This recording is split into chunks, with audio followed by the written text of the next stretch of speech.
How's it going, everybody? Welcome to the channel. This is Big Day Dave, and this is not Farm Sim Talk, but rather this is another live stream, the third live stream here on Calmsden Farms. How is everybody doing tonight? I hope you're having a fantastic day so far. Gonna quickly catch up with the chat here real quick. We got Jonah, of course it's Jonah, saying first is always better than last. This is true. Ken, how's it going, Ken? Hope you're having a fantastic day so far. Says, I don't mind being second, LOL. Pippa, how's it going, Pippa? Hope you're having a fantastic day as well. Says, hi, BDD Gaming. Well, hi, Pippa. And says, how is everybody doing today? I'm doing fantastic. We got Ken also saying, what up, people? What up, Ken? Cry me a river. How's it going? Hope you're having a fantastic day so far. Says, hello, everyone. I am joined here by a very special guest, one of the channel's newest Tier 3 channel members. I am very pleased to announce I'm joined here by Farming with Outlaw Ag. Outlaw, how are you doing tonight? Oh, doing pretty good. Thank you for having me tonight. Oh, it is my pleasure. Thank you for joining me here. Now, before we get going, do you want to give your channel a shout out there? Yeah, if I mainly do cows on my farm sim or on farm sim game. If you want to go check out my channel, it's Farming with Outlaw Ag. I'm at 256 subs. I'm trying to hit 300 by March 10th on my birthday. Oh, there we go. Everybody out there, if you can, go ahead and help out Outlaw get up to that 300 mark before his birthday. That'd be an absolutely fantastic mark to hit. Let's see. And before we also get going, do you want to give anybody any shout-outs before we get started? Yeah, I want to give a shout out to Bruce's Gaming, and then also your channel for having me on here, and Rusty Money Gaming. I'd like to give you guys all a shout out. Excellent, excellent. All right, so let's go ahead and get this started. So, we are here on Calmsden Farm. It is very, very late at night, as you can see. And yeah, one of those where we are picking right up where we left off. We basically finished out in the background all the stone picking that we were working on, and I picked up another contract here. We just kind of been letting the worker kind of go about doing their thing. And yeah, just one of those where we're just gonna basically do a kind of intro to Outlaw.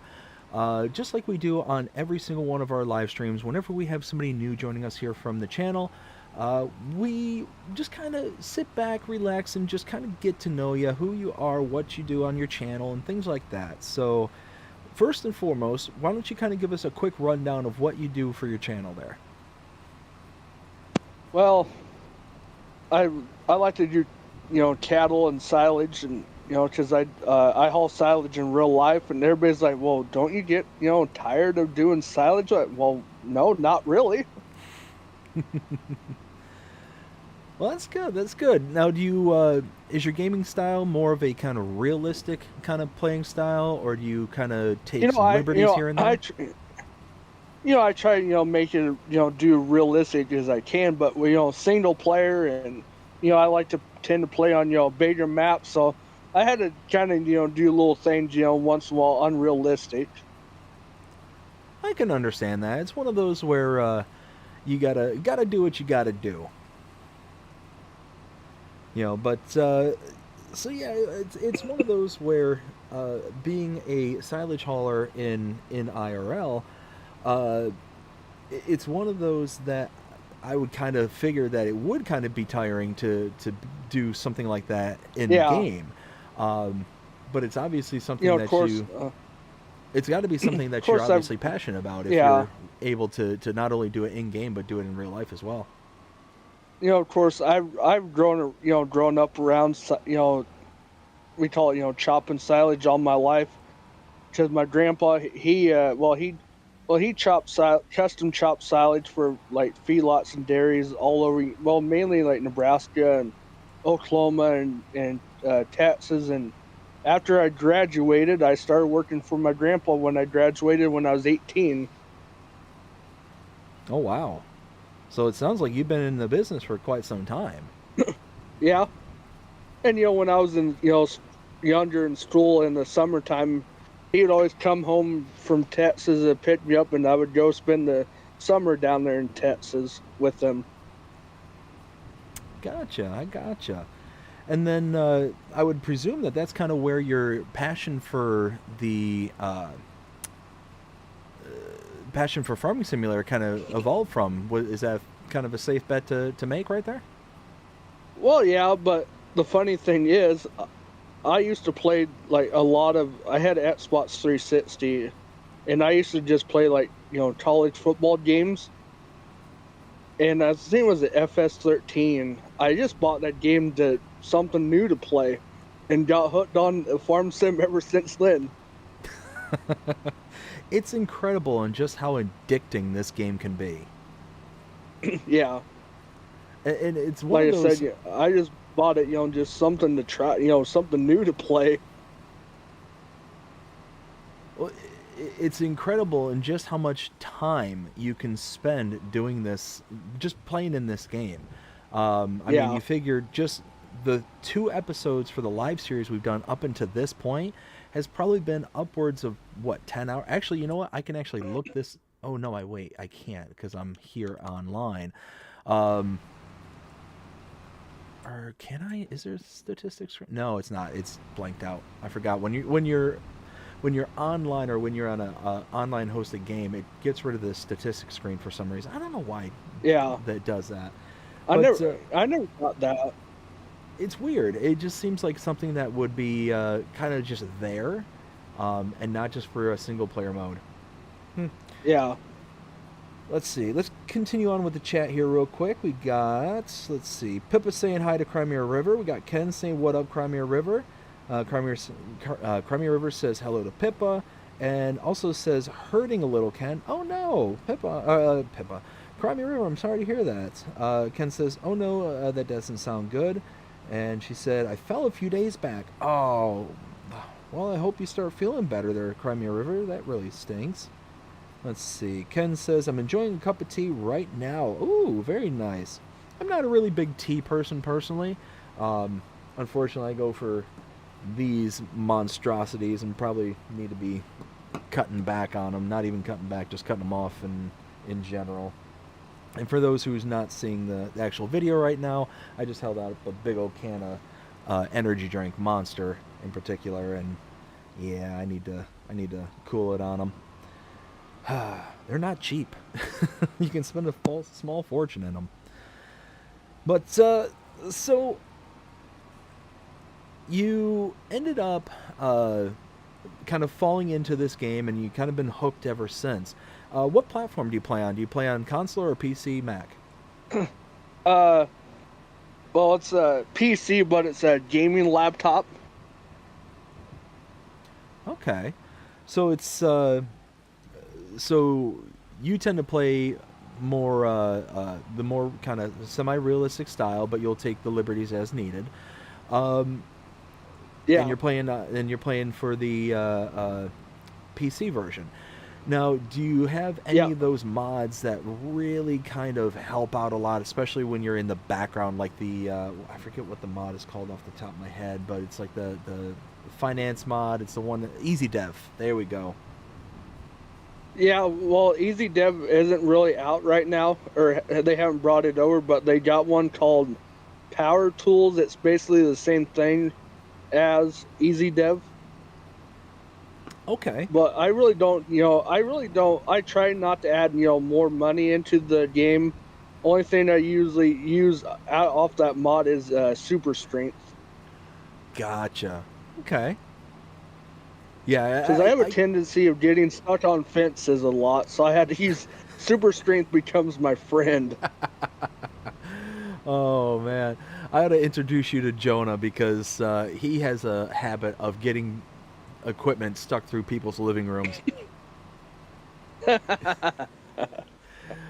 So the story behind that is several live streams ago. It was actually before I started the stream on this map here because I'm on Calmsden Farm, and Yeah. we were on Hutan Pantai, and he was joining us on the live stream, and all of a sudden he's like, Dave, I need to tell you something. I'm like, oh really, what's going on? And he's like, I kind of got my tractor stuck in a weird spot. I'm like, well, how stuck and how weird? And he's like, pretty stuck and little weird. So I end up going over, and sure enough, it is stuck upside down in, like, embedded in a house that's tucked away on the mountainside. So, needless to say, that one was an interesting one. And ever since then, we've kind of given Jonah a little bit of grief ever since. So, it's rather fun to do. Oh, goodness. So, how long have you been playing Farming Simulator? Like, when did you first start playing it? Farm round. It was probably, I think it was at Farm Sim 13. Oh, wow. So you're like really far deep into it. Started playing. I played FS13, FS13 or 15. I mean, then I switched over to PC on FS17. Wow, wow. So yeah, you're back there with like other creators like Why Not? Why Not Gaming's been playing for a really really long time. I want to say around the same time, FS13, maybe even Yeah. 11. I'm trying to remember, but unfortunately the brain doesn't work as well as it used to. The funny thing was, I really never knew anything about the Farming Simulator game until my mom and dad took me to Walmart, and I seen FS13 at Walmart, for Xbox 360. Like, that looks like an interesting game. I'm gonna buy it and just play it for something new. Well, see, so what's funny is I would have never pegged myself as a player of Farming Simulator. I used to be into like sports games and shooting Yeah. games and the whole nine yards. Like that used to be my like bread and butter. But I was noticing for a very long time there, especially after playing like shooting games, I'd be really Yeah. jittery after playing them. And it was just one of those, like, I just felt so wired after playing them that I'm like, something's up here. And then one day I'm watching Markiplier, who's a gaming YouTuber, and he plays all sorts of different types of games and whatnot. And him and two other of his buddies were sitting there and playing Farming Simulator 19. I'm like, huh, this actually looks kind of interesting. This might be something worth checking out. And Yeah. sure enough, I ended up starting to play it, and I got it for console. I think it was for the Xbox, Xbox One, maybe. I forget what one I picked it up for. Yeah. And I'm sitting there playing it, and I'm like, I'm actually enjoying this. I'm actually having a lot of fun. And wait a minute, I don't feel stressed. I don't feel that kind of jitteriness from playing like I used to. And ever since then, I've been absolutely hooked. Haven't been able to put it down ever since.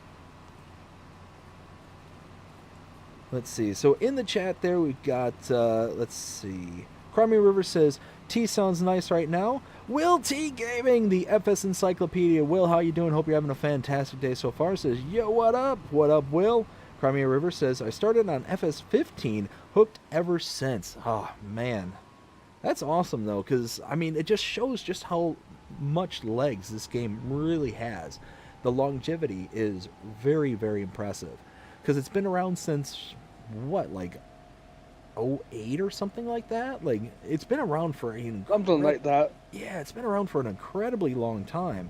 And again, you wouldn't think a game like that would have that kind of longevity. Really, the only kind of games that I can think of that have been around for that period of time are sports games.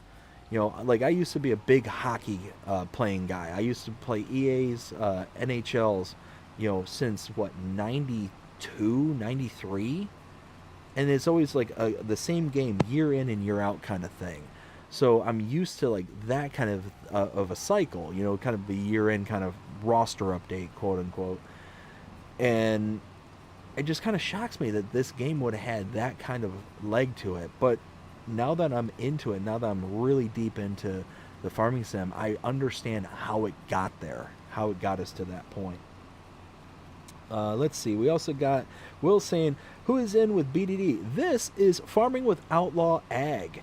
So thank you all for joining us, and again, thank you Outlaw for joining us. We got Pippa saying, "Hi, Will T." We got Will also saying, "Pippa." Reaver, how's it going? Hope you're having a fantastic day. It says, "Who is this guy?" Well, this guy is BDD Gaming. And I'm here also, like I said, with Farming with Outlaw Ag. He is one of the newest Tier 3 channel members. So so for those who were coming in to join us for Farm Sim Talk tonight, unfortunately, I had to cancel it and reschedule it. I can't elaborate as to why, because it's not my story to tell. But long story short, I had to cancel it, and hoping to work with Rambo Hacker Gaming for a future schedule to be able to have a sit down with him and go from there. But like I said, just one of those that hopefully we'll be able to have that here sooner rather than later. Let's see, Ken says, "Will T," and then Ken also says, "I see that Riverview is coming really soon." Riverview's out, Ken. Riverview is out, ready to go. Go ahead and download it right here, right now there, bud, because it is an absolute beaut. If you want, check out my channel there. I actually did a map tour last night. And yeah, it's an absolute smash of a map. It is gorgeous. And what's really, really cool is that tomorrow at 5 o'clock p.m. Eastern Standard Time, I'm doing another Farm Sim Talk. Kind of scheduled this one not last minute, but it was pretty close to last minute, with the map maker Cavalier Roy.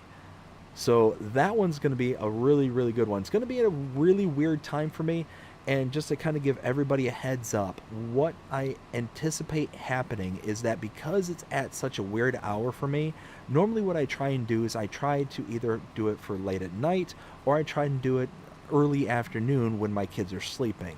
The problem is that couldn't get my schedule to sync up with Cavalier Roy anytime outside of what we scheduled it for. So what may end up happening is that in the background, because I'm in a room that's separated out by a door, my daughter might, see me through the door and come knocking at it and stuff like that. So you might start hearing things in the background, stuff like that. Do my best to kind of minimize that as much as possible, but it's not something that's going to be within my realm of control kind of thing. But this was the only time where I was going to be able to do it, and with it being so fresh outside of Cavalier Roy releasing this map, I really, really, really wanted to be able to get him onto the stream. And he's one of those modders and map makers I've been wanting to get on to Farm Sim Talk for a very long time. He's one of the first ones who's been, a part of the channel in the background, kind of doing stuff. So, yeah, just wanted to have him on, and yeah, looks like we're gonna have him. Let's see. Will says, "Ken," and also says, "Who's excited for tomorrow?" I am excited for tomorrow. Ken says, "New tier member 3. Absolutely, new tier member." Will then says, "BDD crashes every 10 minutes. No. Will, come on, Will, come on. Joe86 says, "Hey BDD, Joe, how you doing? Hope you're having a fantastic day." And Taco de Groot, how are you doing? Hope you're having a great one as well. Says, "Good evening, folks." We are all caught up with the chat, so let's go ahead and continue. So, Outlaw, you said that you play on PC. One thing that always kind of find curious is, because PC players are so used to being able to have like the very quote unquote fancy mods, like the Easy Dev and things like that, those scripted mods as well, 4X maps and stuff like that. One thing I always find curious and fascinating is, if for some reason you weren't able to have a PC, like let's say your PC broke, you weren't able to get it, but you had access to a console. Would you be able to pick up on the console playing portion of it easily, or would you just sit there and say, you know what, not even going to bother, I'm going to wait until I can either afford a new PC, or whatever, just like, I'm not even going to touch it with a 10-foot pole kind of thing? I think I would be able to, since that's where I came from, console. But I mean, it would take me a while to get used to not having like easy dev or the script and mods. Oh, and I would imagine that would be a very tough transition, because there are definitely some of those mods that I myself would be like, yeah, I would probably use them in a heartbeat kind of thing. Such as like Yeah. a log trailer, like an auto load log trailer. I could see using one of those in a heartbeat. It would just make things so convenient, But then there's other ones I could see, also using, just because, again, convenience. Let's see. All right, for those who remember exactly where we kind of left off from the last stream, we had that contract where we were picking up stones. We were planting oilseed radish in this particular field because, free fertilizer state, and it's certainly cheaper than having a whole bunch of fertilizer put down. So let's do that, turn that off. And now let's skip to the daytime, because who likes playing at night?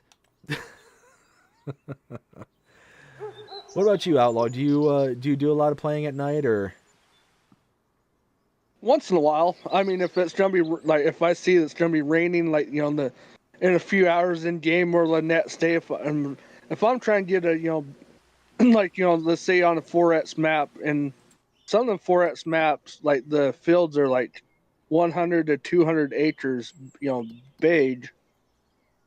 And so I'm like, all right, well, I kind of need to get this stuff done before it rains. So I'll try, play through nighttime.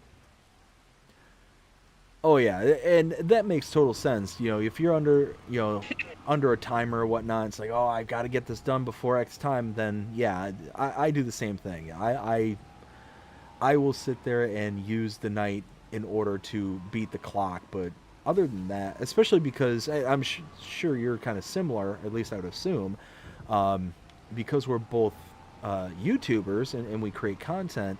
Doing a lot of work at night really doesn't come across that well on the Yeah. screens. So it's one of those, I would imagine that you use it rather sparingly. That's why sometimes there'd be like, 3 or 4 days in, real life between each video, because I'm trying to, make sure there's something to do, for, the YouTube video.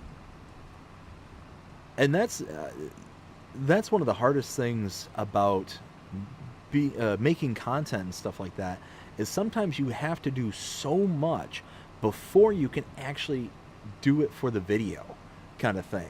You gotta gather resources, get money, harvest stuff. Like, there's so much stuff that Yeah. needs to be done in order to be able to make a video kind of thing. And that was one thing I liked about the Easy Dev mod from 22, that you could go in there and go to like there's one part where you could go to like, set like, your field, any field, and you could, go in there and hit, it'd plan it, and then you could set it to, harvest. So it'd be ready for the, your video or your live streams. Oh, that does sound cool. So what, we're now fresh into 25. What's one mod that you are just missing terribly from 22 that we just don't have yet in 25? I'm not really for sure.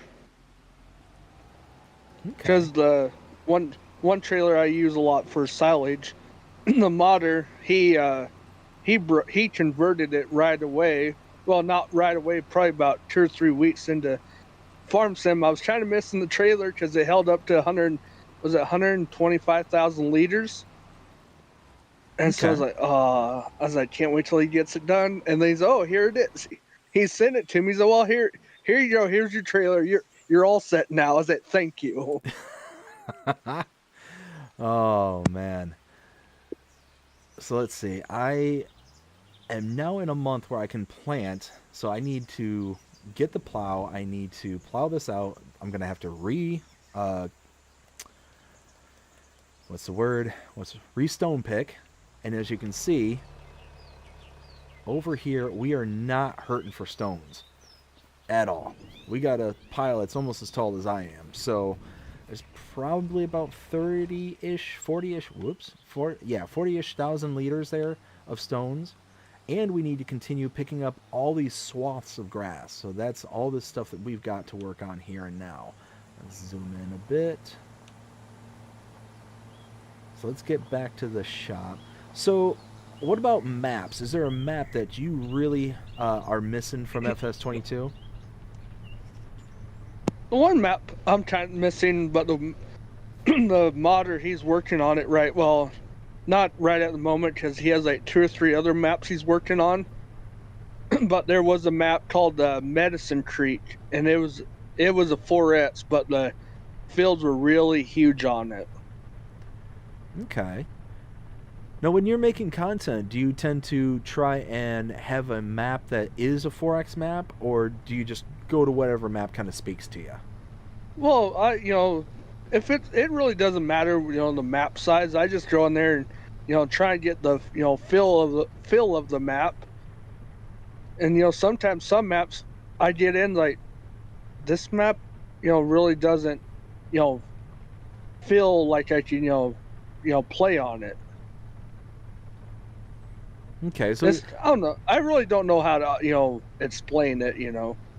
So it's just like a general feeling that you have when you hop on there. It's like, this is something for me, and something I can enjoy.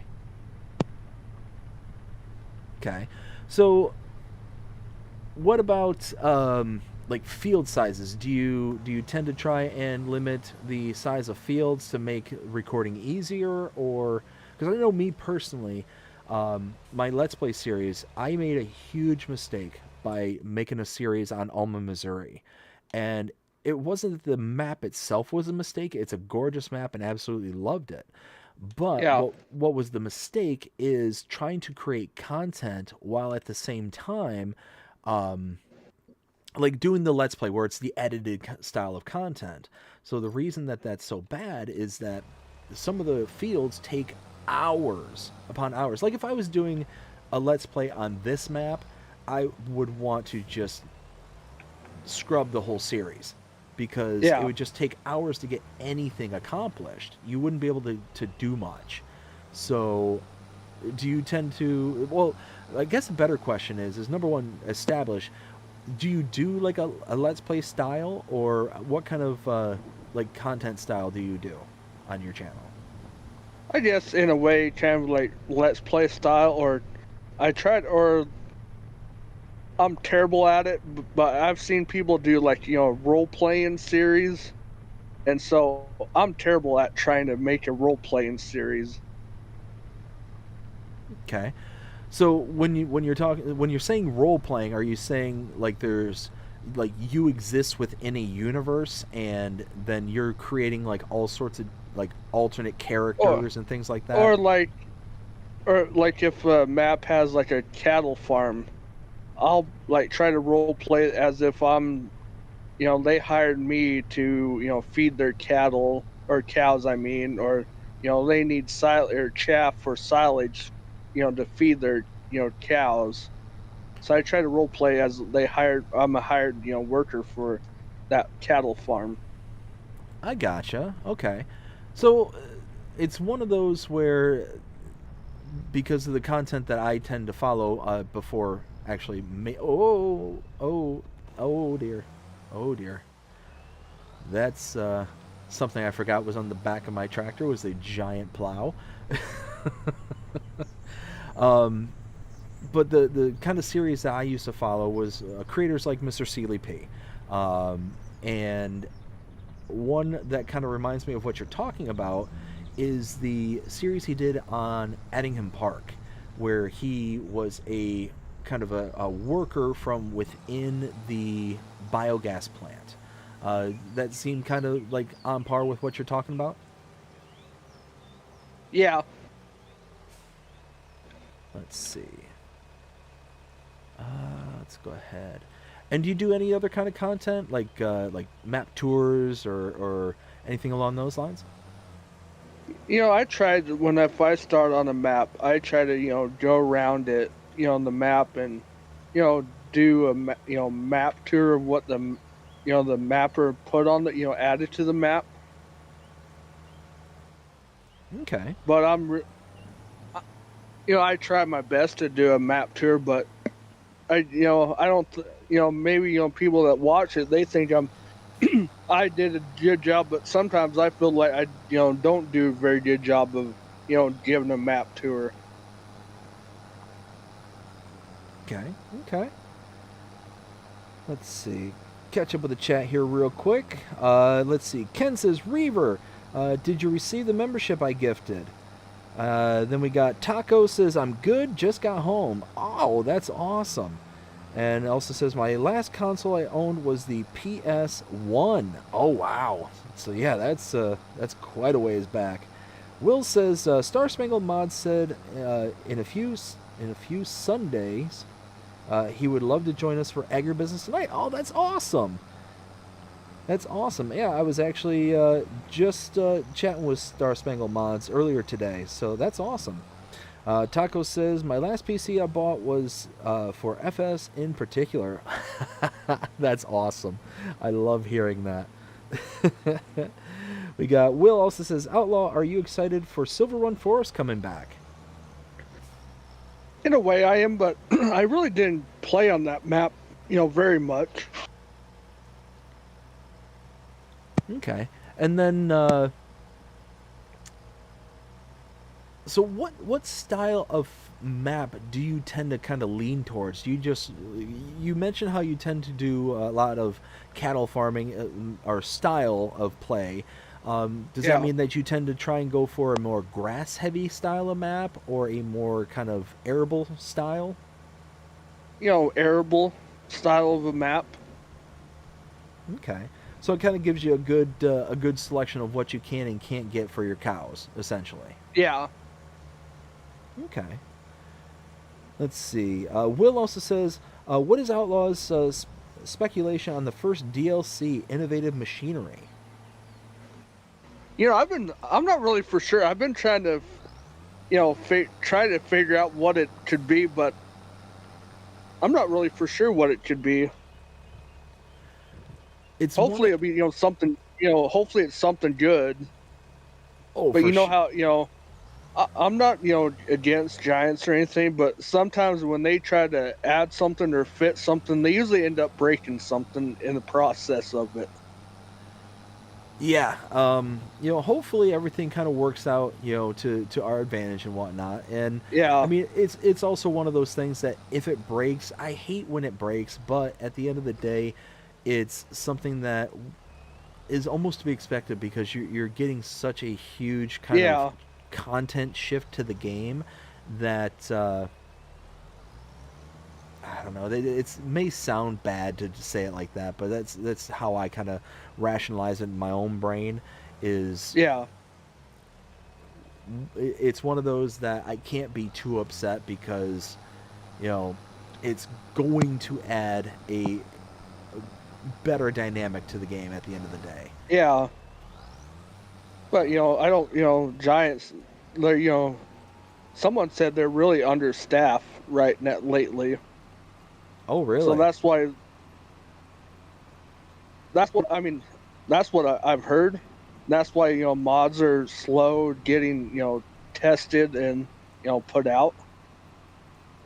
Okay, I mean that would make sense, especially when we get those kind of big mod day dumps like what we got. I think it was Wednesday. We had 60-ish some mods that came out or some ridiculous amount. And then it kind of trickles through. I could see like a whole department or whatever. They're just sitting there just churning away, and then all of a sudden just boom, open the floodgates one day and just be fine. And then those kind of easy peasy mods that kind of slip through the rest of the week, I could see something like Yeah. that happening. Let's see.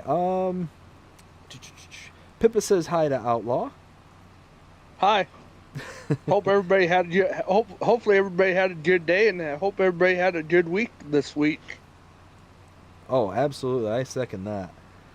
Let's see. Will also says, what is Outlaw's favorite feature in FS25? I would say how, when it rains, the fields and the, they get muddy, and I really like the rain effects on the vehicles. Oh yeah, it's the visual changes from 22 to 25 are next level. Like they really went above and beyond on this.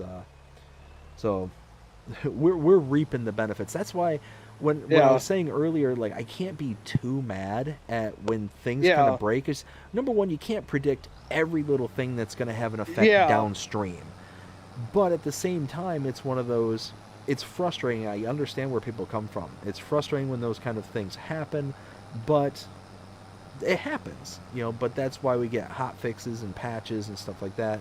Hopefully they, get right on top of fixing things and making it right. Well, one thing kind of frustrated me was the AI setting deal where you can, press down, is it B or A for hire a worker? Yep. On your controller. For Xbox, it's B. I think it's circle for PlayStation. Yeah, and you press it, and you could set, 1 or 2 or 3 headlands, and you could select if you want to do the headlands first or the up and down first. Yep. And the map I've been playing on, well, with that after the latest update, it broke it. Oh no. So it would do the opposite. I would set, 2 headlands. Well, it would do the up and downs first and then do the headlands. Oh, jeez. So it basically just does whatever it wants to do and kind of goes from there. And I even, messaged Giants. I was like, well, the AI was working just fine until the update. And then it's basically broken. Oh, jeez. Well, that definitely is a bummer, but that's kind of what I'm talking about too. Is at least that's not such a devastating issue that it kind of renders the game unplayable. Like those issues, I have a hard time swallowing, but it's those ones where it's kind of it's no longer convenient kind of thing, or no longer like the exact way I intended to play. Those ones I'm more forgiving of. Yeah. Let's see. Will also asks, where'd it go? There it is. Are you excited for precision farming coming back? Oh yes, big time. I really loved that mod in FS22. I was saying during either the last live stream or here, it was here recently, that the amount of stuff that changed from precision farming from FS19 to 22 was incredible. I'm really curious, what kind of changes can we expect from 22 to 25? Because, like I said, the changes, there was quite a few, there was a big shift. One of them that I can think off the top of my head was the environmental score, and making it to where you get the kind of bonus pay and all that kind of stuff. Do you have any kind of speculations of what you think may come as a difference?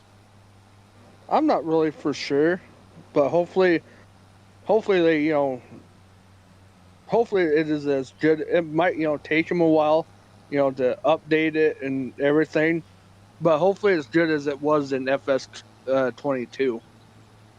I hear you there. I'm a big fan of the precision farming. That was one of my, I won't say my favorite mod, but it was certainly up there. It was one that I used almost exclusively when I was playing. And the reason that I liked it so much was specifically because it makes it to where a lot of the like a lot of the items that we can use in game, you don't have to use. So, for an example, you don't need to use a manure spreader or a slurry spreader. You can, but there's no real reason to have to use them. And the reason being is that you can get just one set of equipment, like the lime and fertilizer spreader, uh, like the braid owl. Perfect example of what I'm talking about. You can get a braid owl, and you can put down base game, the first layer of fertilizer, then lime, second layer of fertilizer, and you're done. And you do it all in one machine. You got to do it with, you know, two separate products, but one machine will get the entire thing done, and then you're done with the field entirely. Now you're going to be spending a little bit of money because of the fertilizers and stuff like that. That is what it is, but that is a process that you can take, and it saves steps. But to where if you were to interject or do kind of a more realistic gameplay with the slurry spreaders and manure spreaders and stuff like that, you're using a ton of material like all at once, and you're at the same time having to, you know, have a separate set of equipment that is a very unique, finite set of equipment, and it does one job. That's it. So it's one of those. I always had a hard time sitting there rationalizing, you know, the price of a fertilizer or of a manure spreader or a slurry spreader in base game. That's me personally. But do you kind of do you understand what I'm saying when it comes to that kind of aspect? Yeah. And what was your favorite part of the precision farming mod itself? I mainly liked that bonus you would get for selling your crops. I gotcha. So yeah, that was certainly you know, a really good part of it, because yeah, you could make some really good money. I think it was what, up to, was it 15%? Yeah, I think it was. Yeah, I think you're right. I think it was 50%. Yeah, I'm so I trying mean, to think. Yeah. if you got like a 15% bonus on top of what you're already getting, you know, depending on the product that you're selling, you can really make some good bonus cash that you didn't or couldn't make before in base game. And then on top of it, it makes the other sets of equipment more worth it, because you actually have the process itself changes so severely. And one of the features I really liked about the precision farming, and let me know what you think of this, was specifically the kind of regulation of the product that was going into it, into the fields. So if you were to use a fertilizer spreader, only you only used the amount of fertilizer you needed for that segment of the field. You wouldn't have to sit there and use like a flatline amount kind of thing, and you would Yeah. inevitably end up using significantly less than if you were in base game. What was your kind of opinion on that? That's that's another thing that I really liked about it, especially if you were kind of running low or didn't have much fertilizer that you owned, and then you could just it would just use what it you needed on the field. Yeah, and it did that with like fertilizer. It did it with seeds. It did it with Yeah. lime. Like all the various different products that you had to put down into your field, it would basically take a regulating amount and would only apply the amount that was needed, rather than just getting you to a baseline value. And it was nice. It was really nice. The one thing I liked about FS19's version, um, rather than 22's, is that you also with 19 had the influence of the crops themselves. So it really, depending on what crop you're putting in, it would determine what values were needed. That along with the soil types as well, to where more in 22 is all kind of determined by the soil type that was going in. Now there Yeah. was some influence of the crop, but it wasn't nearly as drastic as it was in 22. Um, Now, do you remember the old Seasons mod from FS19? Yeah, What was your opinion on that? it was okay. I liked how I don't think it was when it first started, but I really noticed like later on using seasons in FS19 that let's say you had 500 cows in your your cow barn, and then depending on if you use like days, I always played with like 8 9 days in per month in seasons, and like the next day it would split your cows in half. And let's say 500, and then let's say that following month it'd be 200 that was at 10% ready to start reproducing towards the 10, is it 10 or 11 months, Mm-hmm. Mm-hmm. and then that following, then it would split them up in like 2 to 3 groups. Okay.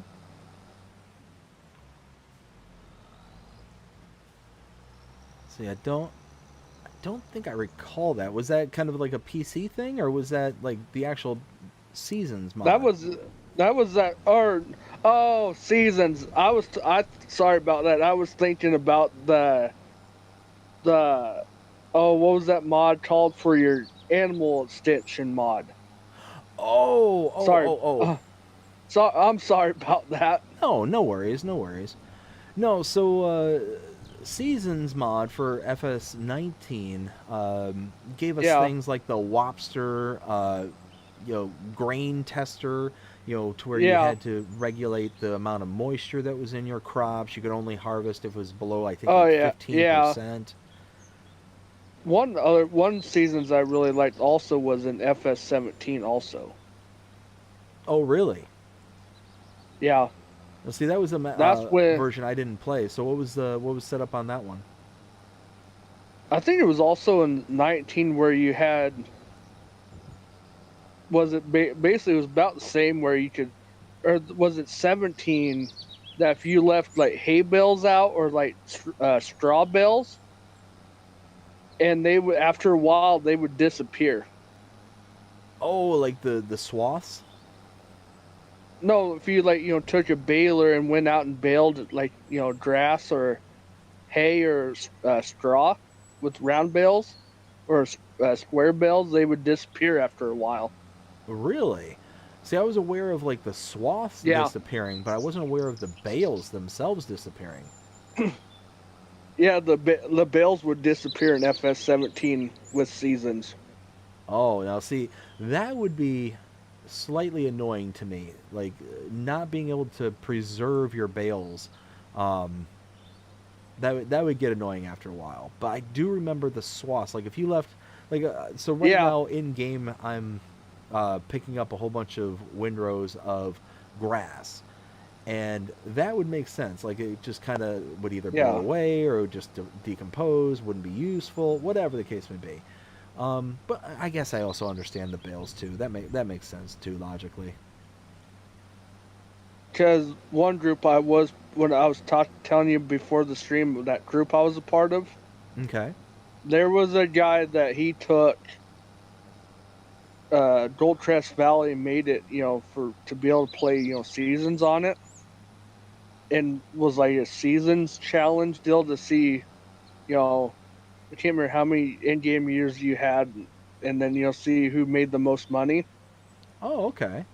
And I started just doing sheep, and I bailed up like I think I had over like 100 bales, and it got wintertime and all my bales disappeared, Oh no. and I didn't realize that was part of the seasons that the bales would disappear. Oh I was like, what? no. I thought something like the game glitched or had something was wrong with like the game save. I would be so upset. Oops, oops, oops. And so I messaged the guy on Discord that created that challenge. He's, oh no, they disappear after a while. Well, Oh. I was like, thanks for telling me now. You could have put it in the, in the challenge description to let everybody know. One of those that they were like, ha, fooled you. Oh, Because I thought my game got corrupted or something. oh yeah, I would have thought the same exact thing. It's like, oh man, what happened? Why is this working this way? Here, let's see what we got going on. Okay, they're at 48%. That's fine. Oh wow, yeah, they're still, ooh, they're still chugging along. Am I getting? I think I'm getting big stones out of this field now, which, ugh, I got to figure out what to do with these stones. Oh yeah, those are some big stones. Whew, whew, whew, whew. Okay, well, all right, I've got to go to the west. No, no, I've got to go to those mini fields off to. I could have kept going. Anyways, sorry, I'm waffling That's here. okay. So have you had a tornado hit your farm yet in I FS25? I have not had a single tornado hit my farm. Well, not even hit my farm, hit my maps. Not a single one. What about you? I know I haven't had one hit my farm yet, but on Riverbend Springs, where I always called him Grandpa Walter, Uh huh.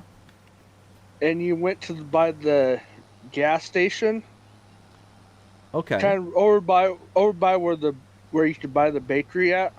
Yep. Yep. There's that gas station, then you went up, turned at the gas station, and went kind of towards the top of the map. Okay. And there's kind of like them small, like there's some fields kind of in that one corner. Okay. And I had a tornado, like, didn't hit my fields, but the tornado went past my fields and tore up the trees. Oh wow. That's the only thing that has ever happened to me. Yeah. See, about the closest I've come with anything is hail. I've gotten hail like once or twice on my gameplays, Yeah. but not a tornado. So I don't know if it's, just luck of the draw kind of thing, or I know one of my members who's in chat here, Ken, he shared pictures of a tornado actually cutting through his field and ripping out a whole bunch of product. Thankfully it Yeah. wasn't too bad, but that was one of the features I was really excited for in So 25. was I. But one of those features that I don't want to say I'm disappointed with, but just, I guess because I just haven't experienced it yet. It's not like I don't play the game. I mean, you figure on this map alone, I probably have about 11, 12 hours maybe of gameplay. Yeah. And I mean, I'm only, 1 month in. Now we're in September, so I don't know. It's just one of those. Yeah, when they announced tornadoes, I was like, well, that'd be kind of neat to see, but I had never seen a tornado yet. Exactly. And like I said, I don't necessarily want to go ripping through my farm and mess up my fields, but it would be nice to see one. Let's see. So we got a whole bunch of chat here, so let's go ahead and catch up with them just real quick. So we got Ken saying, sorry, Will, I'm not into forestry, Silver on. I mean, it's one of those, Ken, I agree with you. I'm not huge into forestry myself. I'll do it kind of thing as a means to kind of subsidize my farm during wintertime or something like that. But if I'm truly honest, it's one of those that well, like I was saying earlier, if I had a mod that would auto load like wood onto the trailer and stuff like that, I would cut it down by hand and just let it just load it up for me. I wouldn't even bother with it. I would just go the easiest way possible. And as a matter of fact, one of the mods that we had in FS 22 that we don't have yet in 25 was the container mod.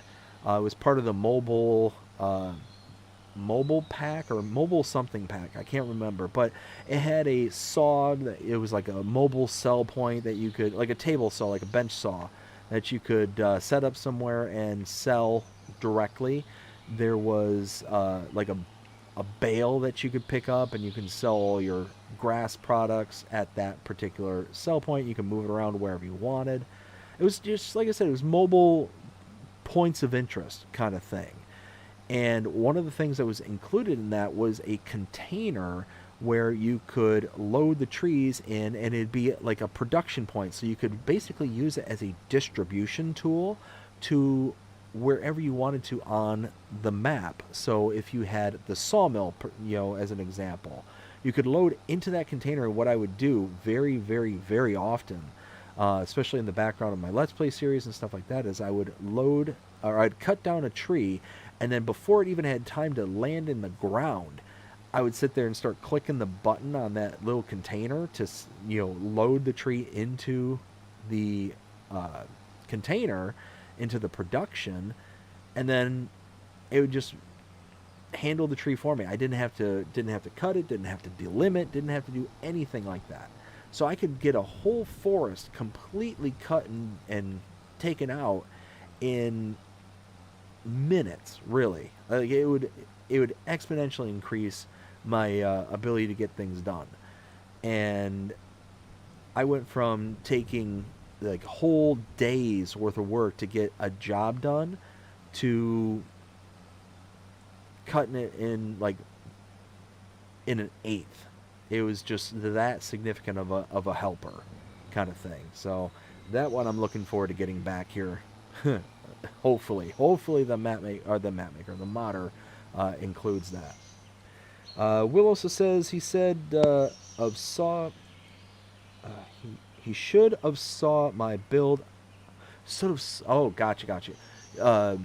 So what he's referring to is he had a farm build on Alma, Missouri, and Will is one of those people who I say when I'm speaking of like modders, map makers, is really just any kind of creative type, is they've got the creative eye, and Will has that. So on his Alma, Missouri map, he had over 6,800 head of cattle. It was some ridiculous number that I remember, maybe closer to 7,000. And just the map the build he had was just gorgeous. He had figured out how to do these rock walls, and that was probably the most enamored thing of his whole map that I was really just head over heels in love with, is that he would take these stone decorations and he lay them in such a way to be able to make entire rock walls. So on his farm, he just decorated. That's really neat. Oh, it was so cool, so cool. So what he's saying is you should have seen his build, because it was legit. It was really, really nice. He also says I'm terrible at farm builds. I am too. I do not have that eye. I was actually Star Spangled Mods. He's on my Discord, and I was chatting with him because he put up a series on his YouTube channel, basically a walkthrough of how to start making maps and stuff like that. The Giants editor and all that stuff. And I made a joke basically saying how I would just be absolutely terrible at making a map. Somehow my map would look two-dimensional, and the trees would look like they had right angles, and long story short, I was basically saying, it wouldn't even be programmatically possible, but somehow, some way, I would figure out how to do it. Because that's how like unartistic I am.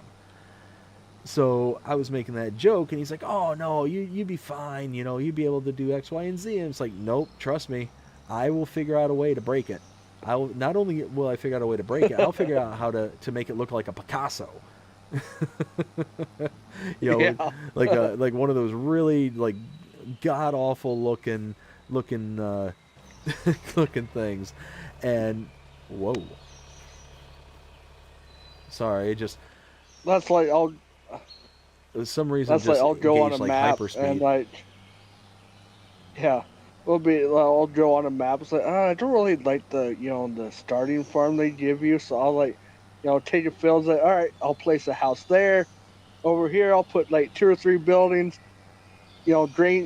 Deal for your drain and some like 1 or 2 cattle barns. Like, well, I'm done.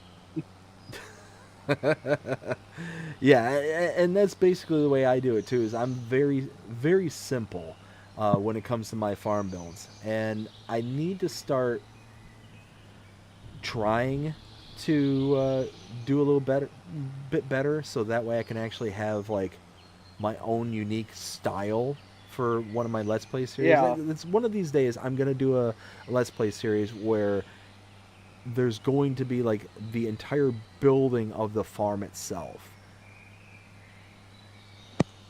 And especially now that we've got the like constructible mods and stuff like that, the buildings and stuff that we can make, um, kind of go about doing it that way as well, I think would be really slick.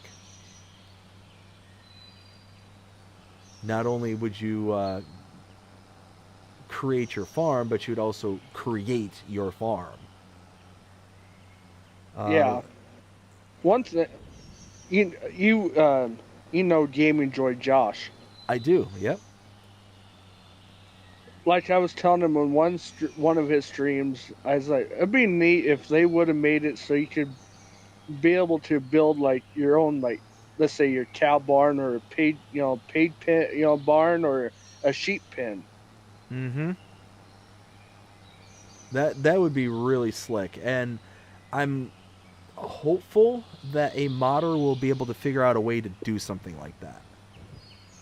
That would be Yeah, a really cool addition, because then even if you got one modder to do it, you're then probably going to have a whole slew of modders after that initial one doing the same exact thing. Because I yeah, could see that being very well received by the entire farm sim community, to be like, oh, not only do I want to build, my farm, but like I said, I want to build my farm and make it to where it's, something I construct as well. So I could see that being a really cool kind of thing. Taco says, for roleplay, Scroft is absolutely great, but now on FS22, the best roleplay series is Beardy Bam with the Farming Dream on Court Farm. Very nice. Yeah, Scroft, I don't often get a chance to consume his content. I wish I had more time to be able to do so. But yeah, Scroft, from what I understand, is just absolutely legendary when it comes to the kind of role play series. Yeah, one of those that I'd love to be able to get some more time to be able to do that, but then that would mean I'd probably take away time from here. So, don't know how much I want to take away time from here. Reaver says, Ken, yes, thank you. Will also says, I have the PS2, PS3, Nintendo 64, Nintendo GameCube, Nintendo Switch OLED, and Xbox Series S and PC. Woo! That's a gamer's dream right there. Taco says, how can the Deutz run a plow that needs 320 horsepower? I know, reverse it works, but... Yes. So, for some reason, that specific plow just doesn't recognize the horsepower requirements. That's something I noticed very early on, especially this particular Deutz-Fahr. This Deutz-Fahr, I think, only has like 240 horsepower to it. Yeah, 230. So, yeah, it's nowhere near strong enough to be able to do it. But as you saw, it does it.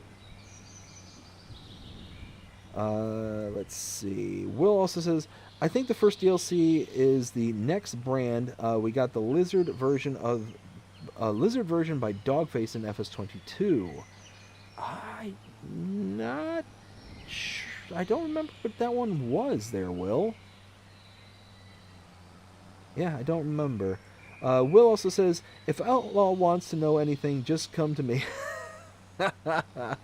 So, Will is affectionately known as the FS Encyclopedia here on his channel as well as in ours. He he's literally an encyclopedia when it comes to all the various information in farm sim. He has a Facebook page that he updates. He's got his channel. We do a Sunday show called Agribusiness Tonight, where we go through all the various different mods and news and all that stuff every Sunday. Yeah, it's incredible the amount of stuff that he digs through and digs up. Let's see. So oh, sorry about that. Nope, go ahead. What I was gonna say, like the lack of equipment, like from each brand, and FS25. Like I'm just a reference. Just say the Oxbow equipment. Oh, They in real life, they have more. They have a lot more stuff they could have added from Oxbow more than what they did add. yeah, yep. So, Because like the AMD dump cart, that's in game. yep, yep. Oxbow, they have one. Well, it's a bigger version that sit on tracks. They have it like set on a frame with wheels, Okay. and then they have well, you can't say it, but everybody calls it the K brand. Yep, yep. They have a Oxbow. They have or they even have a self-propelled merger for put your rows in together. So it's funny that you mentioned that because I just got done mentioning Will T, and one of his favorite brands is Oxbow, and he is the most disappointed, I think, out of any person ever that last year in FS22 we did have that Oxbow merger, but this year, or no, was the Oxbow or I think it was Oxbow. We had the merger, and now we don't have it anymore, and he is absolutely gutted by that. And I can't say as I blame him. It's one of those, I don't tend to use mergers in my gameplay because they tend to be really expensive compared to like a windrower. So I'll just invest in a windrower and just kind of go from there. But I completely understand him being upset about it. It's one of those, especially because we had it in last year's game and now we don't. Oh goodness, just trying to pick up all this grass. We got so much, but we only got one more field after this. Holy smokes. There's all these little, I noticed there's these little bumps and waves every once in a while out in these fields. They're just kind of weird, not weird, but they just kind of stand out. Here, let's do that. All right, let's keep on going here. We got Will also says, what does Outlaw think of ICA's American Midwest Cold Storage, American Midwest Maintenance Shop, and 3-Star Workshop? I really liked them. I mean, any time, especially us Americans, anytime we get stuff that kind of represents our part of the world and stuff, I'm always always happy about, kind of thing. Especially because you tend to kind of stick with the areas that you kind of hail from, because it's familiar. It's I'm here on Calmsden, but that's because we're very early on, and this is a good map. I do like this map, but if there was a good American version of this map, I'd be on that, in a heartbeat. But I think that seems to be relatively true, that most people will kind of, if they can, will kind of gravitate towards those maps that kind of represent their home kind of things. That makes sense? Let's see. Not to interrupt, but I seen on Facebook, I follow that how do you pronounce that modder's name? Icus? Yeah, Icus. He's making a shop that will have a sleep trader and a place to your like the clothing trader. Oh, really? Yeah. Ooh, very nice. Yeah, see, I love the kind of ingenuity that modders have out there. All those little things and how do I want to say this? All those little quote unquote issues or problems that they just go out and find them and solve them. It's just really kind of inspiring. Oh hey, oh hey, look at that! The road's flooded. It's flooded. Oh, that's so cool. It makes sense now that the splash is right there in the road. That's so cool. Unfortunately, from what I was reading on the changelog for the upcoming update here on Calmsden, is that Oxygendavid had to take that out because there just wasn't a fixable solution to that. So there's no longer going to be the flooding road right there. Oh, but that was so cool. I'm so tickled that I saw that. Let's see. Let's stop here. Let's see. Oops. Will says, I wish we had seasons from FS19 and 25. Yes. I wish we had some of the components from seasons from 19 here in 25, but I do like some of the additions that 25 or 22 brought to the game as well.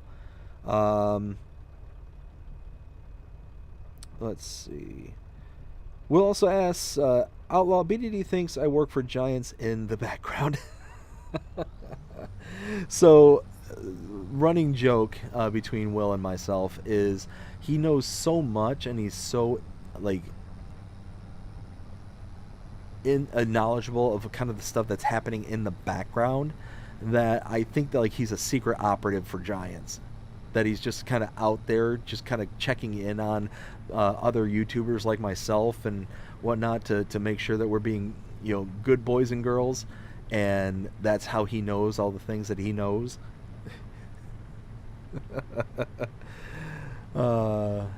Let's see. Let's get this over here. So, Outlaw, what was one feature? I was asking this earlier, but what's one feature that you were most excited for, but you kind of soured on really quickly when 25 came out? Like you're mentioning the ground deformation is one you were really kind of excited about, but what's one that after you got your hands on 25 that you kind of like, man, this isn't as good as I thought? I would probably have to say the ground like deformation, because how they were talking about you were going to be able to get stuck, in the mud or get stuck a lot. Okay. And then end up not really. You don't really get stuck when I mean, your vehicles do tend to slow down and stuff in the mud. But I thought how they were, basically talking about when it was supposed to come out, that you were gonna be able to get stuck a lot. Yeah, I can see that, and I do remember that kind of being on the table of discussion when it came to the ground deformation, is that it was going to affect the performance of your vehicles and even, like you said, get them stuck. I know there's certain maps out there that is a thing. I don't remember the map off the top of my head, but it is possible to get your vehicles stuck. I just can't remember the map. It might have been Frontier, New Frontier. Let's see. Will asks, what do you think about GPS and baby animals base game?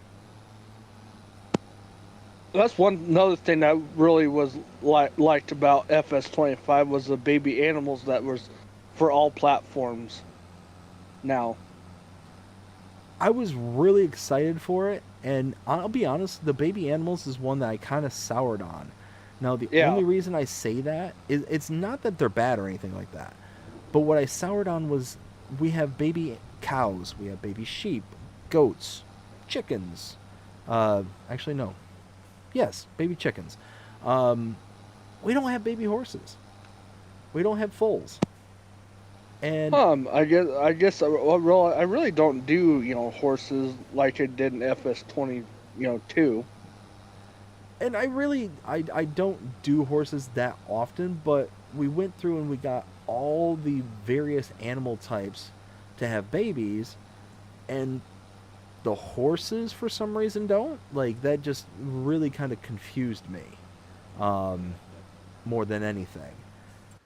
Like I said, I don't use it that often. It just kind of seemed weird. Yeah.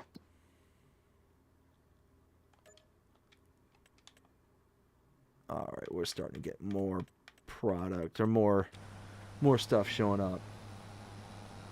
But no, it just seemed out of out of place. Like, you know what I mean? I think it was it did FS20. I think FS22 did have baby animals for the animal extension. So I know at bare minimum there were certain maps that had it. So like Yeah. I Well, I mean, not, yeah, for was it Bally Springs? I think that was the one that kind of started baby animals, but it had yeah, baby horses and baby the whole nine yards. Like it had a whole bunch of different breeds and stuff. Um, that's why I think it was such a kind of shock to a lot of us when horses didn't come around. Um, it's because we had them in 22, and then all of a sudden, oh no, the one animal type is one of the kind of staples of the game.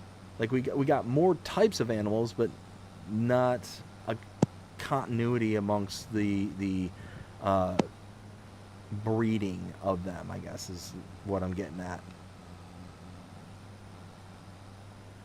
Let's see. Taco says in FS22, slurry manure didn't do anything. The liquid or solid fertilizer once was enough. The automatic uses of the stuff include lime and seeds was great. Less use, better yields. Yes, 100%. Now, the only reason that I would use and say that it actually makes it more useful in precision farming for the manure and slurries, yeah, it didn't do much. It did add a little bit. But the reason that it was important is it got you closer to the coveted 100% bars for precision farming. So you could get a better precision score if you used the manure and slurry. Like I said, it made those equipment necessary if you wanted to get a better score.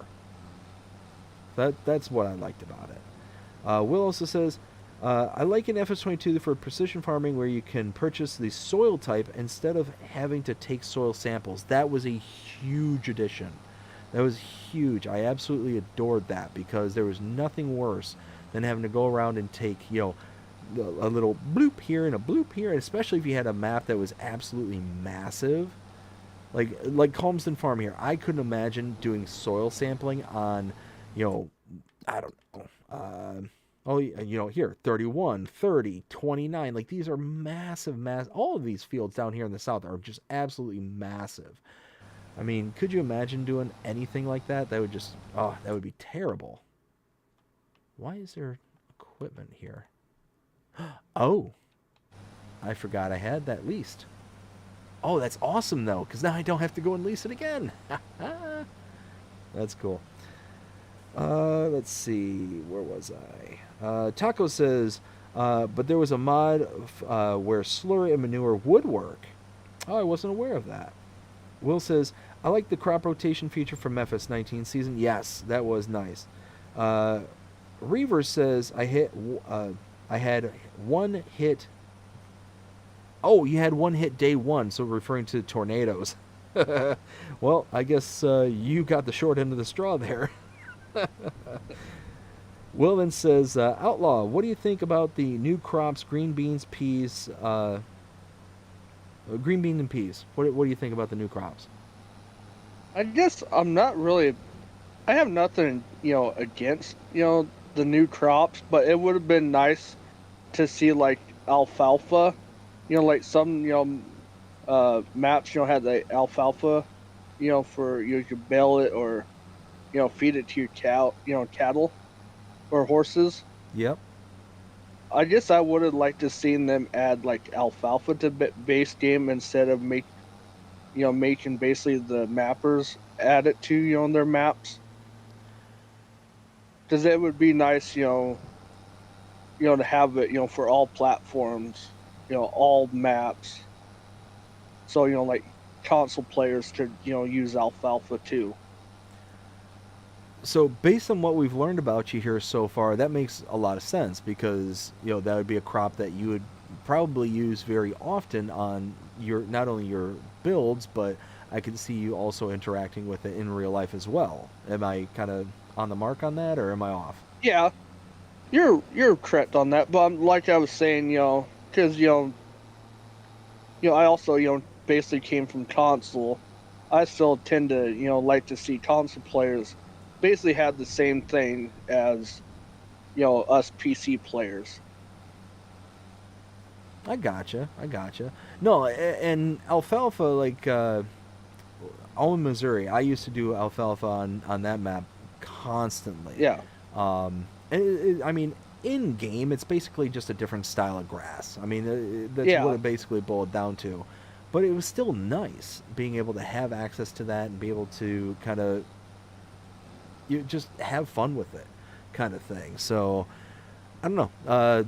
I could definitely see that being nice, and who knows? Maybe that might be something that gets added later on down the line in one of the DLCs. I mean, I could certainly see Giants doing something like that. Um, who knows? Maybe on the kind of expansion that we get later on at the end of the year, maybe, because not only do we get we get the map, the UK map, but possibly get some new crops along with it. Maybe alfalfa is one of them.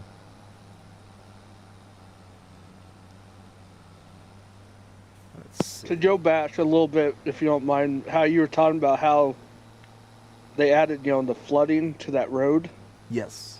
on Calmsden. There was a PC map. I think it was Middleburg. I think that's how you pronounce it. It was a New York map, Okay. and there was one farm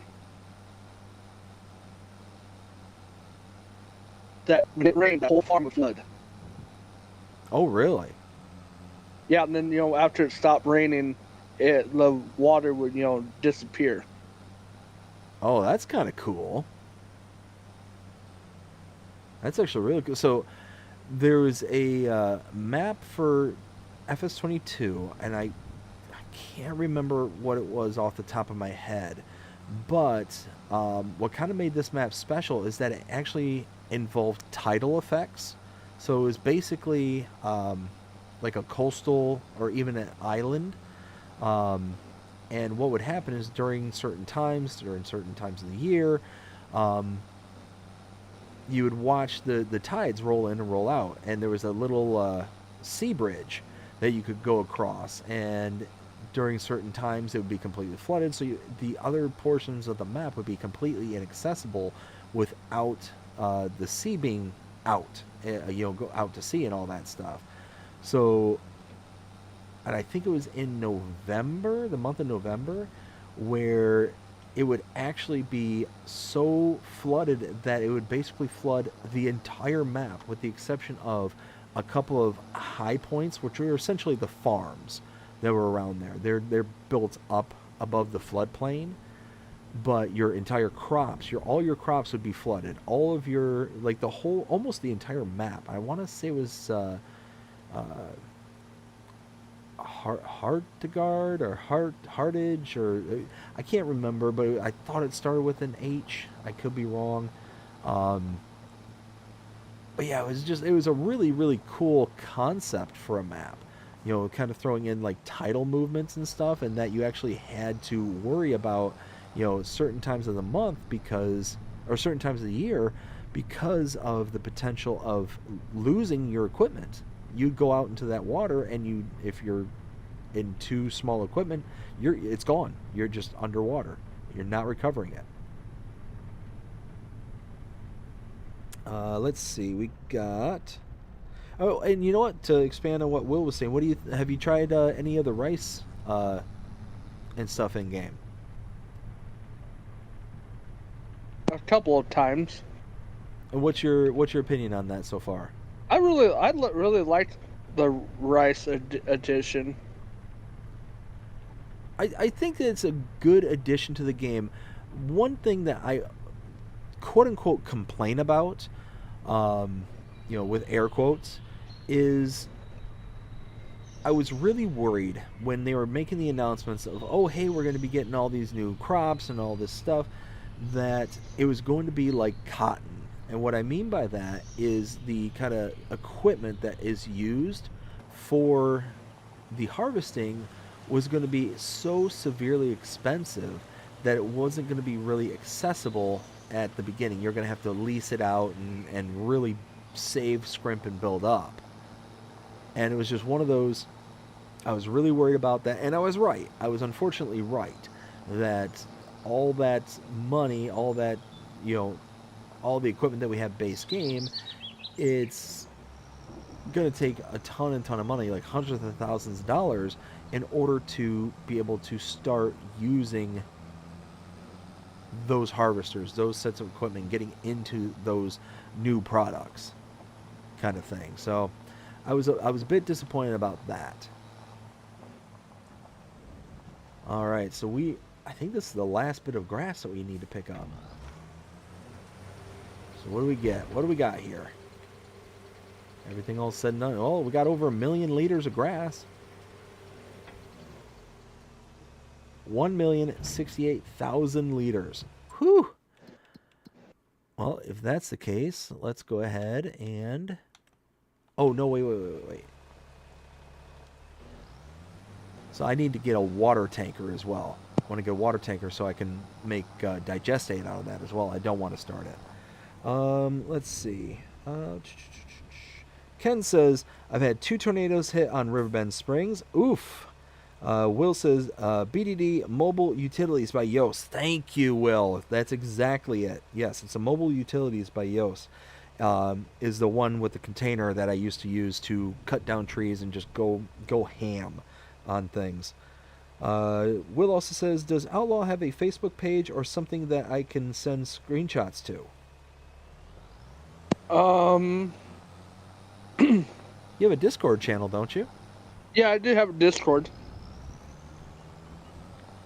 Yeah, so, Will, if you look on my Discord, you should be able to find him there. But if you want to go ahead and give yourself a shout out for your Discord page.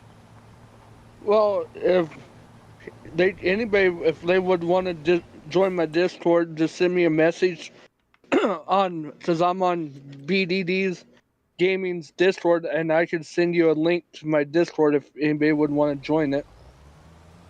Yeah, absolutely. So yeah, I know Will. He's got a bunch of different screenshots and stuff of his farm build there on Alma, and it'll knock your socks off. It's absolutely gorgeous. Yeah, it just again, my biggest thing was the rock walls. That one really kind of took me back because just the amount of time, and he did it on console too, which was the more impressive thing to me. Was the amount of patience that one would have would be. Taco says, I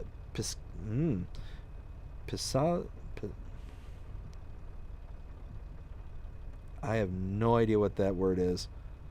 Sells for millions. Whew. Well, can I get my hands on it? Will says, I'm working on a map with some modders, but it's on pause right now. I know, bud. Ugh. It's a map of his family farm up there in New York, in that general area. Yeah, one of those I wish that he was able to make progress on it because it just sounds like awesome. He's got a syrup farm up there, maple farm, and good stuff, good stuff. Let's see. Reaver says, yep, my farm is pretty simple. Yep, that's same thing for me as well. I have very simple farms, but I will say, Reaver, your uh, airport that you made there on Dredge Creek, that was not simple. That definitely took some innovation right there. I greatly appreciated that one, and appreciated you showing it to me. Let's see. I need to get rid of this. And now I need to get a tanker. There we go.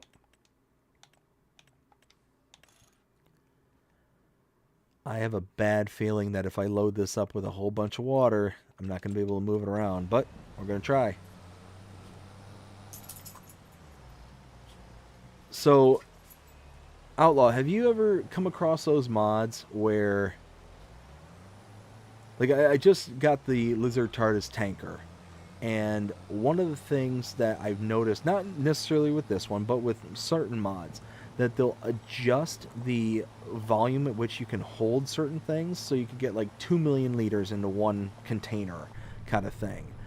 But they don't alter the script to compensate for the weight that the trailer is then holding. Have you noticed that? I've noticed that with some mods. So, funny story, the very first time that I tried using a trailer such as this, I ended up using it was a semi-truck trailer, and it was a tanker for water, and I was on Goldcrest Valley. And I'm like, okay, I need to go to the lake, I need to fill up. Well, the lake's got, I won't say like steep sides to it, but enough. It's got steep enough sides. So I'm sitting there filling up the tanker, and I'm not really paying attention to what I'm doing, just waiting and waiting and waiting, because it takes forever to fill it up. And then all of a sudden I realize, wait a minute, I'm slowly drifting into the water. Like, I'm getting pulled into the lake. And I'm like, what's going on? And I punch the gas to try and, dig my way out of it. And I'm just losing traction. I'm losing ground. I'm like, oh no, oh no, oh no. And it's just getting worse and worse and worse. And then finally, I get to a point to where it sucks me down under. And what I realized is that the weight from the water, because I was on that little bit of an incline, literally just kind of pulled me down into the depths. And I lost all my equipment. I lost the tanker, I lost the trailer, the whole 9 yards. I'm like, oh, why? Why is that a thing? It's funny stuff, though. So, I don't know if anybody's here that's on PC. I don't know if anybody remembers the map, Upper Mississippi River Valley map. We were actually just talking about that the other day. And I hired a worker. And I went back to my farm and went back to the field. And the hired worker somehow drove by itself halfway across the map down to the bottom, but where the long river was, and it went into the river. Oh no. Oh wow. It's funny because I've run into things like that before where the worker just kind of goes rogue, and all of a sudden they're just 4 or 5 fields down from where they're supposed to be. Yeah. I don't understand why, but it happens like that every once in a while. It's incredibly rare. But you know what's one of the biggest kind of glitches that you found on a map that you were playing on? Well, so far on FS25 is I bought that on Riverbend Springs. Down along that river, there's that where you pick up the stones at. Yes, okay. The stone factory or whatever it's called. Yep. And I got out of game, came back, and one of my tractor and trailer that I was using to load stones into was outside of the map. And then my equipment inside my shed I had the combine was like halfway up the wall. I don't know if it was a mod conflict or it was, just some glitch. It only happened once. That's wild. So on FS22, I was playing on a map called Italian countryside, Italian. Oh no, Hills of Tuscany. That's what it was called. Hills of Tuscany. And I was playing on that map, and there was so many things wrong with it. It was one of those maps that eventually I had to stop my Let's Play series on it because it was just a death by 1,000 cuts. And I'm sitting there just seeing all these different issues. So like the first one, the sheep pen. It had a nice little sheep pasture on the farm itself. But I was driving around one day, and all of a sudden I see these little black dots in the middle of a field. I don't own the field, and I'm like, what is that? So I drive out in the middle of it. It's my sheep. My sheep are out in the middle of this field, and it's clear on the other side of the map. I don't know what happened, don't know why they were there, but that's what happened. And there was all those just little glitches just like that. And then all of a sudden one day, boom, I wasn't able to access the map at all. Just completely crashed. Would not let me load into it at all. And I was absolutely gutted by that because, I was about, I don't know, like 20 episodes in. I was getting ready to wrap up the series, but wasn't even allowed, or not allowed, but wasn't able to finish up that series. I was so disappointed. That map was also on FS17 also. Oh, was it? And I know, and I think was it like the pin for the pigs. Okay. It was out in the middle of a potato. It was out in the middle of a potato field. Oh no. I'm looking around at all the little bits that the worker missed. One thing I missed about 22 was the AI workers. Really? I mean, yeah, you had to do like if it was an odd shaped field or whatever, you had to do like the headlands. Then you could hire a worker, and it worked. It did its job. Oh, I mean, yeah. I like how it when it works on maps, it does the whole thing for you. Yep. Yeah, it's nice when it works.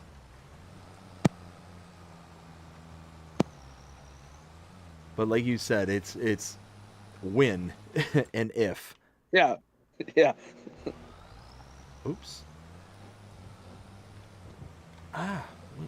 There we go. I'm just trying to turn on the cruise control. That'll be like me, like when I'm recording a video, I'll hit, turn around like like in Combine or whatever, and go to put the head down and hit the cruise control again. I'll turn the lights on. It's like, whoops, wrong button. Oh, I always end up just lowering the implement down, and it's the most frustrating when I've got like a plow like this because all of a sudden it just completely bogs down. I'm like, what's going on? And then I notice the animation behind. And I'm like, oh, I didn't hit the button combination right. Or don't be like me and you're planting a field and you totally forget you ran out of seeds and you're just planting away. I can't tell you the number of times I've done that. So many times. It's the absolute worst when you're, and especially I've done this a couple of times actually, where I completely just ignore what it is I'm doing, or I'm just kind of in the zone kind of thing, so much so that all of a sudden I realize, oh, wait a minute, not only am I, putting down seed or putting down product and not actually putting it down, but I finished the entire field and only 30% of it's covered kind of thing. I can't tell you the number of times I've done that. well, I know was it FS22. I wanted to plant a field with corn, and I accidentally planted the whole field with wheat instead. Oh no. Got done the field, I was like, and it started, started growing. I was like, that doesn't look like corn. And I walked out in the field. I was like, oh no, I planted wheat instead. Whoops. Oh no. Oh man, I can't. Again, I've done the same exact thing. Except the worst part about it is, especially when you have a planter or a seeder with no direct drill, so you can't Yeah. even like fix your mistake like right away. You got to go and get the cultivator, and I might get just a little strip, planted, and that's when I realize, oh wait, it's not the symbol I meant it to be, kind of thing. And then I've got to go and okay, I got to get the cultivator, and I've got to do this, and I got to do that, and like all this various stuff, and it's like, oh, this is so frustrating. Let's see, how much room? Oh, 2 million? 2 million? Oh, let's rock and roll. Let's do this. Actually, let's turn this on. So there's one channel I forgot to mention.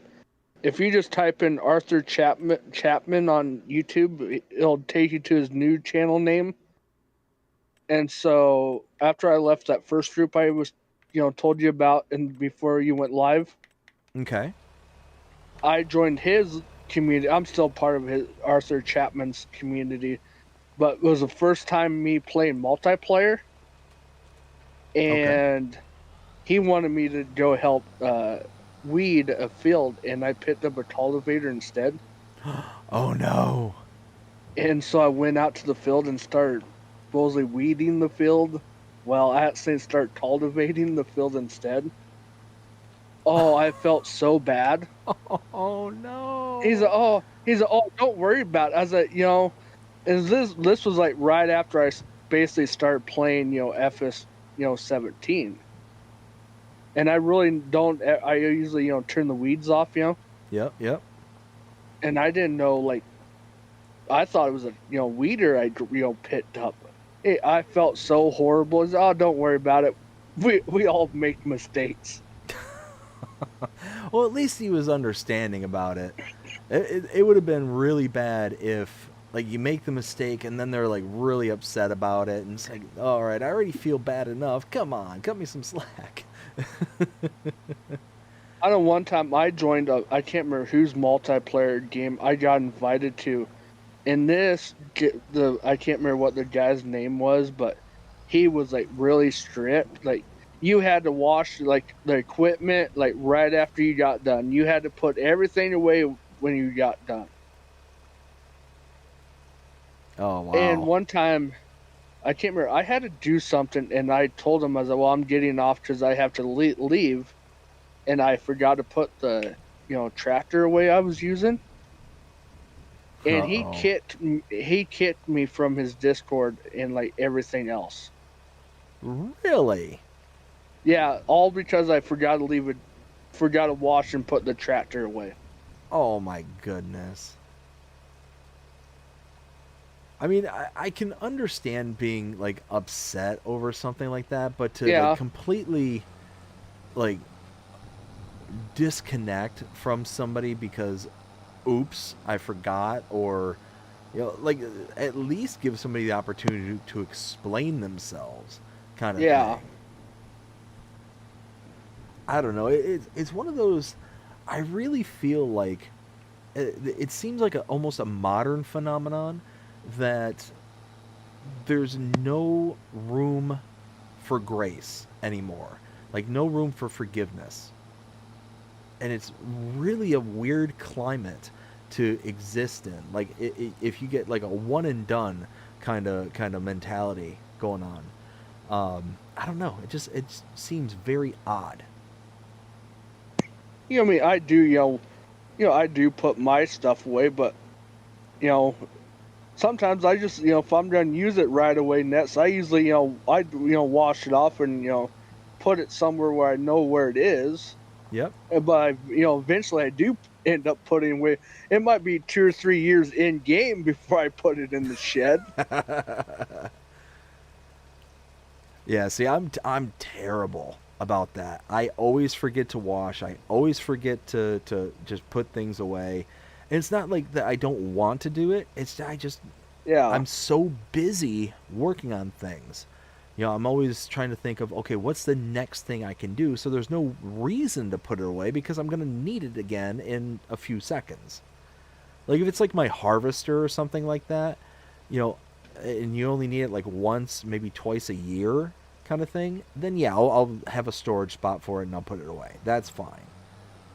But if it's like my tractor and it's something I'm using every single day kind of thing, well then no, I'm not gonna remember. Not only am I not gonna remember to do that, I'm just gonna like put it wherever, and then worst case scenario I just teleport to it. yeah. It's like, oh, where did I leave that? Oh, well, then let me just press the D-pad and whoop, there I go. Zip right over to it. That'll be me, like playing on a 4X map. Sometimes, one time I forgot where I even left a tractor at, and it was halfway across the map on one of my fields I forgot I owned. Oh, no. I was like, because I kept on things like, where did I put a tractor at? Is it like tab 2 is like, when did I have it over here? Oh, no, that's funny.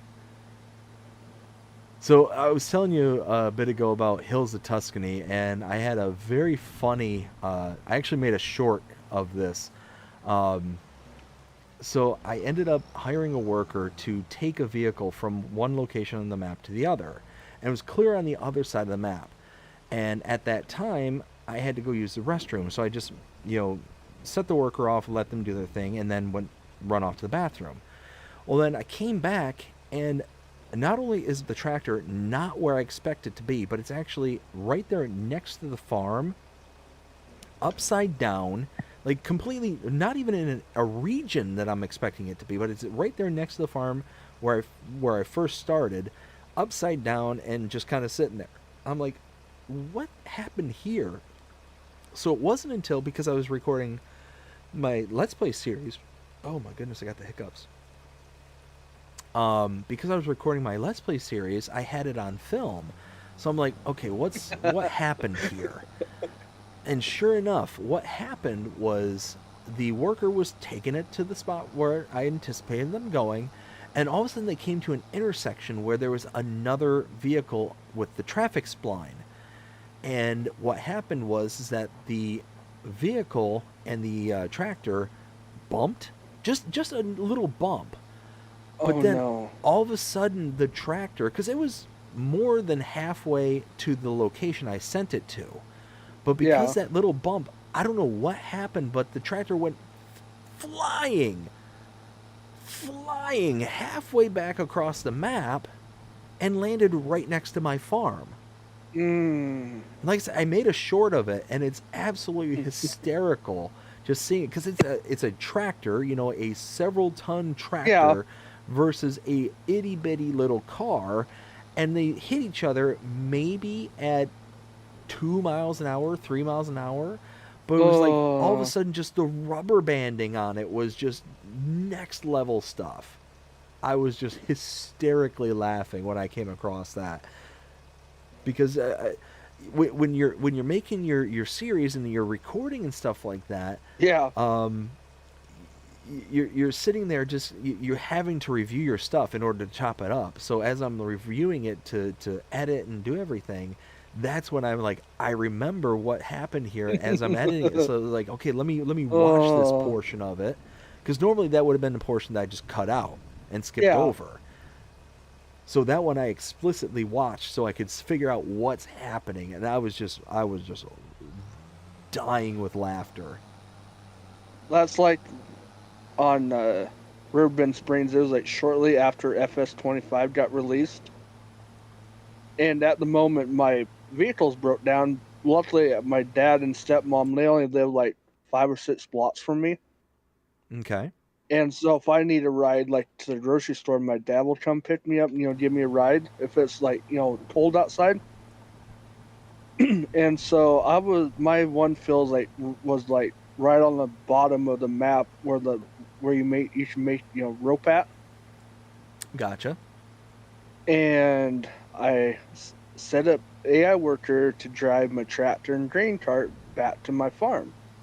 Well, I had some hay bales sitting out stacked. Well, the AI worker drove to the farm, but it hit the hay bales and flipped over. Oh no. And at first I Oh. was like, "Where's my?" I got back from the store. I was like trying to walk around my farm trying to find my tractor and grain cart or auger wagon. I'm like, "Where is it? It has to be somewhere." And I tabbed to it, and it was upside down Oh my next to goodness. the hay bales. Oh, that's. See, you just gotta love them. Gotta love them. So here on the channel, a running theme that we always call the AI workers are the actual idiots. That's what AI stands for. So we tend to give them a good ribbing every once in a while. Let me catch up with the chat here real quick. So we got Whiskey Creek Farms. How's it going, Whiskey? Hope you're having a fantastic day so far. Says, hi there, BDD. Hi there, Whiskey. Will then says, it was the vertical harvester with different attachments. Oh, the like the WS something or other. I can't remember what it's called. I know what you're talking about. Whiskey then says hi to Will. Also says, who is with you? This is Farming with Outlaw Ag. Let's see. Ken says, what up, Whiskey? Whiskey says, hi there, Ken. Pippa says, BDD, do some carrots on your fields. Oh my goodness, Pippa, you're trying to hurt me here. I will do root crops when we have some better equipment. When we have some mods that will make it not such a royal nightmare. I'm right there with you, Pippa. I promise you I will do them. But especially in these fields, like these fields are massive. Look at these things. Like number 5 is the one field I have that I could do it in. I would I'd be sad. I would just be a sad panda the whole time. Just, oh, this is taking forever. It would just be bad. Just be bad. Why does it seem like the worker's not going anywhere? They can't be done. They cannot be done already. Well, no, because they're...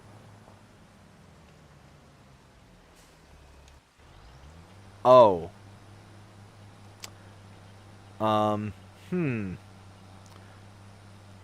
Well, that's a thing. Oh my goodness. Why? Why was that? For some reason, the worker was pinned in the street. And he hasn't even started the stone picking. What is going on?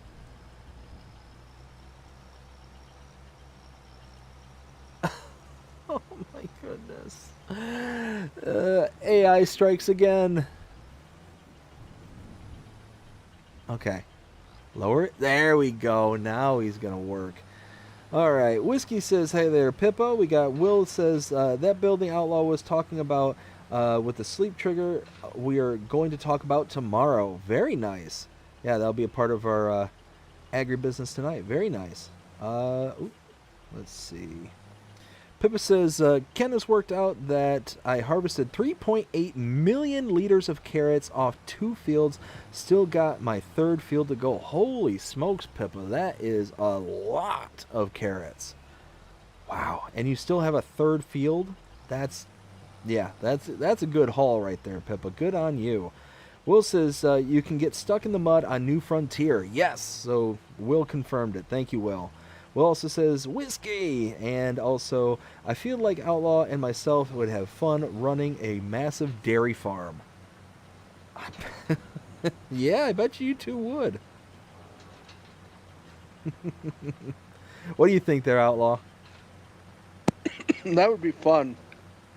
So, like I said, Will had a farm there on Alma, Missouri, that had either almost or was at 7,000 head of cattle. He actually had to have 30-day months in order to be able to have enough time to be able to do all the work in order to be able to operate said cow farm. Was he using the placeable feedlot pin mod from Schultz Modding? I don't know for sure. Will, let us know in the comments there. Because I know that cattle pen from Schultz Modding, you could hold like, was it like 1,000 cows per pin? So I know there were several pens that he had, and they were kind of stretched out all across the map. It's quite likely that that was one of them, because, like I said, he had at least 7,000 head of cattle, and it'd be very hard to get that on a lot of other pens. Let's see. Taco says, for FS25, I miss small stuff. I have a ton of third-party mods with old equipment, but the mod hub needs more active on vintage stuff. I agree, 100%. That would be amazing.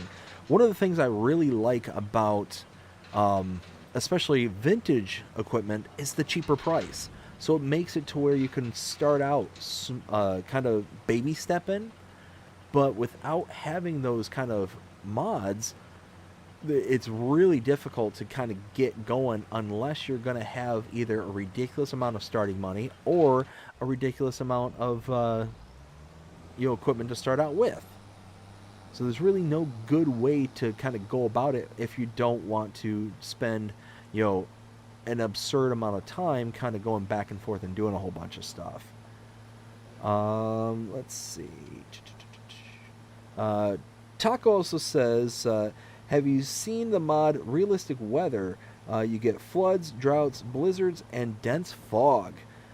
So is that a PC mod? Because that one I'm not familiar with. But yeah, it was just released. Was it Thursday or Friday? Oh, was it? For PC only. Yeah, it just been released recently. Gotcha. So yeah, that's not one that I'm familiar with because I'm on console. So yeah, no, that I don't know. Denser fog, like, has the modder seen the game? I mean, there's quite a bit of fog already. See, like you could with that realistic weather, you could walk into your field. It'll show you moisture for your like the seasons would in Okay. 19. Well, for corn, for chop it, I just call it silage, and it'll say 20 to 25% moisture. Well, for in real life for corn, you want it at least between 60 to 65% moisture. Okay. Because if it gets too dry, it could we call silage pit. The silage in the bunker, it could catch on fire. Oh yeah. Or it could get too. Then if it's too wet, it also could catch on fire. Really? Because it's too wet? Yeah. If it gets above, I think was it 75 to 80% moisture, it'll oxygen will get into the the silage bunker, and it should with the oxygen and everything, it should catch I've seen it happen before. The chaff in the bunker will catch on fire. Wow. And so I thought I could go in the XML file and edit it, to make it more realistic on the the ideal and moisture. Sure. But the modder, he made it so you can't even edit the mod. Oh really? Yeah, I didn't even know you could do that. Everywhere. Yeah, and for PC you can edit the capacity on a trailer. Yep. Or on the combine, well, I thought, I was all right, well, I'll just go in there, unzip the file and, just edit, make it, a little more realistic on the, moisture and everything. Yeah, you can't even do that. That's nuts. Yeah, I didn't even know that modders could do that. Because I that, haven't seen the the really intense fog yet. like I said, it's one of those that I don't know if we need more intense fog. No. I'm Well, just saying. there's a PC only map. It's called. I'll have to look again. It's called Dakota 4X, and the fog is so bad, you can't even hardly stand it. Oh wow. Yeah, see, I'm looking at my screen now, and you can see like all the fog in the low-lying areas. I can only imagine that just being thicker and denser. Like, ugh, I don't know. But I don't know. luckily on that Dakota 4S, it's just like in one area. Oh, that's good. Like the fog, but still, it's like right by the shop area. So it's the So place you're where you trying, visit often. yeah, you like drive there, and sometimes I end up missing where the shop is because you can't really see. Oh no. See, that's why the modder did it. Is just so he can be like, ha ha, kind of like the Nelson from The Simpsons. Yeah. Let's see. Oh, Taco, thank you. I appreciate that. Says the flooding map was Halig Petrus. I knew it started with an H. Yes, Halig Petrus. So yeah, that was the map where the waters would come in, would flood out the fields, and during certain times of the year, it was a nice looking map. I enjoyed it, and just that nice little feature on it. Farmer Groot, how's it going? Says hi to everyone. We got. Oh, actually, while I'm thinking of it, need to chuck a wrench at you. Let's see. There we go. And Hi, Farmer Groot. I'm pretty sure they're outlaw. I think I need to give you a wrench as well. But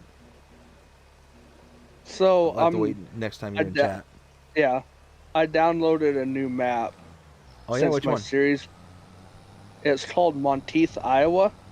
It's by DR Modding, Okay. and so I'm building a custom, farmyard, and so I placed down two cattle pens, and I didn't even own the field, and it let me put it down.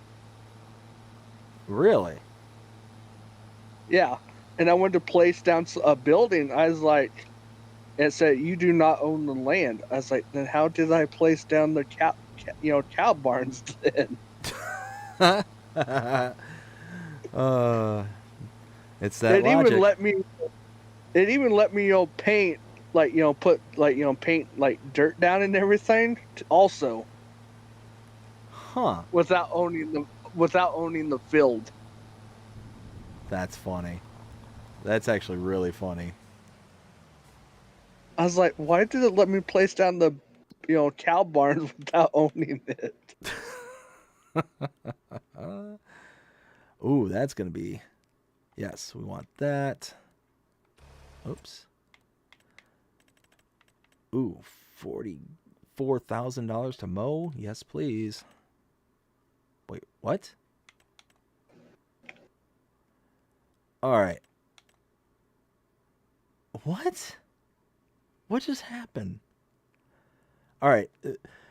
Everyone in the chat, please confirm that I am not going insane. Please. I just accepted this contract. It's saying it's complete and I can collect it.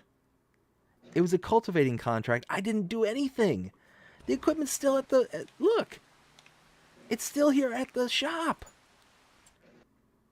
I mean, 35 grand. And yes, please. Thank you. I'll take it. Yeah, I'll take the money if you didn't. ended up not doing the contract. It literally just gave me 35 grand for no reason. Again, I'm not going to complain. Yeah, I wouldn't complain either. No, I mean, but I mean, it just kind of took me off guard. And like, wait, what just happened? I was so confused there for a second because I was like, this doesn't make any sense. All right, let's bring them that way. That's going good. That's empty. Okay. We got Will T saying, I want to see Alfalfa and Clover in game. That would be nice. Pippa says hi to Whiskey and Outlaw. Let's see. Taco de Groot says, BDD, you said that your maps would look like Picasso's. Oh. They do sell for millions. Yes. Okay. Oh my goodness. When you put that down originally, I don't know what my brain did, but it certainly wasn't functioning at that moment. Oh, well. So if I could figure out a way to make a map that looked like a Picasso and figure out a way to sucker a whole bunch of people into buying it, or at least one very rich person to buy it for millions, then don't get me wrong. How do I want to say this? I am a very, very bad art critic. My version of art is anything that is pre-modern art, and like it's gotta look pretty. Like it's gotta look good. Like I've got a friend, and she herself is an artist, and she loves to go to the museums and stuff like that, go into the art galleries and stuff like that. And we ended up going with her one time, and I specifically avoided the modern art wing of the museum because I knew the moment I stepped into it, I'd be angry. Not frustrated, or I'd be angry, visibly angry. And the reason that is because it's, if I can look at a piece of art and be like, I can do that, you are not an artist. Like, so what I mean by that is, an example, I think it was in New York, they ended up taking a banana, like just a regular banana, and a piece of duct tape, slapped it onto a white wall. That was it. That was the art exhibit. And I'm like, I could have done that. And it sold. Somebody bought it. And then some other person... Maybe, what was that? Maybe I should get into art then if I could do that. Oh my goodness. They sold it for like hundreds of thousands of dollars. And then somebody came by, grabbed the banana from off the wall, and ate the banana. Ew. It's not like, it was like a sheathed banana, like it was in the casing, Yeah, kind of thing. But it was just like, okay, somebody buys it for hundreds of thousands of dollars, and then some other person, some random person, just comes up and eats the banana. And then the person's like, oh, it's not a big deal. And they go down to the local grocery store down the road, buy a bushel of bananas, and just re-stick a new banana on there. It's like, it's the concept that you're buying. Like, no, are you kidding me? Like, this is a money laundering scheme, nothing more. Like, I got visibly angry with that. And sure enough, not even we accidentally, but we ended up working our way around, and I walked in, not realizing where we were, and we walked into the modern art room. And I was annoyed. I was immediately annoyed. I walked in there, and there was somebody painted an outlet, like an electrical plug outlet, onto the wall. Now, don't get me wrong, it looked like a legitimate outlet. Yeah. But it was like 100 times larger than a normal outlet. And I was just annoyed. Somebody screwed a toilet to the wall. Like, just boom, just to the wall. And I'm like, why? And called it art? And called it art. I'm like, why is this a thing? Who thinks that this is art? I just came from a room from, like, the 17th century, 18th century, like, Yeah. beautiful paintings. Like, beautiful artwork. And, like, this, like, the fact that somebody has the tenacity to sit there and say, this is the equivalent of this beautiful portrait or this beautiful work of art. Somebody, like, oh, I can call myself an artist because I did a thing. Like, no. I reject your reality and substitute my own. Ugh. But yeah, no, that was that day ended in actually really badly. Like people always, What's that? like people always tell me, they said, I'm like, people tell me, well, Cody, you're only 31 years old, but you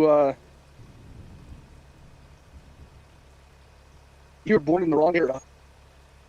Yes. You know, like you said about, art, like, really a toilet and stuff. Oh yeah. Yep. So somebody else took a canoe, like a actual, like, fiberglass canoe, hung it to the wall, Yeah. and then put in, like, skeletons inside the Yeah. canoe with the oars, like, hanging off the side of it. They're all kind of, like, just hanging there, and it was supposed to be this, like, whole interpretation of how the outdoors are full of, death and suffering and like all this, like, there was, like, this whole existential thing that was associated to it, and then on top of it was supposed to, like, be about climate change and all this stuff. And I was like, oh, this just hurts my brain. Like, no, like, this is not art. And that's not even to mention, like, the more, like, disgusting things that are out there that's quote unquote considered art. Like, I'm not going to get into all that. Like, I'm keeping it tame, but like I said, she's an artist, so I get into these kind of, discussions with her quite often. And yeah, it's one of those where I end up sometimes leaving more, like, extremely frustrated. It's like, Yeah. because she's sitting there, like, explaining to me how this stuff is art, and I'm like, this is not art. Like, we've gotten into this, like, round and round discussion, and not even discussion, like, it's almost escalated into, like, a full-blown argument at times. Yeah. And like I said, dear friend, like, they're some of my closest, friends in real life, but that's one that just, it's gotten to the point where we almost cannot talk about it anymore because it's that contentious. It's gotten to that point. And it's like, okay, if we want to continue to be friends, we need to reel this in. Like I was telling someone the other day, like, when I was younger, kids were outside playing. Mm-hmm. And now, like, I live in a town where my grandma lives and stuff. And, like, I would come here in the summertime and, kids would be outside playing or at the park. And, like, you hardly see any kids outside anymore. Yeah. Yep. Yeah, oh, well, that's a thing. And I don't even think he's going to get off of that. Ay. So I'm just sitting here spending money endlessly, apparently. And why is he even going in there? Why was that a thing? Why didn't you just go south? Okay. Y'all, we got multiple examples tonight of AI. Throw it in the chat. Just throw it in the chat. Actual idiots. I call AI on my game. I call them automatic idiots. I mean, you know what? Close enough. At this point, close enough. Oh my goodness. Sometimes if I get so frustrated, I have other, not so nice words I like to call them. Oh, trust me. I think every single person who's played this game has a lot of not so nice words to say, especially when it comes to the AI workers. I have no doubt about that whatsoever. I'm sure every single one of us has just sat there, just Jean-Luc Picarding ourselves with our hands in our foreheads, and just like, what the actual beep? Yeah. That's why half the time, like in my videos, I'll turn my mic off because I'm sitting there cussing at the AI workers. Dust Bunny, how's it? Oh wait, I missed some. Hold on. Ken says, "LOL the taco." Nacho says, "Hi guys, can't hang out, just making my rounds, passing out likes." I appreciate that, Nacho. Hope you have a fantastic day. Hope you're having a fantastic day so far, and as long as you're here, hope you have fun. Hi. Dust Bunny with the wave. How you doing, Dust Bunny? Hope you're having a fantastic day. Says Nacho says hi to Dust Bunny. Dust Bunny says, how are you doing, sir? Doing fantastic, Dust Bunny. Thank you for asking. Whiskey says, hey there, Nacho. Dust Bunny says, there's a lot of live streams tonight. Is there really? Well, I guess I'm in good company tonight. Let's see. Nacho says, good you. Whiskey says, hi there, Grandma Dust Bunny. Dust Bunny says, not bad, jumping around, leaving likes like you're doing. I appreciate it, y'all. Thank you so much for stopping in and hanging out, even if it's for a little while. Nacho says, whiskey. Dust Bunny says, hello again, grandson. Whiskey. Nacho with the laughing, crying. Cry me a river with the hello. Dust Bunny, Nacho, we do what we can. Well, I appreciate it greatly. Dust Bunny says, good evening to Cry me a river. Dust Bunny also says, yes, sir, we certainly try. Nacho says, okay, see you guys. Tell Dave to keep up the good work. I appreciate it, Nacho. Thank you again so very, very much. Taco says hi to Dust Bunny. Dust Bunny says, evening, Taco. Will says, Outlaw, you should check out my YouTube channel. I will be doing a birthday stream. And yes, I will be joining him there as well. Oops. I will make sure I jump over there. When is it going to be? It's later this month. We'll put the exact date there in chat because I do. Yeah, just let me know and I will make sure I come over and watch it and give you a like. Oh, beauty. Dust Bunny says, Mr. Will T, I replied to your request in BDD's Discord. Awesome. And Will says, thanks to Dust Bunny. Dust Bunny says, you're welcome, sir. Ken says, FS22 AI actual idiots, LOL. We're seeing some examples here tonight of FS22 actual idiots. Just throwing it out there. Let's see. Will says, Arthur Chapman is one person I'm trying to get on agribusiness tonight. Oh, fantastic. That'd be cool. Yeah, he won't. I'm not for sure when he'll be back up and running, Arthur Chapman, because him and his wife are currently moving right now. They're moving to, I think was it Arizona? Oh, okay. Let's see. Crummy River says, good night, everyone. My pain pills are starting to kick in. Enjoyed the live stream, BDD and Outlaw.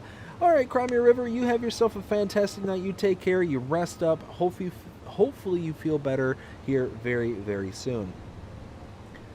Ken says good night to Crimea River. Crimea River says, thanks, Ken. I will. Taco says good night. Willin says, I sent some screenshots to Outlaw on Discord. Very nice. Will says, I will check them out later. The main cow barn I used was on Alma, Missouri was the 120 by 400 BTO freestall monoslope by Legacy Ag Lack. Yeah, Legacy. He makes really good mods. Nice. He also says, I'm definitely down to play on FS25 running a massive dairy farm with Outlaw. Dude, I'm telling you, Will, you're already up to 6.5 million cows and about 400,000 sheep last check.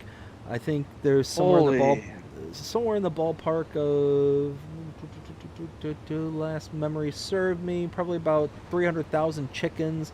Like, you need to get to working on that before you start making plans with Outlaw. Just so Outlaw, just to kind of fill you in on what's going on, because it's kind of an inside channel joke. So Will had the big farm there on Alma, and we were all doing the live stream together. It was me, Jonah, Whiskey Creek. I think it was a whole bunch of. I think Ken was there too, and we all of a sudden said, hey, you need to go out and make sure that you're doing X, Y, and Z. And then all of a sudden it started like, oh, well, you got to recreate your new Alma farm, and you got to do this, you got to do that. And all of a sudden it started steamrolling from 7,000 to 10,000, 10,000 to, 30,000, 30,000 to 90,000. It just kept going up and up every time we started talking to him. So right now he's up to, I think, actually, no, it wasn't 600,000 cows. No, it was close to... I think we last said it was up to 900,000 there, Will. So get to work.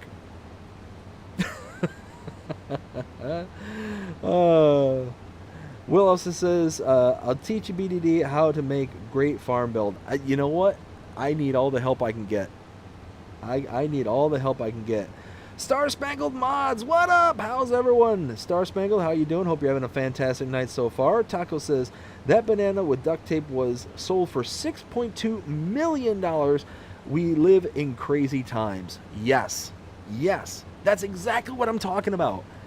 That's exactly what I'm talking about. There is no reason in this world other than money laundering that a banana duct taped to a wall that some random schmo shows up and eats off the wall sells for $6.2 million. Again, if I can do it, it's not art. I have the understanding of knowing that I'm not an artist. I have no shame in saying that I'm not something. I'm more than willing to be able to be self-aware enough to be like, oh, I'm not an artist. Oh, I'm not a star athlete. I'm not this. I'm not that. Whatever the cases may be. I'm self-aware enough to be able to do that. So, if I'm then able to turn around and do a thing that I know I'm not, it's not the thing. So if tomorrow I start, becoming a Heisman Trophy winning quarterback, well then I know that is not what a quarterback does. Or that's not the caliber of Heisman anymore. Like that's what I'm saying with this. So yeah, if I could just bolt a toilet to the wall and just come up with some gobbledygook and say, oh hey, this is a I don't know what I don't even I remember reading it, and I was just like about maybe a quarter of the way through the little notes that they leave on the side of the I refuse to call it art, the display. There we go. They leave these little note cards, and it gives you like a synopsis of what the thing is supposed to be, what they're supposed to be portraying with this. And I got about a quarter of the way through it, and all of a sudden the Undertaker eyes, where they just kind of rolled into the back of my head happened, and I'm like, done. I threw my hands up in the air. I'm pretty sure I even hollered done and walked away. I walked out of that room because I just was so annoyed by not even the end of that card, but just being in that room. I was just so beyond done. Anyways. Let's see, where was I? Dust Bunny says, heading out, folks. Have a good stream and good night. Take care. All right, Dust Bunny, well, you have yourself a fantastic night. Hope you have a great one. Take care, and we'll see you again next time. Taco says good night to Dust Bunny. Star Spangled Mod says, take care, Bunny. Taco says, good.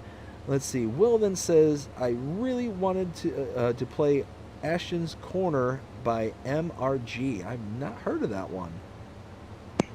I think it'll be publicly released in March, I think he said. Ooh, nice. Let's see. Let's see. Will says, no, Ken says, good night to Dust Bunny. Taco says, the art argument is who did it first, who came up with the idea, not I could do that. Yes, a lot of art could be done after the first one did it, but you're not the first one.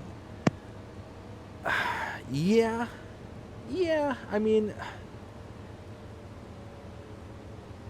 I don't know. It's so frustrating to me that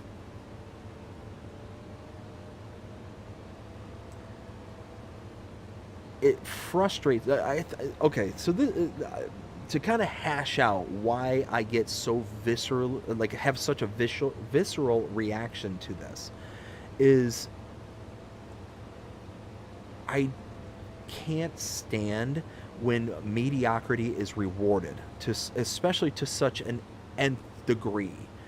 And it's not like a jealousy thing or anything like that. It's that I genuinely believe in hard work, and that through through that hard work you're going to get something out of your ooh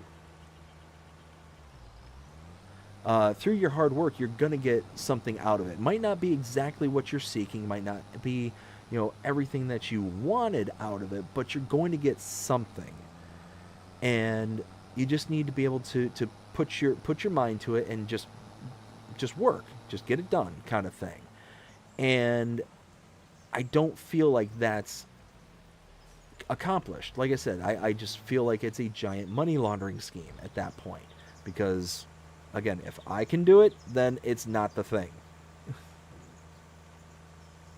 In regards to arts and artistic and stuff like that, there's plenty of things that I can do that I can call the thing, but yeah, not in the realm of the art world. I really hope that they fix the stone pickers in this to where it's not gonna try and redo what I've already done. We're gonna check this out.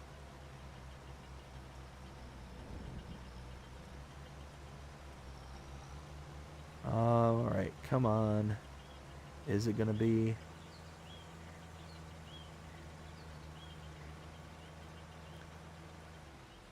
Don't do it. Please don't do it. No, no. Oh, now that is entirely disappointing.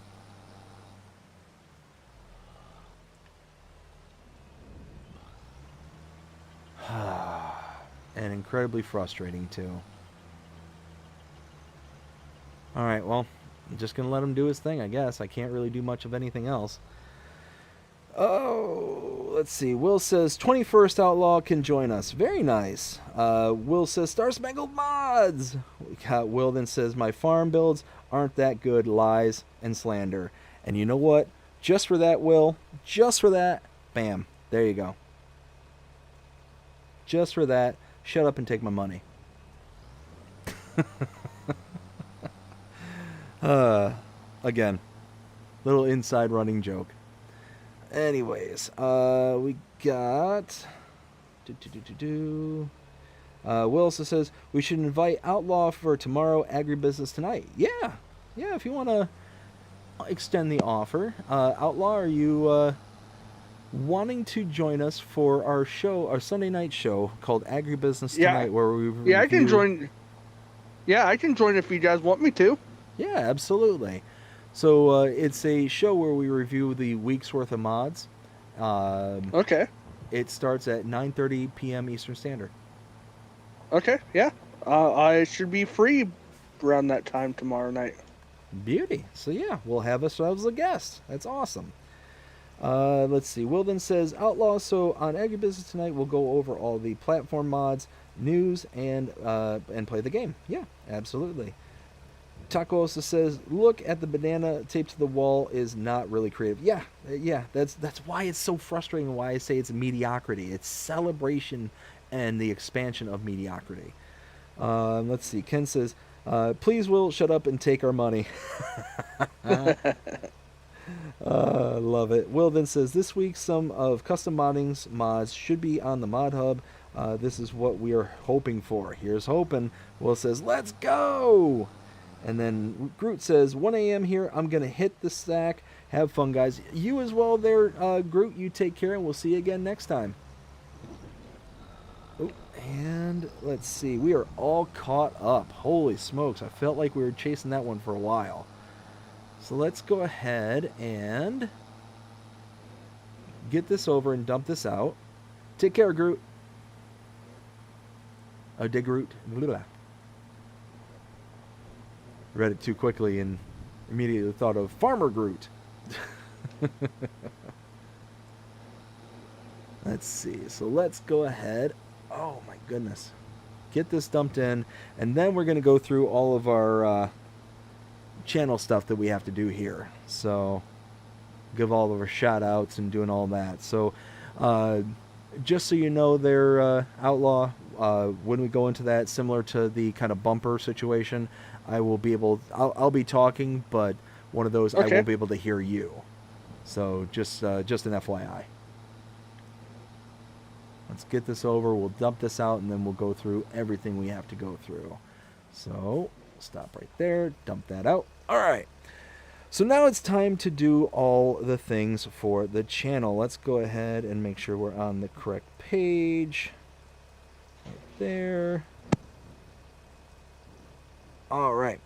So we got to give a shout out to all of our Tier 2 and 3 channel members. Starting with our Tier 3 channel members, we've got Rail Fanning Jonah, Pipe and Paul, Ken Adlam, Whiskey Creek Farms, Crimea River 63, Farming with Outlaw Ag, Philippa Thompson, and Farmer Groot. Thank all of you for being Tier 3 channel members. I greatly appreciate every single one of you. And now our Tier 2 channel members. Let's go ahead and click that, do that, and switch that over. Let's see, we got Mark K, Agro. I'm going to have to figure out something else how to deal with this, because for some reason it keeps adjusting everything out from under me.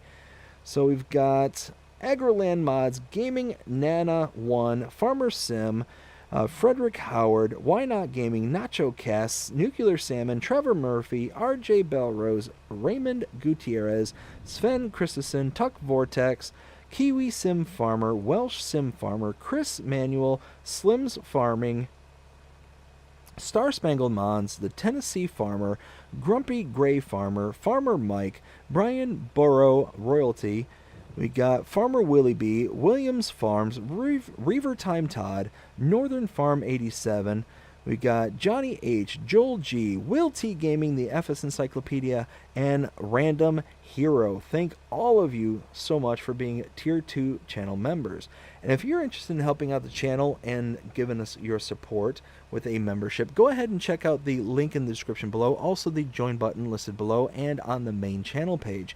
There you can gain access to things such as custom badges, custom emojis, and the early access to edited content such as the Let's Play series and channel shorts. All that starts for Tier 1 channel members at 99 cents a month. You can also gain access to Tier 2 membership level, which is everything you just heard before, plus the shout out, just like what we just did here a few seconds ago. That's $4.99 a month. Or you can go with the Tier 3 membership. That's $9.99 a month.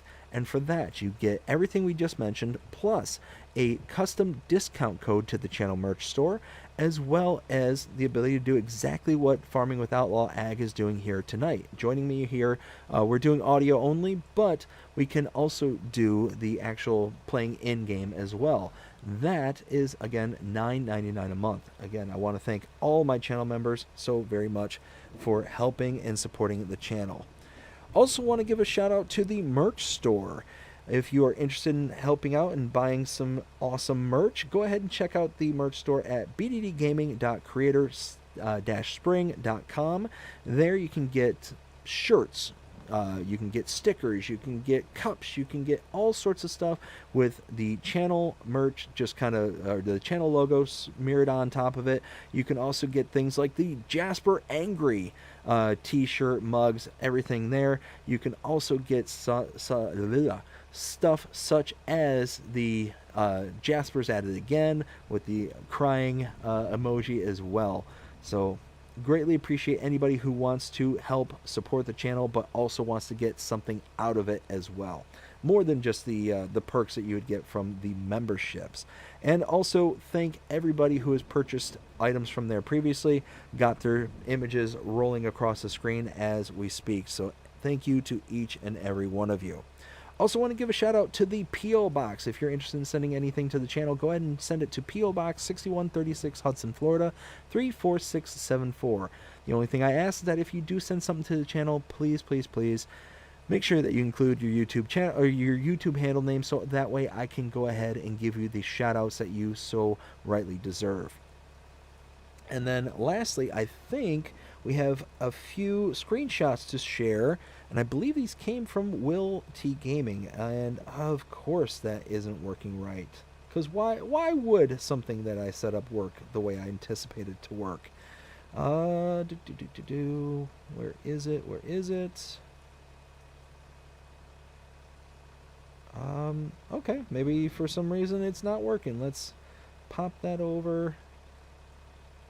Do I not have them stored? Maybe I forgot to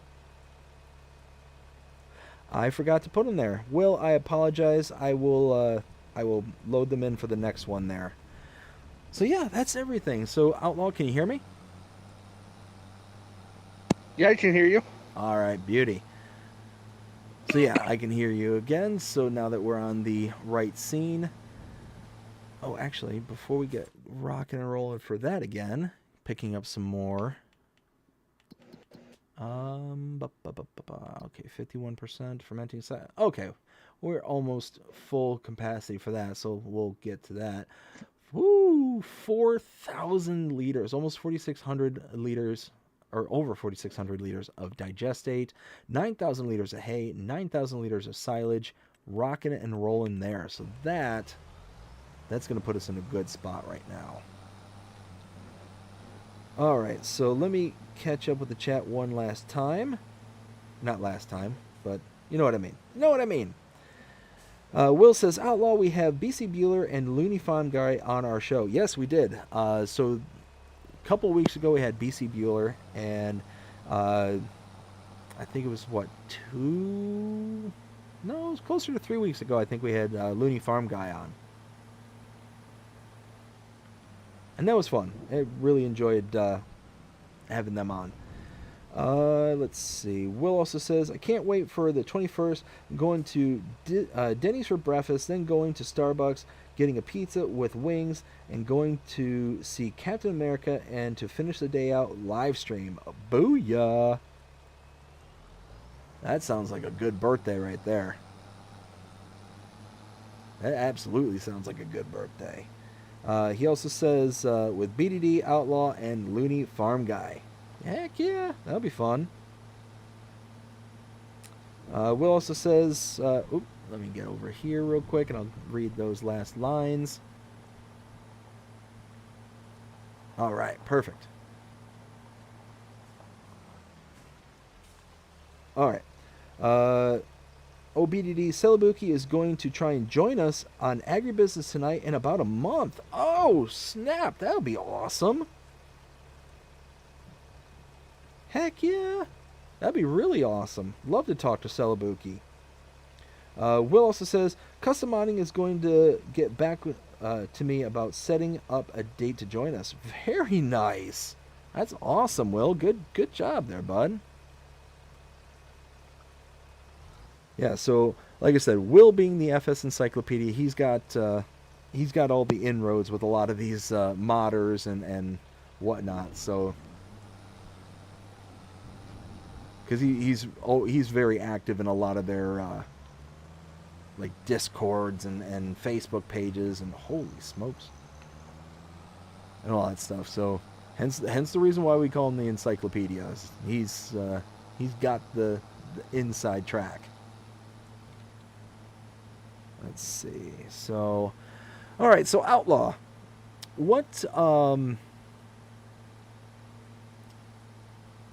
what kind of crops do you mainly stick to here in Farming Simulator when you're playing? Do you tend to stick with like corn to make silage out of, or do you just Yeah, I do like corn or sorghum, and then for silage, and then I call it like cash crop to sell. I usually do like wheat or barley okay? or soybeans because you can make pretty. I don't know. I really haven't done soybeans yet in 25, but I know in 22 you made pretty good money off the soybeans.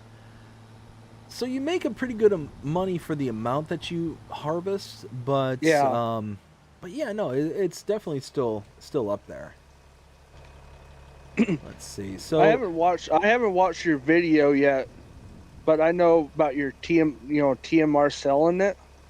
oh yes, yes. But So I know one time on Riverbend Springs, I sold, was it like 50 or 75,000 liters of TMR because I had extra, and I made like $250,000 off of it. so for the longest time, so to kind of give people a perspective as to what kind of sparked that video is, I received a few comments from my Let's Play series where I sold a whole bunch of extra TMR. And Yeah, it was one of those where before that, I was very hesitant on selling TMR because it just didn't add up. For some reason in my brain, I just couldn't put two and two together as to the upside to sell TMR. Well, then I got to thinking about it. Well, wait a minute, and I was being really dumb about this. Like this was really stupid on my part. But I was sitting there and it's like, wait a minute. Silage, I can sell it for X. TMR, I can sell it for Y. Now, normally, I was seeing prices for silage that were actually slightly above TMR, but here recently I've been noticing that TMR is running about equal to it. So I'm like, oh, well, I mean, silage is less steps to make. I don't have to get a mixer and do all this, blah, blah, blah, blah. So I was like, oh, if I'm going to make the same amount of money per 1,000 liters, then what's the point of doing that? Well, then it dawned on me, like, really? Like, it hit me like a thunderbolt when I realized this. It's like, well, yeah, you're making the same amount of money per 1,000 liters, but the difference is that you're padding it with other products. So you're getting a significantly higher volume for that same amount of money. And the thing is that when you average the prices of the individual sales for hay, silage, and straw, using that as kind of the base recipe, you bring the average price of silage down because you're including a extremely cheap product in straw and a little bit more expensive but still extremely cheap in hay. So if you were to aggregate the averages together, well then all of a sudden it makes sense that now all of a sudden that per 1,000 liter price that you're going to get for all three of those individual products is now severely reduced and put down to, instead of say $220 per 1,000 liters on normal economy, it's now down to, let's say, I don't know, like 130 per 1,000 liters. So at the end of the day, it really does make sense to sell extra TMR. If you don't need it, sell it. Now, I think I'm going to do another test to where I'm going to try and include the various different recipes for TMR. So one recipe for hay and straw, or hay and silage, another one for hay, silage, straw, and another one for hay, silage, straw, and mineral feed. And to see yeah, if those various TMRs will change the kind of change the calculations enough to make it not worth selling it. I can tell you right off the yeah, bat that the one with mineral feed is not going to be worth producing to sell that one, because the price per 1,000 on that one is insanely expensive. But at least that's my knee-jerk reaction. I could be 100% wrong about that. Yeah, that's what I usually do for TMR. Mix is I usually just do hay and silage. So the video that I did all three of the products, the big three products. Yeah. Hay, silage, and straw as the padding. And when I calculated it all out, it drove the price of the average way down, and the TMR stays constant. So it's whatever the sale price is at that point in time. So it made sense to sell it off. But what I was curious about is, do you see that kind of same overall trend if you were to only include hay as a byproduct or as a padding product? Now you got me thinking now. Right? Because it's one of those, like, it makes a difference when everything's all said and done. You might still come out ahead, but it might change the calculation from, oh, well, the average price went from, with all three components, I think it was like 120, 130. I had a screenshot of my calculations and in the video itself. And it might change it to where now all of a sudden the price is per 1,000 liters is higher when you average it out, to where instead of like 130, it might be 180, 190. So it might still be better, but by padding it out with the straw, you're increasing the gap and making the TMR more worth it. And you're saving the more vital, more expensive product of silage, by padding it out. Let's see. Should I do another cultivating contract to see if they just pay me for it?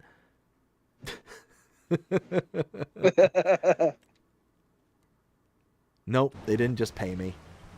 Darn it. One could only hope. I know, right? It's, it was a free 40 grand, earlier, but I guess I can't be lucky enough to get another 10 grand for it. Ay. Gotta love it, though. Gotta love it. It's those little quirks that just makes this game really charming. Those little those things that eventually you learn to live with and kind of deal with. So why is it still raining? It says it's supposed to be sunny. I'm so confused. I don't get it. Will, what are you doing to me, Will?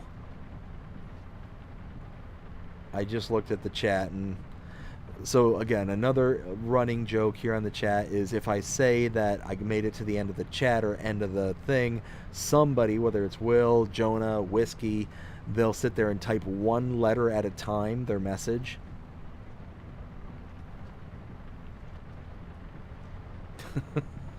And he said, he is not caught up. Oh dear, I'm running into a tree.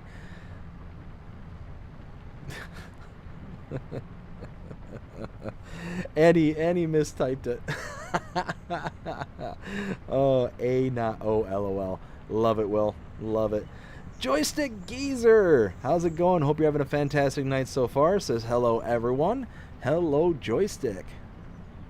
We are just rocking and rolling here, trying to get as much work as possible done. Actually, where am I going? Am I going the right way? Yes, I am. Okay.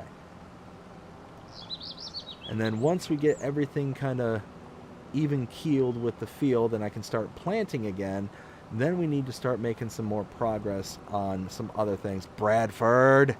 Hey. So again, Bradford, oh, you know what? Don't read and drive. Just don't read and drive. Just get there. Oh my goodness. All right. So on your farm, we have established that you tend to like to do the silage work. You also like to do kind of a more realistic kind of gaming style. What about like for your series, your role plays, your things like that. What?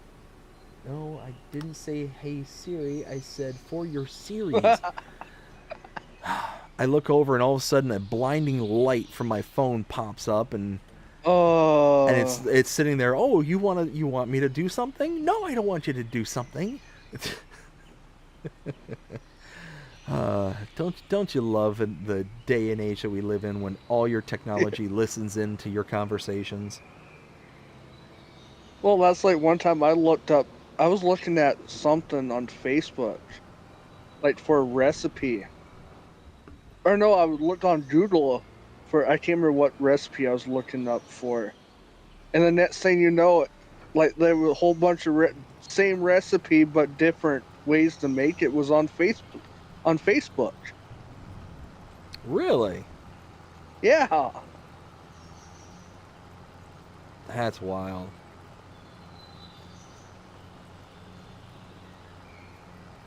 Oh. So Bradford says one letter at time.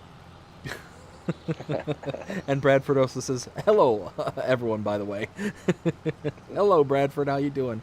Hope you're having a fantastic night so far. Will says, "I'm heading to bed. Have a good night, everyone." All right, Will. Will you take care? We'll see you again next time, bud. Well, actually, we'll see you tomorrow. You take care. We'll see you then. Joystick Geezer says, "You set off your phone too." LOL. Yeah. Oh yeah.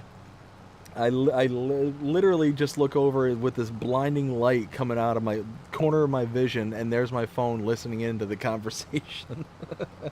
Bradford says good night to Will.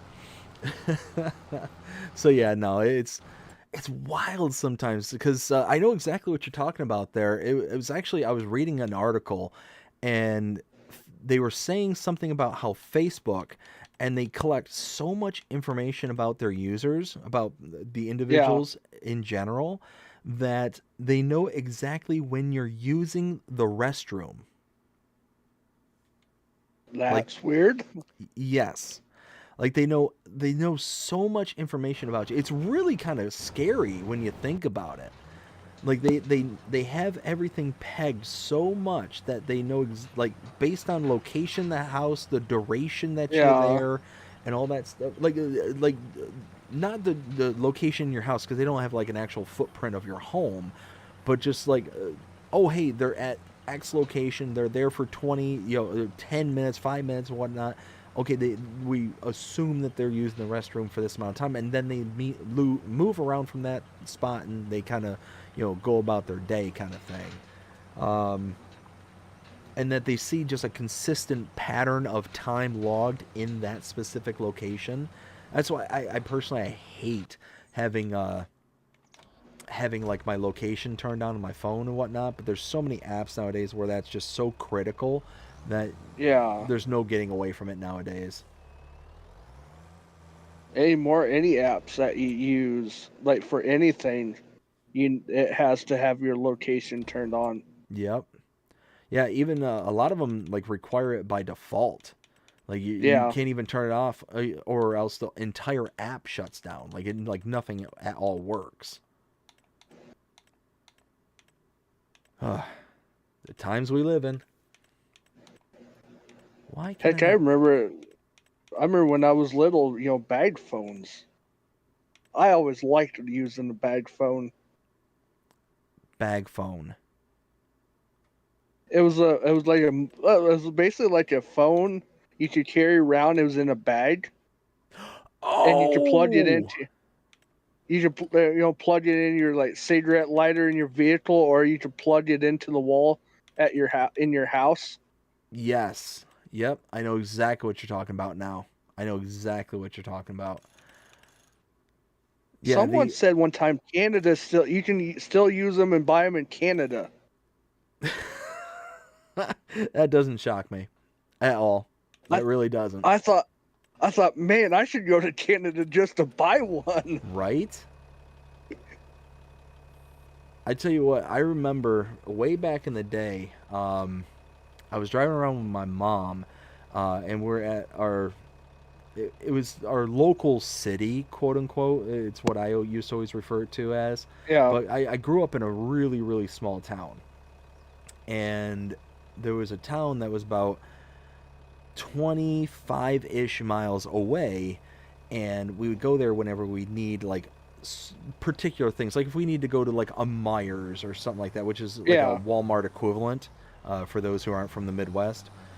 Um, and as we would kind of go there and whatnot, we would take a very specific route. My mom would always take this route going there, and it used to drive me nuts taking this route because it was always longer than just going by highway. But she didn't like driving on the highway, so we would take this route and we would kind of get there and whatnot. Well, one day we end up taking this route, and my mom just slams on the brakes for no reason whatsoever. I'm looking in front of us, it's like there's nothing in the road, there's nothing, and then all of a sudden she's like, stay in the car, and she gets out of the car, puts it in the park, and then she runs over to the side of the road, and that's where when I realized, oh, there's somebody laying down on the ground, like on the road.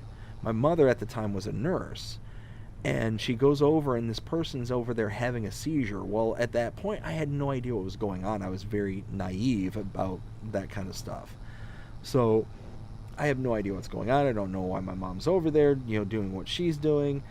And it was just absolutely wild. But at that time, we had one of those.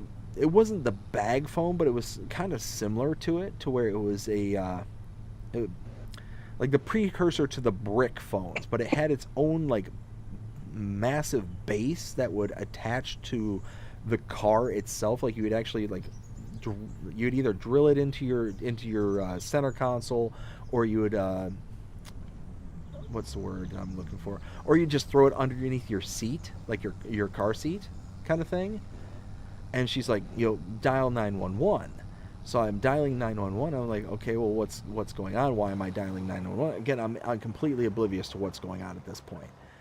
And I hand her the phone, and she's saying all the stuff that's going on. And yeah, it was a crazy, crazy time. But yeah, I remember that story vividly because of that phone.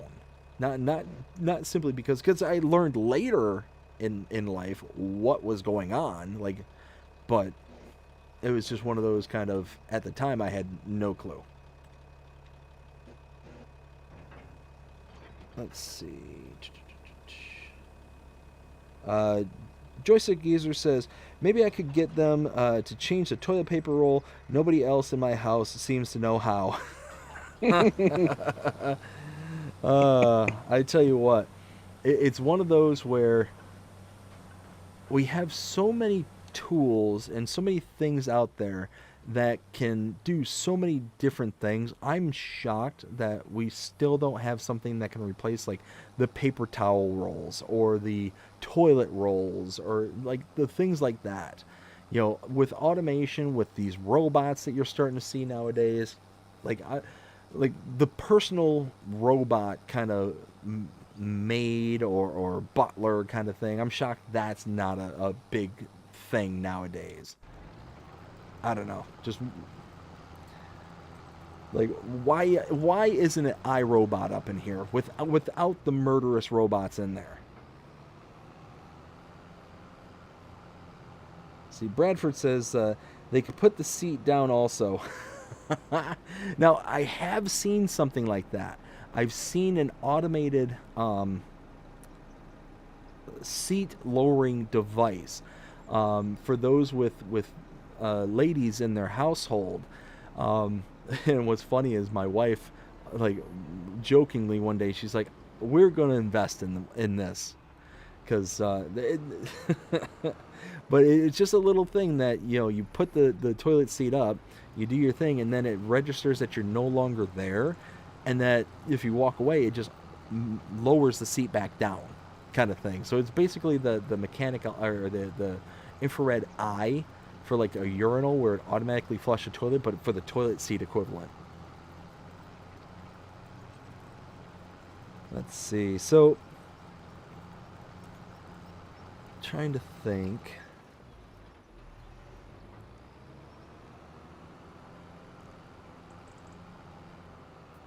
So, what's one of the like the biggest out of your comfort zone things that you've done for your channel? Uh, I'm not really for sure. I had to think on that one. Okay, because I guess I don't know. I thought I just started doing videos. Was it a year ago? A little over a year ago. And I thought, you know what? I'll try live streams. I don't know. I just would like live streams. I just kind of run out of things to talk about. mm-hmm, I just feel more. I don't know. Some reason I just feel more comfortable doing recordings. sure. Well, and that's, I mean, it's one of those where it's really hard to kind of fill the gaps, fill the dead air kind of thing. But it's one of those too where with a kind of let's play or role play or whatever the style, like you come up with the things that you want to kind of touch on beforehand. So you get more time to think about what it is you're going to say rather than like what we're doing here where it's very off the cuff and kind of less structured. But that's also why for the live streams, whenever I'm doing live streams, it's always very laid back and chill, so things can kind of ebb and flow wherever they want to go, kind of thing. And you're not trying to adhere to some kind of structure. That's always been kind of my motto when it comes to these live streams. Is it makes it a lot easier to be able to come up with topics, or not even topics per se, because it's not even like really driven like that, but just kind of subjects to talk about, kind of thing. Like it just makes it easier to kind of ebb and flow as you need to. And it leads to, I mean, me personally, especially because I have a lot of guests like yourself on, leads to a lot of very interesting conversations that can be had. Yeah. Let's see. I need to get a trailer. Oh, my dog is next to me having dreams. He's chasing squirrels. The problem is he hasn't chased even a real life squirrel in many years. He's lazy as can be. Except he wants to bark at everything that walks past the house. Could be somebody like walking in the street, and if he sees them, he's like, "Oh my goodness, there's a person! Bark, bark, bark, bark, bark, bark, bark! Oh my goodness! Human! Must alert the human!" Doesn't matter that they could be, half a mile down the road by this point. They could just be, just wandering off, but if he sees them, he lets us know about it. Which, I mean, in all fairness, is a good thing. That's the whole reason why I have dogs, is they are, first and foremost, they're a companion. But, beyond that, they are the first line of defense. An early warning system. So I always encourage my pets to bark and to let us know when something's amiss.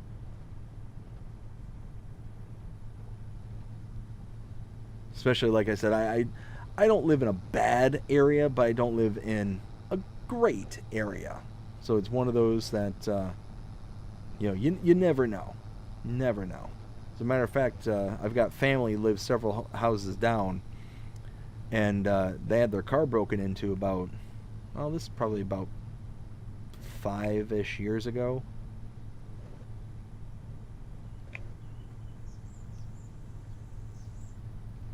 But unfortunately, we got a lot of homeless in our area, so there's always the potential of, somebody just walking by and then like, ooh, easy access or easy target kind of thing.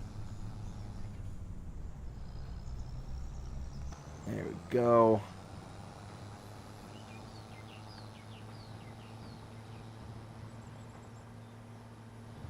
So do you have any plans for your channel, like going forward? Are you just kind of happy with like what you're doing, or? I'm happy with what I'm doing.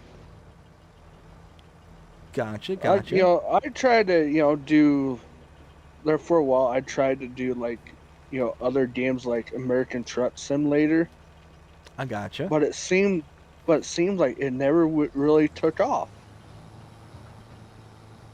Okay. So do you You only know, make FS content, or do you play other games besides Truck Simulator? well, I mean, off camera, I play other games. Off camera. What kind of games? There's one called Fat. Let me look real quick. It's Fast Food Simulator. You own like a basically like well, let's just say like Burger King or whatever. That's what it basically or McDonald's, Okay. and So, it you level like you have to like it levels you like you make so much money then it levels you up, okay.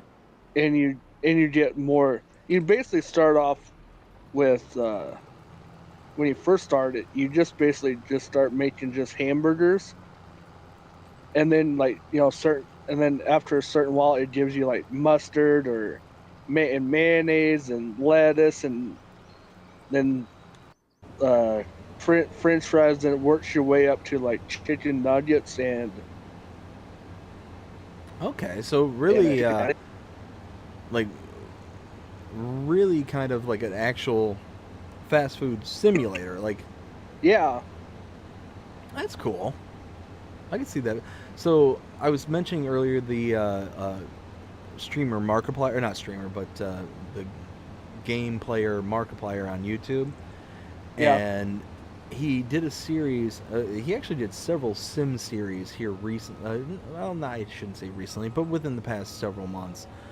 And he was doing like power wash simulator. He's done like store simulator, like all these different simulator games. And it's like, is there like not anything that's not a yeah. simulator at this point in time? It's like is there like a bathroom simulator? Like, I was just getting ready to say that right before you said it. You read my mind.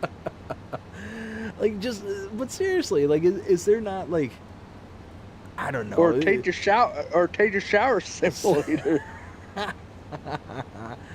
Exactly. Like, it just seems like there's a simulator for everything. Like, I remember like flight simulator. That was a Yeah. big one, way back when. I don't know if I know if there's still flight simulators currently, but Yeah. it just seemed like everything's a simulator now. Like, there was one that's like toast simulator or something like that. Like, you're literally a Hmm. piece of bread and you're just flopping across the screen and just trying to get to the toaster. Like, really, really, this is the world we live in. Is simulating toast. Well, I was at Walmart not too long ago, and I was just looking, wait for my dad to get done, whatever he needed to buy, Okay. and I seen there was a toaster that had a window in it so you could watch your toast being toasted. Oh my goodness, are you serious? I thought to myself, someone had to be bored or high on drugs to come up with that. I don't think I've ever been so bored in my entire life as to be like, you know what? I'm gonna watch bread toast. I want, it's, to me that's like watching paint dry. Like, Yeah. like, come on. Like, I could see, like, I remember back in the day there was this big craze for like wristwatches, where it's like specifically the mechanical watches is what I'm talking about, where they had the clear kind of backing and the clear fronts, so you could like see all the mechanisms and stuff kind of moving and shaking and tumbling around. That makes sense to me. You know what doesn't make sense to me? A window on my toaster. But I will say this. Whoever did this one is an absolute genius and literally got my money for doing this. I mean, and this is not a lick of a joke whatsoever. So I bought a toaster here maybe about a month or two ago. The old toaster that we had, it was just a traditional 4-slot toaster. And I'm going through, because that one broke. It stopped making toast on like 3 out of the 4 chambers. I'm like, you know what? I'm done. I'm done dealing with 1 slice at a time. I want 4 slices. Get it done. I don't want to spend 15 minutes making toast. So I'm going through and I'm looking, and at the time my wife is, starting to do like a lot more baking and stuff, like things that we don't normally don't get to do. And she, oh dear, got a car coming, bob and weave. There we go. But it's she's making like bread and stuff. Like she's making bread, she's making like biscuits and sourdoughs and all these different types of stuff. And she made this amazing sourdough loaf. It was amazing. And for those who've never made sourdough, it is a labor of love. It is something that takes literally weeks from start to finish to make one loaf of sourdough. Now you can keep going perpetually from that point on once you get to the first end stage, but it's just one of those, you just got to sit there and do it and do it and do it. And it's something you got to do every single day. Like you can't just ignore it or else it dies and it's no longer sourdough. It's just mushy bleh at that point. Well, she's making these loaves. Well, to make the sourdough loaves, she was cooking it in our Dutch oven. And as she's sitting there cooking them, she's making these huge loaves of bread, the sourdough bread.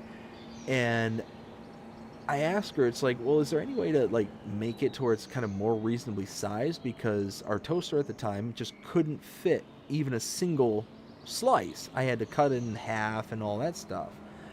Well, eventually once we started looking for a toaster, I stumbled across one toaster in particular, and this thing is an absolute game changer. So I'm used to the 4-slice toasters, one next to the other next to the other. Well, this one is still a 4-slice toaster, but it's actually just 2 long chambers for your toast. So you can fit really wide pieces of bread into the chamber, or you can fit 4 normal slices into the 2 separate chambers.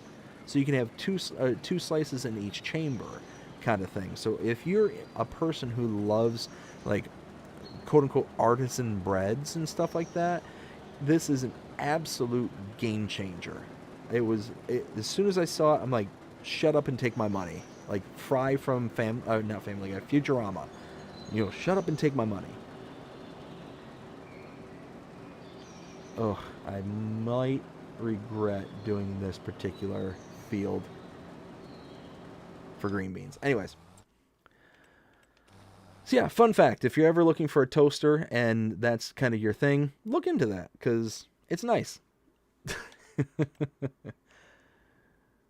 see, let's collect.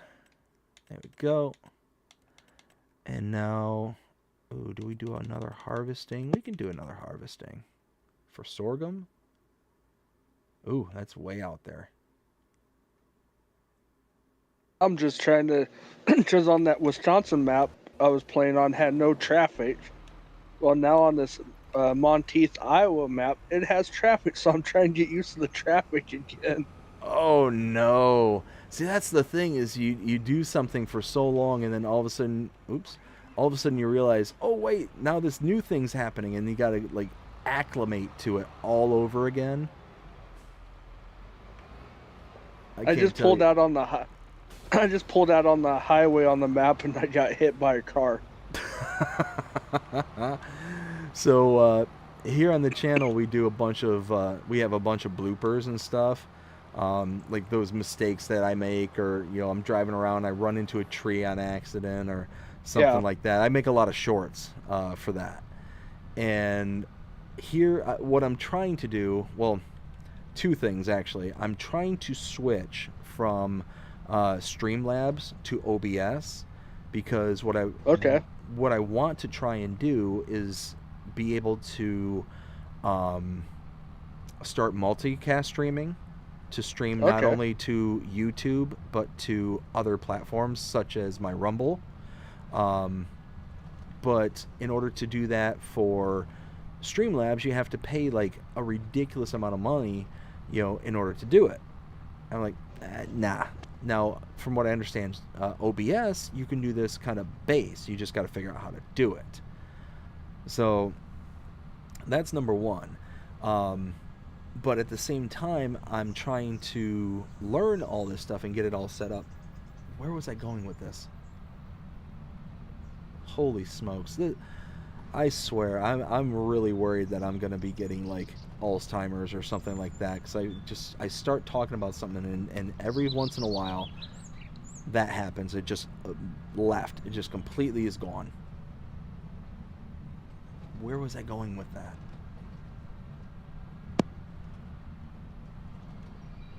Oh, that's going to drive me absolutely nuts. Anyways, we'll just move on, because I don't need to scare myself any more than than I have to. uh, No, every once in a while that happens to me where I'm just, oh dear, how am I going to get in here? Oh, and there's a pole. in the map I'm on, like usually on a map, like the cars are like stretched out a lot, enough. There's like the space in between them. Yep. And this map, the cars are like backed up one after another. Oh, really? Yes. Oh, that's not fun. Oh, you kind of broke up there. What'd you say? I thought to myself, I was like, well, this isn't going to be fun now on this map. Yeah. Try and dodge what, let alone you can dodge, at least one car, but not three or four or five of them, like one after another. Oh, yeah. Well, especially, on certain maps, the traffic gets insanely difficult, and it gets so frustrating after a while that you just, like, why do I even have this turned on? Well, I am an electric truck. I just realized that it's like, this doesn't sound like a normal truck to me. What's going on? It gave me the Volvo big rig with the electric motor in it.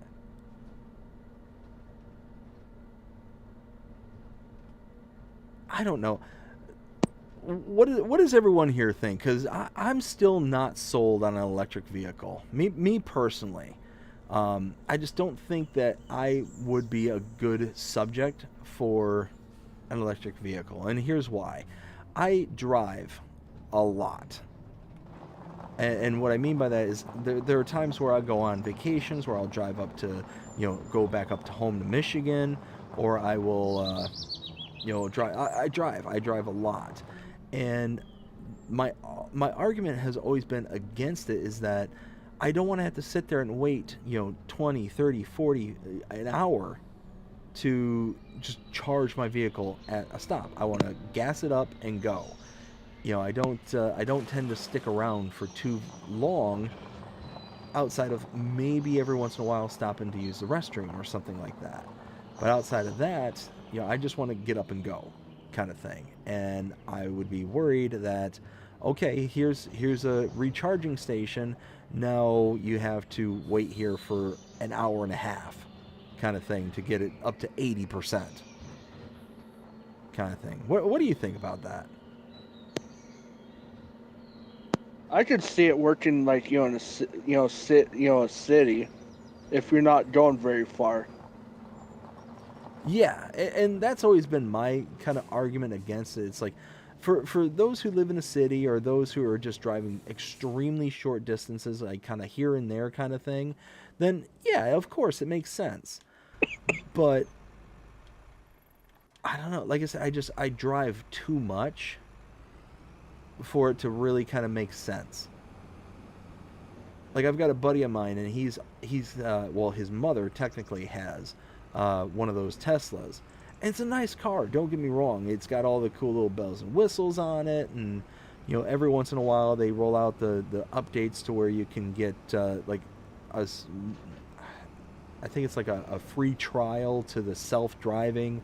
And the last time he was down here, he ended up throwing me in the car, and he's like, "Hey, check this out," and he goes boop boop boop, pushes a few buttons, and it literally drove from my house to wherever we decided. I think it was to the gas station around the corner, all by itself. He never touched the wheel once, kind of thing.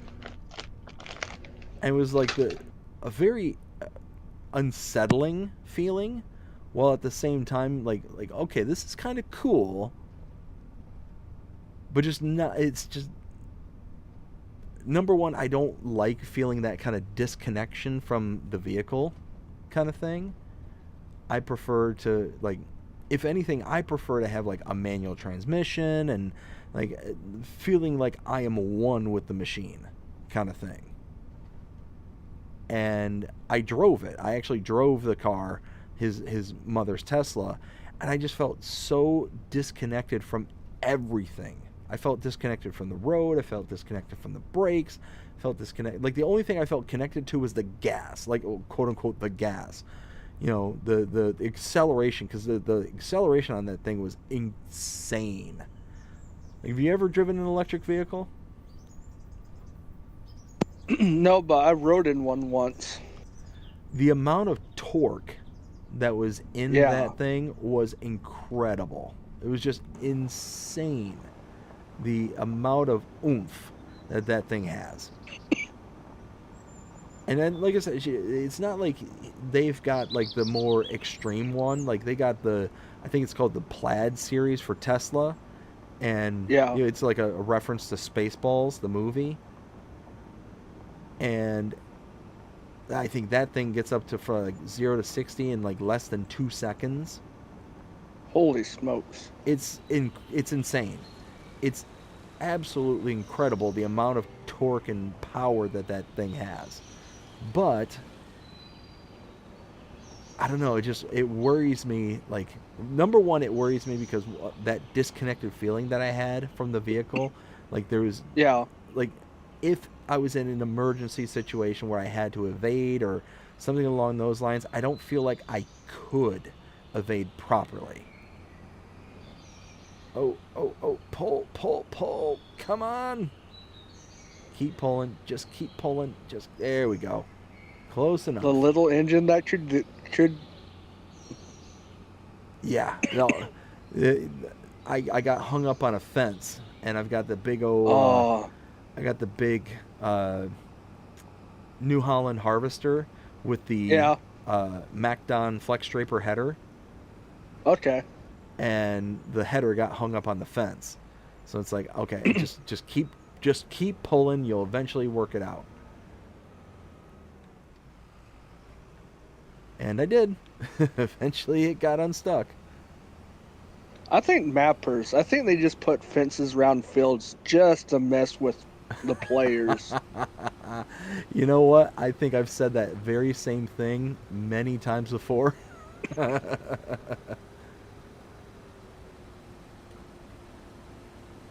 There we go. All right. Let's let that worker go. All right, we got the sewing contract. Holy smokes, this is going to be one heck of a field to harvest. I might regret my decisions. I might regret... Oh, tank is full. Oh, the stone picker. Okay. Forgot about the stone picker. I'm walking around my new farm build. Some reason it just feels empty for some reason. Just too wide open, or not enough equipment? Yeah. Or... It's like too wide open. Huh. I don't know what else I could, add. What about some, like, trees and decorations and stuff? You think that would help spice it up?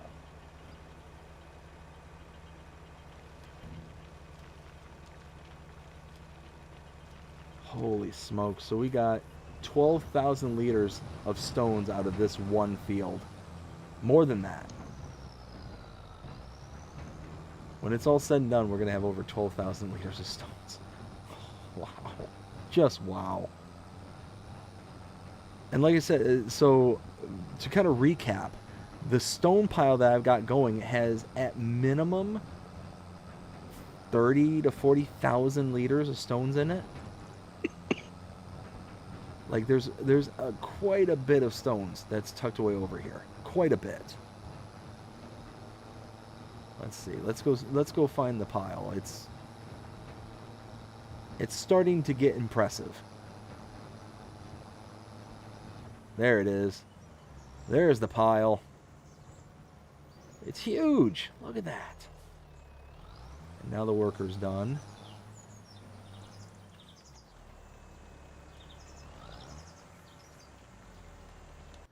And now let's make sure that this is all, whoops.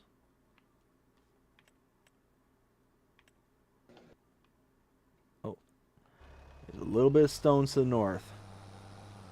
The worker didn't work. Shocker. So,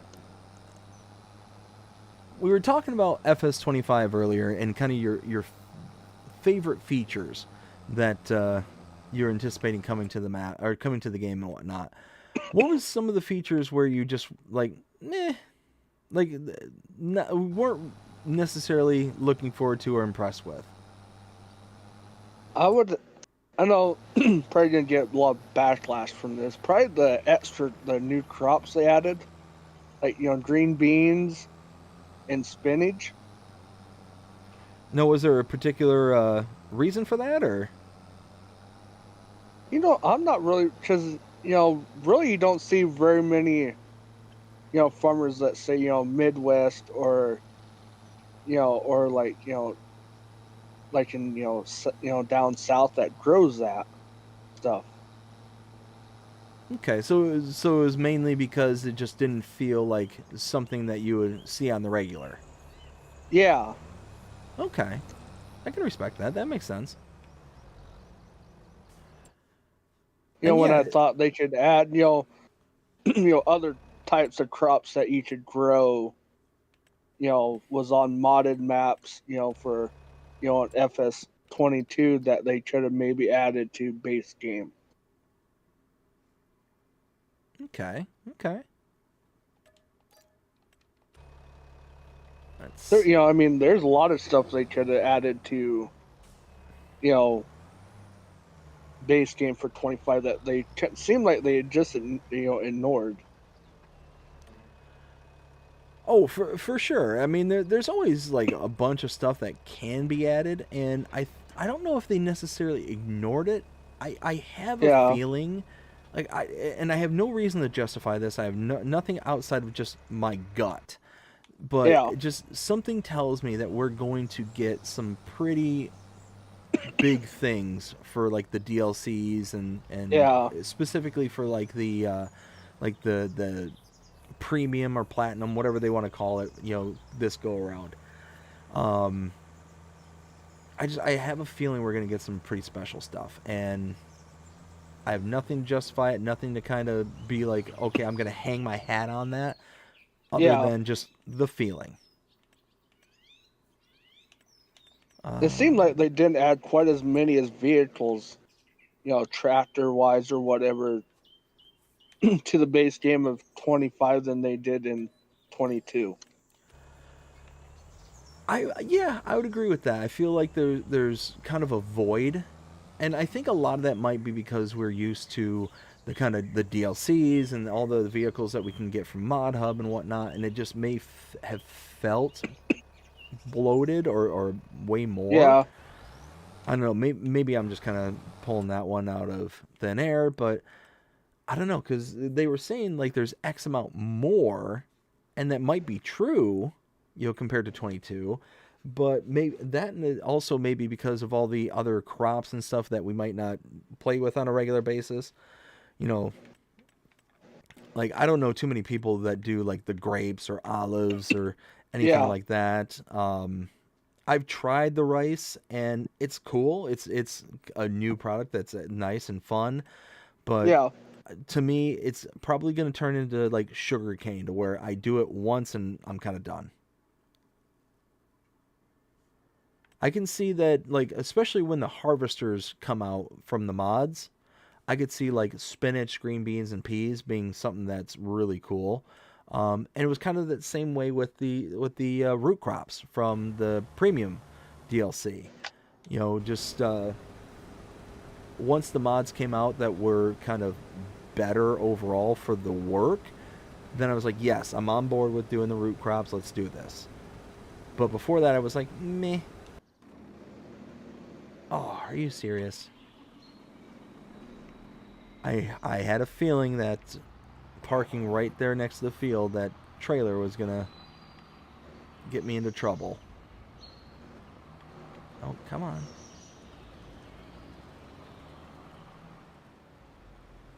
Okay. Is that gonna be a good spot for him? It's not gonna stop and try and unload. Cool.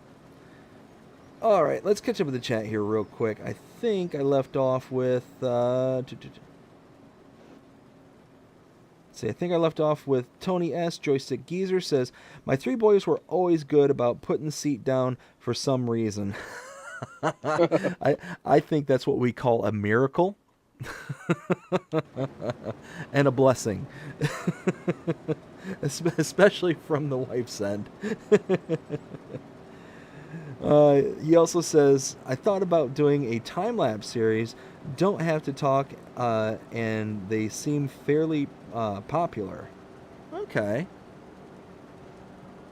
I never really considered to do a time-lapse series before, but I don't know. It does seem like it could be, relatively easy to be able to do it because you aren't having to come up with necessarily storylines or anything like you're just doing kind of thing.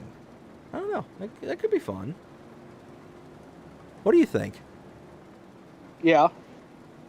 I, I just don't. I don't know how do you speed up like the video for the time lapses? So if you're recording the gameplay itself, Yeah. then when you like are editing it, you would just be able to increase the speed from the editing software that you're using. Okay. So like See, what I use sorry. for recording is on my gaming laptop. Okay. I'm using like I'm using Xbox One controller, and in the middle I can press down where it has like the logo for the controller. Okay. It has a Xbox game bar, Yep. and you can set it for how long you want to record. And so I have it. So that's what I use for my recordings. Okay. So you're piping it from your laptop and you're using that to record. So Yeah. when you go to do your editing and whatnot, what's your editing software that you use? I don't use no editing software. I just Oh, whatever I record, I just upload it. oh, I gotcha. Okay, so it's just kind of like a record, set, and forget kind of thing. Yeah. I Oh, mean, if I that's mess up, I just delete it and I just re-record. oh, I gotcha. Okay, yeah. So I how I do mine is because I play on console, I have an Elgato yeah. capture card, and I pipe the Elgato to my laptop. I record Okay.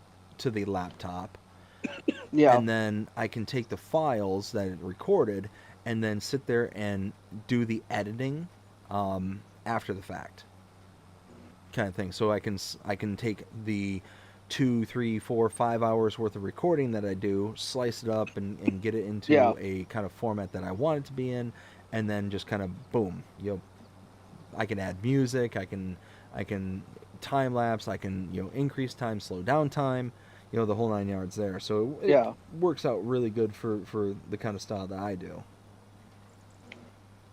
I can't remember who was in your chat was talking about that new weather mod, and they were Oh. saying about the fog. Uh-huh. They are right. It is it is terrible to fog with that new mod. Really? Yeah, it's like the whole map is covered in that fog. You can't even hardly see anywhere anything. Oh my goodness, that would drive me insane. I couldn't do it. I have to because I tried to drive in cab view, and I Yeah. can't even see down the highway. I had to go out out of cab and then like zoom way out so I can actually see where I'm going. Oh wow. Yeah, that's really bad. That's really really bad. Like you said, has the modder seen the game? Oh goodness, that's funny though. Let's see. Bradford says, little but CDO OCD about toast to make sure yours is perfect. Little. I think it's supposed to be a little bit OCD about toast to make sure yours is perfect. See, I don't even necessarily need like perfect toast or anything like that. It's just one of those like it's one of those that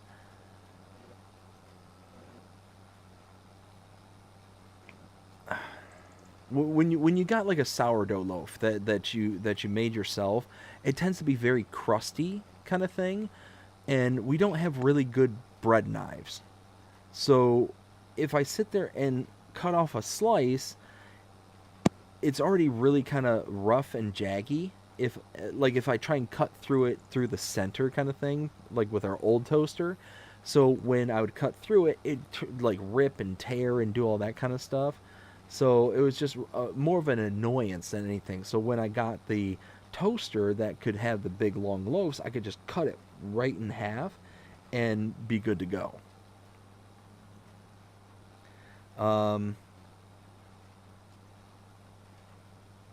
Let's see. Luke Marshall. How's it going, Luke? Hope you're having a fantastic day so far. Says hello. Bradford says hello, Luke. Bradford says, you felt disconnected in the Tesla because of your motion sickness. Also, being a passenger, even in the driver's seat. Hello. Yeah, no, that's 100% true. My motion sickness is awful. I get really, really bad motion sickness. But, as I mentioned before, going on that cruise, those motion sick patches, the one that goes behind your ears, absolute game changer. If you are somebody who is like extremely motion sick, try out those motion sick patches. It is a game changer, an absolute game changer. I was out on the ocean for 5 days, and I was really hesitant to go out for a 5-day cruise because typically the first 2 or 3 days, I'm useless. I'm absolutely useless. I'm curled up next to the toilet, just calling dinosaurs. That's how bad it gets. But this trip, no. No, I was totally fine. Had no issue whatsoever. There was one point in the trip where I was like, ooh, I'm starting to feel a little queasy. And the only reason that was is that I must have showered that morning and without realizing it, wiped off the patch from behind my ear. And oh no, going without it for that short period of time until I realized it wasn't there. As soon as I put a new patch on, within 2 minutes, I was like, boom, I'm fine. It was golden. So whoever makes those patches, whatever wizardry is put into those patches, however they work, keep the sorcerers going. Because that is magic. Like that is pure like sorcery. And I've tried a ton of stuff before this. I've tried Dramamine, I've tried the anti-nausea stuff, even like the prescription stuff that you can get your hands on. Doesn't work. For me, does not work at all. Let's see. Luke says, have a good night, everyone. All right, Luke. Well, hope you had fun. Have a fantastic rest of your night. You take care, and we'll see you again next time. Bradford says good night to Luke. And Bradford says the window toaster. Oh, regarding the OCD, I gotcha. Yeah. So he was saying a little bit OCD about toast to make sure it is perfect. Yeah, you'd have to be OCD to make like. Is it the right amount of brown on it just now? Like, oh no, it just went past it. Darn it! Now we got to scrap it, throw it in the trash, and go back to square one. I couldn't imagine just being that into toast that I'd want a clear So toaster. my grandpa on my dad's side of the family, he used to drive, him and my dad, they used to drive truck over the road hauling like cattle. Mm-hmm. And so there's a local radio station from around my area, and they used to have on their like there's AM and FM radio stations, Sure. and their AM radio station, they had a show called the Trucker Show, and it was like we truck drivers, calling in and talking about stuff, Okay. and it was always on at 6 o'clock in the morning. And my grandpa, he passed away in 2009 because he had diabetes really bad, and he really never took care of himself, like he should have. Gotcha. Okay. And so when I was little, I would always come up here to, stay like, the summertime with my grandma and grandpa. Well, my grandpa, he liked his toast pure black, like burnt black. It was always funny. He's like, Cody, my name's Cody, by the way. And he's like, do you want any toast? Like, no, grandpa, no, thank you. I'll make my own toast. So not only would he enjoy his burnt, but he would serve it burnt as well. No, he would he would always ask me, he's like, you want any toast? I was like, no, grandpa, I'll make my own toast. I don't like mine's black. Oh, And it's there's nothing worse than burnt toast. Like my wife, she loves to have things like on the crispier side, even on the burnt side of things. Like perfect example tonight, for dinner I made barbecue chicken out on the grill, but I also made sweet potato chips. So yeah. we've got this. Ooh, I love sweet potato chips. And I tell you what, we ended up investing a while ago in this air fryer. I think it's by Ninja. Yeah. And it's like this giant monstrosity of a thing. Like we have to store it. It's up on a high shelf, and I feel like I have to just He-Man this thing around whenever I need to get it out. But it does like dehydrating, so I can make jerky. It does air frying, the whole 9 yards. Like the whole 9 yards. This thing is amazing. Well, I ended up cutting the sweet potatoes really really thin, with a mandolin, spraying them with a bit of oil, and then chuck them in that air fryer there. And like I said, it's one of those that she doesn't want them black, but she doesn't want them orange either. Like the natural sweet potato color, she wants them like they're browning on the verge of black. Some of them can be black. And it's one of those, like, she absolutely loves them. And me, I would have them on the verge of browning kind of thing. Like just have that nice That's little the way toast I to like them. them. Yeah, I don't get it. She loves it though. She absolutely loves it. It's like, you know what? I married you. I love you. But you're weird sometimes. That's like my fiance. She does not like sweet potatoes or like sweet potato fries. Really? I was like, what's wrong with you? I'll be fair though. For the longest time, I didn't like them either. Yeah. Like growing up, I absolutely hated them, and I think the reason behind that is that, my family for Thanksgiving, they used to always make the sweet potato surprise, the sweet potato casserole or whatever. And to me, it was always just way too much. It was way too sweet. So I think that in my mind, I always had that kind of ingrained as that was what sweet potatoes were. But here recently,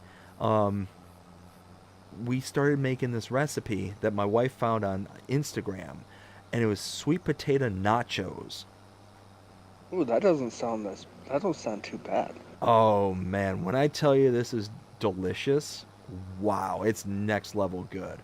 So what you do is you take your sweet potato, right, and you cut it real thin with the Yeah, mandolin, or you just cut it real thin for chips, yeah, right? And you just basically use the sweet potato chips as the base. But instead of just putting them in straight up kind of thing and let them kind of air fry, you take yeah, some taco seasoning, like out of the packet kind of thing, yeah. and you spray it down with the oil, and then you cover it with a little bit of taco seasoning on top of them, right? And then Mm, whatever you do for like your version of nachos, just yeah. do it up. Do like some ground beef with Oh, taco seasoning, some black beans, some corn, like whatever kind of stuff you want for your nachos. oh. Some cheese on top. Oh man.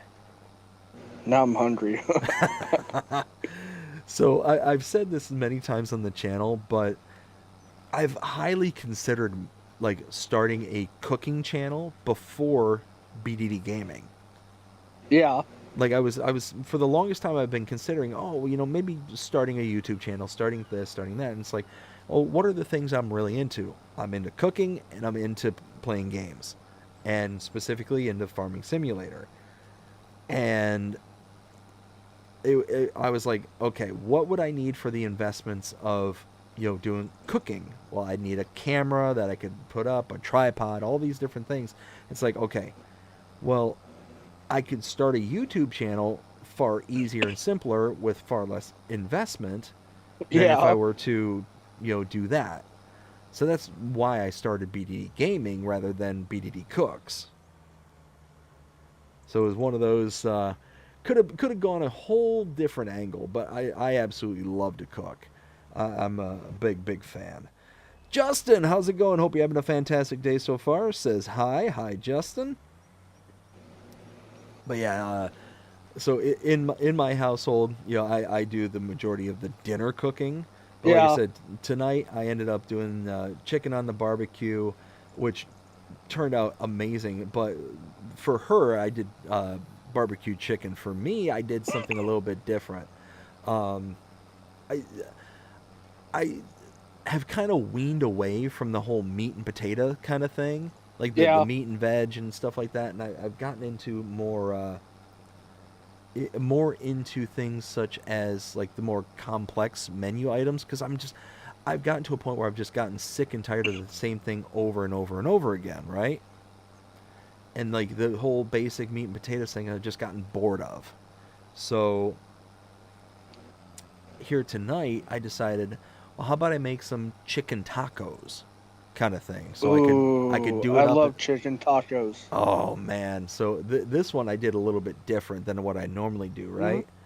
So what I ended up doing is on that same barbecue, I uh, took the chicken. I had chicken thighs, and I wrapped them in tin foil, but I seasoned them in a whole bunch of taco seasoning right off the bat, right?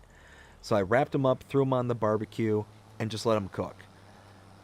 Well, once they were done cooking, I took them off the barbecue and I put them inside the blender to kind of shred them up Ooh, so they're yeah. nice and like shreddy and good.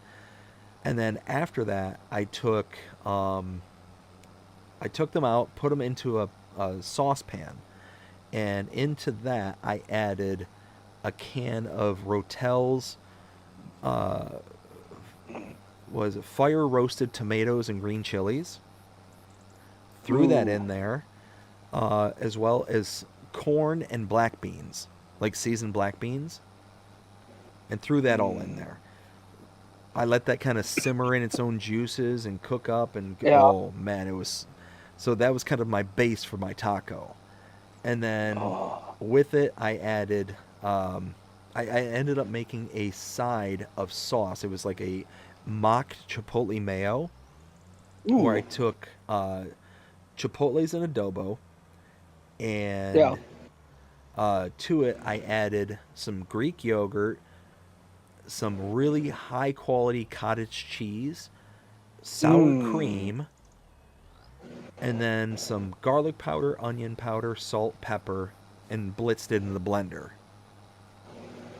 Once I did all that, I used that as like a topping for like the sauce, Yeah. and then like a little bit of lettuce, a little bit of cheese, and a couple other little toppings here and there. Dude, when I tell you that these things turned out amazing, holy smokes. Best chicken taco I think I ever made. I was hooked. Let's see. Bradford says hello to Justin. Justin says, "How's F's? How's FS25? Uh FS25, I got to be honest, I absolutely love it. I absolutely love FS25, and here's why. Is if you played FS22 and now are into FS25, you can immediately see the differences between 22 to 25. It's Hmm. immediate and apparent. Not only that, but it's just one of those kind of games that even if you haven't played any other farm sim, what's nice about Farming Simulator is it's just relaxing and it's all procedures, right? So I've said this before, but I used to be big into games such as, shooting games. I used to be into like sports games and stuff like that. And as I'm getting older, I used to get very twitchy and very kind of like not anxious, but just like really kind of hyped up and high strung after playing those games. And it's like, I'm not enjoying feeling that. But this, I'm able to kind of kick back and relax and enjoy myself and have fun. Like it's not something like I have to feel like I have to be competitive with or I have to do this.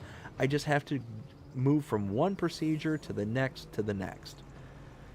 And that's honestly what I absolutely love about this game is it's just chill. It's just chill kind of thing. And as long as you know the procedure, as long as you know start with A, work to B, go to C, you're good to go. So at the end of the day, I love this game. What about you, Outlaw? What would you say to like somebody who's like brand new to this game? Like, how would you describe this game to them? I don't know like how really to explain it, but I fell in love with FS25 right away. With the different stuff they added, for like the visuals, for like the rain and the other visuals they added, Yep. like the effects on like you can now see like the raindrops or whatever you want to call it, like on the tires now. Mm-hmm. And then I noticed even like let's say it rains and you go into a field, the mud, you can actually see like the actual mud and stuff on the tires now. Yeah. Yeah. Like if I pan in here, you can see the just the detail that's on the mud and inside the wheel well and all that stuff, all the dirt that's caked up onto the tractor itself.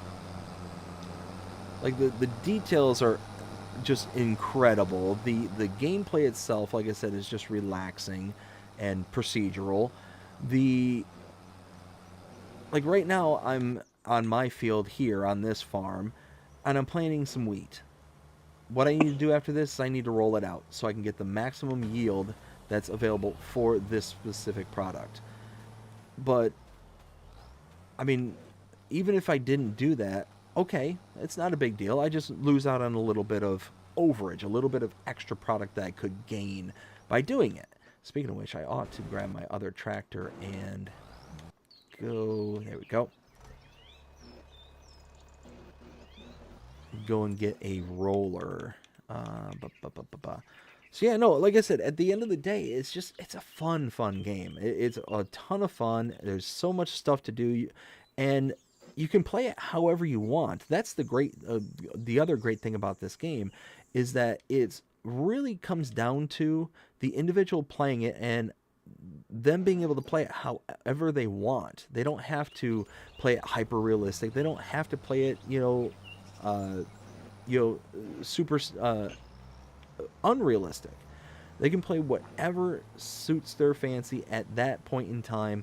Even if you want to do a combination of ultra realistic or not realistic, for certain jobs, you can stick to certain jobs if all you want to do is certain jobs. Like there's tons of stuff to do. There's tons of gameplay, tons of things going on, and the sky's the limit. And then with FS22 putting out the production chains and stuff like that, being able to make other products with the products that you get from the ground, I mean, that by itself was an absolute game changer, because you can make certain items. You can make fabric from cotton and from wool. You can make all sorts of different stuff, at the end of the day, and it's fantastic. It's an amazing game, Justin, and it's something that I would highly recommend to anybody who's into kind of simulator-esque games. This is certainly one of the highest quality simulator games that I can think of, outside of like a flight simulator or something like that. That isn't kind of kitschy and niche all by itself. Like it's not Power Wash Simulator. It's not, Toast, like we were talking about earlier. Oh yeah, don't forget the shower simulator too. And shower simulator and bathroom simulator. Oh my god! Holy smokes! I think I screwed up big time. Oh, I screwed up so bad. I just want to say this real quick. If anybody on PC downloads or installs that realistic weather mod, yeah, it really affects your yield and stuff. Really? Yeah. Because the field I'm doing for, well, I just wanted to get one field done before tomorrow, before record an episode for Monday. Sure. And it says like moisture 1.56%, and it says yield bonus -1. Oh, that's not good. Now, I will say that of that kind of mod that we've been discussing, the weather mod, I do like the fact that it adds the whole kind of element to it for the kind of additional gameplay, like the yield bonus, like you were saying there, how it can influence the yields and stuff like that. I do like that. I just don't like how it intensifies the fog and does all that kind of stuff. That would drive me up a wall. So much so that I probably couldn't actually play with it. Oh my goodness. Because I just did like a halfway decent sized field. And I have that a dump. It's a modded Oxbow dump cart, and it holds up to 150,000 liters. Okay. And it took almost the whole field to fill that up. Oh wow. So yeah, that changed it a lot. I really think I screwed up. I think I just spent $5,000 and didn't have to. Actually, closer to 6.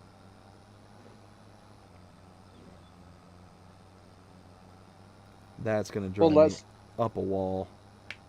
Well, that's like that planter I have. It takes liquid fertilizer. Mm-hmm. And I bought liquid. Because I have a sell point that it's like one of the requirements is like liquid lime. Okay. And I bought like 9 pallets of liquid lime instead of liquid fertilizer. Oh no. That's a bummer. I was like, why is my planter not filling up?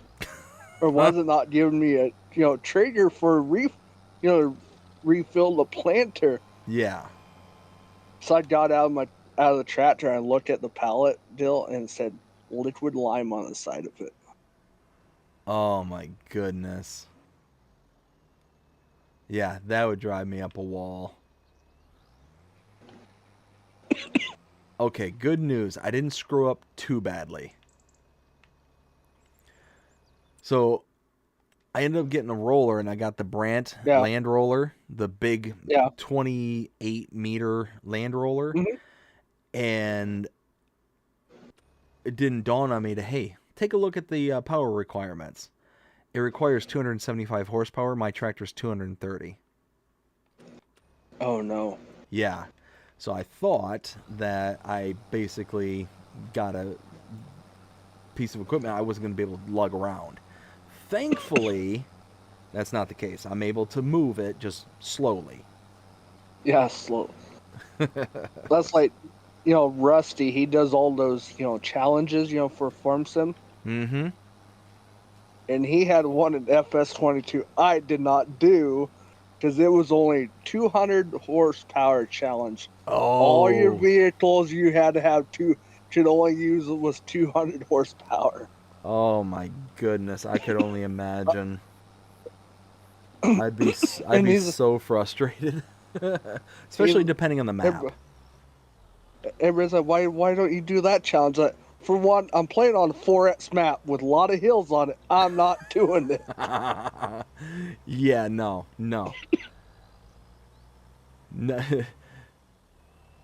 As soon as you said 4X map and 200 horsepower, that one just sounded bad all by itself. But then you throw in 2X map with hills. Mm-mm.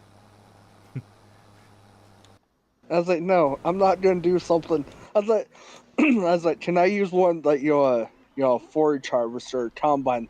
I said, it's only 215 horsepower. No, it only has to be 200 horsepower. Like, no, thank you. I'll pass on this challenge. Oh man, yeah, no, that would drive me up a wall. But I mean, I guess I that's the had to, whole. yeah, That's the whole reason why it's a challenge, and. But I mean, I mean, me personally, I don't tend to play like that. It's one of yeah, those that, like, I kind of self-imposed a challenge for this one, but it's not like a official, like, oh hey, BDD's challenge kind of yeah. thing. Like, no, it's just I'm basically doing a start from scratch where I'm in debt over $1 million, right off the bat. I have no Hmm. equipment. That's my own, so I'm basically just slowly building up money in order to, eventually buy stuff from my farm. Where is? It made it all the way back. I could have literally just turned around. I went around this whole field thinking that it had to be down here, uh, and it literally was behind me. Hi, gotta I love had to it. hand it to Rusty. He can sit down and like come up with a challenge, like a really good challenge. Oh yeah, yeah. I honestly don't know how he does it, because it's one Me of those neither. like it it's almost like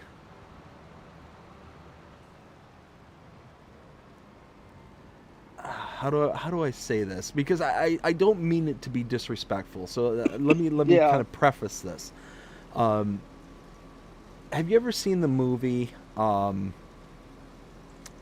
Little Shop of Horrors? yeah, You know hmm, you remember Steve Martin's character, the dentist?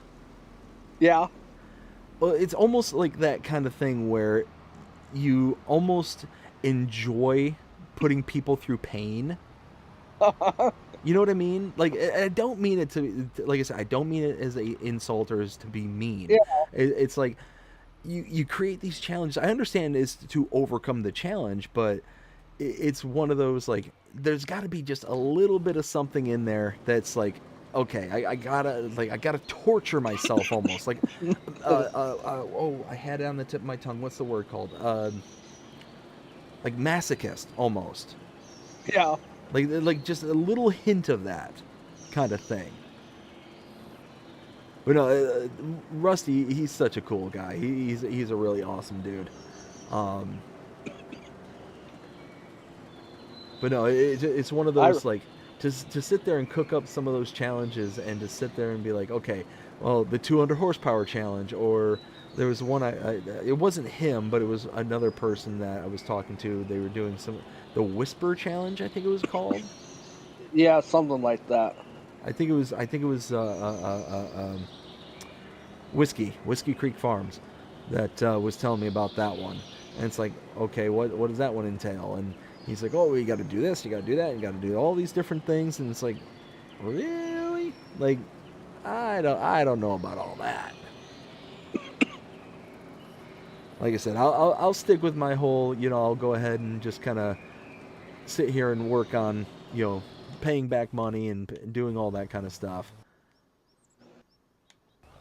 Let's see. How much more do we got here? Oh, that's actually almost done. Sweet. That's like gaming joy Josh. Mm-hmm. He did. I can't remember. Like, there's like two, or maybe just one or two challenges that he came up, and he got it. Like he had every step like down to the detail of like step one, you can only do this.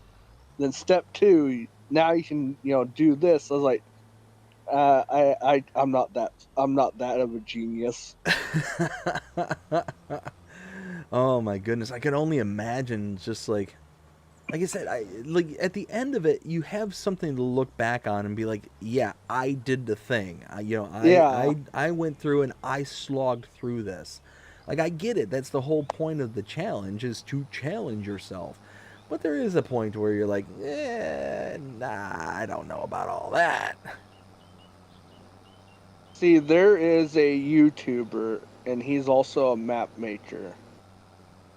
Uh, I don't know, few people in here might know him. There's that map called Blackwater Bottoms, Yes. and Matt from Shanty Boys, Yes. Yes.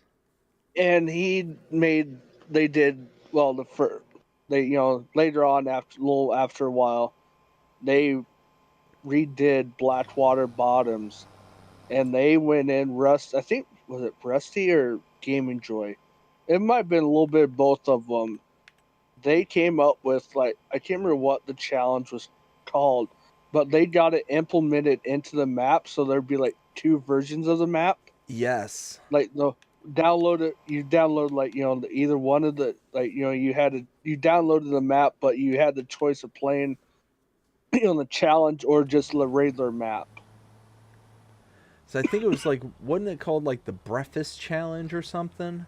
That was on Silver Eagle's map, the Split Mountain Ranch map. The Breakfast Yes. Challenge was on. Okay, so I cannot remember. I know exactly what one you're talking about. I just can't remember what it was called. It had because when you started, you had like logging equipment. I think I can't. I'll have to go back and look.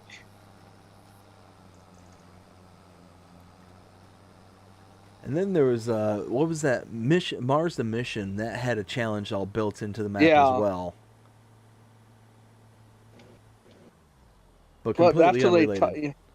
like how they got that challenges implemented into the maps. Like I'm not that smart of a person to try and I would ruin the game if I try to implement put a challenge into a map. I tell you what, though, have you ever tried out that Mars the Mission? I haven't tried that one. I really love that map. I really love it. And when it first came out, I was kind of like very kind of meh, like whatever. Yeah. But then it went through an update and it went from like 1.0 to 2.0. Mm-hmm. 2.0 is what 1.0 should have been. Like if I had it my way, I would have completely held off on even releasing 1.0 and just Yeah. waited until 2.0 was done. It was that like it completely changed and revolutionized that entire map. It was crazy the amount of stuff that they kind of built into that map. So they made all sorts of custom production points and so what happened?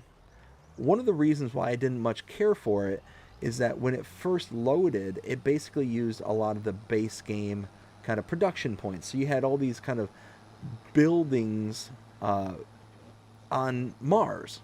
Like you had a grain mill on Mars. You had like all these different production points. and just Yeah. didn't. It just seemed weird and out of place, kind of thing. It was a fine map even back then, but there was just those kind of oddities and kind of like incongruities that just made it kind of feel off-putting almost. But eventually they came out with that 2.0 update and they did everything custom after that. They did custom productions, they did custom looks, custom buildings. They had a whole bunch of tunnels that were underground.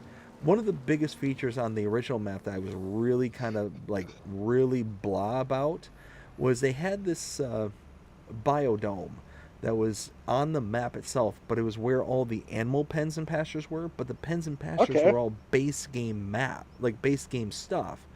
So it was just all kind of like built like a pen inside of a dome kind of thing. Well, the problem was is that you couldn't remove or add anything to that area because the dome would block you from being able to access it. Huh. So you couldn't Well, delete it, you couldn't add new ones or add more things. yeah. You basically would have to add animal pastures outside of the dome kind of thing. It didn't sit right with me personally. So it was just one of those that, you know, it was a good map, good idea, just didn't get the full execution kind of thing. And oh man, I'm gonna be so close. Am I gonna have to fill up this thing before? Well, that's like, there's that, was it Bucks County, Pennsylvania map. Yes, yes, And, by if TNT modding. he made it so you couldn't add your own pins, your animal pins. But wasn't that because of the baby animal situation? I think it was. Yeah. So if I remember correctly, that one had baby animals, and that was the whole reason why you couldn't add the custom pens is because it wouldn't work with the baby animals. They would just be invisible. Yeah. Well, I know because I had that, there was that placeable feedlot pin mod by, I think it was it Schultz Modding. Yes. And I placed one down. I couldn't even buy. It wouldn't even let me buy animals to add to Really? the. Yeah, it wouldn't even let me put any animals in that feedlot pin mod. Wow.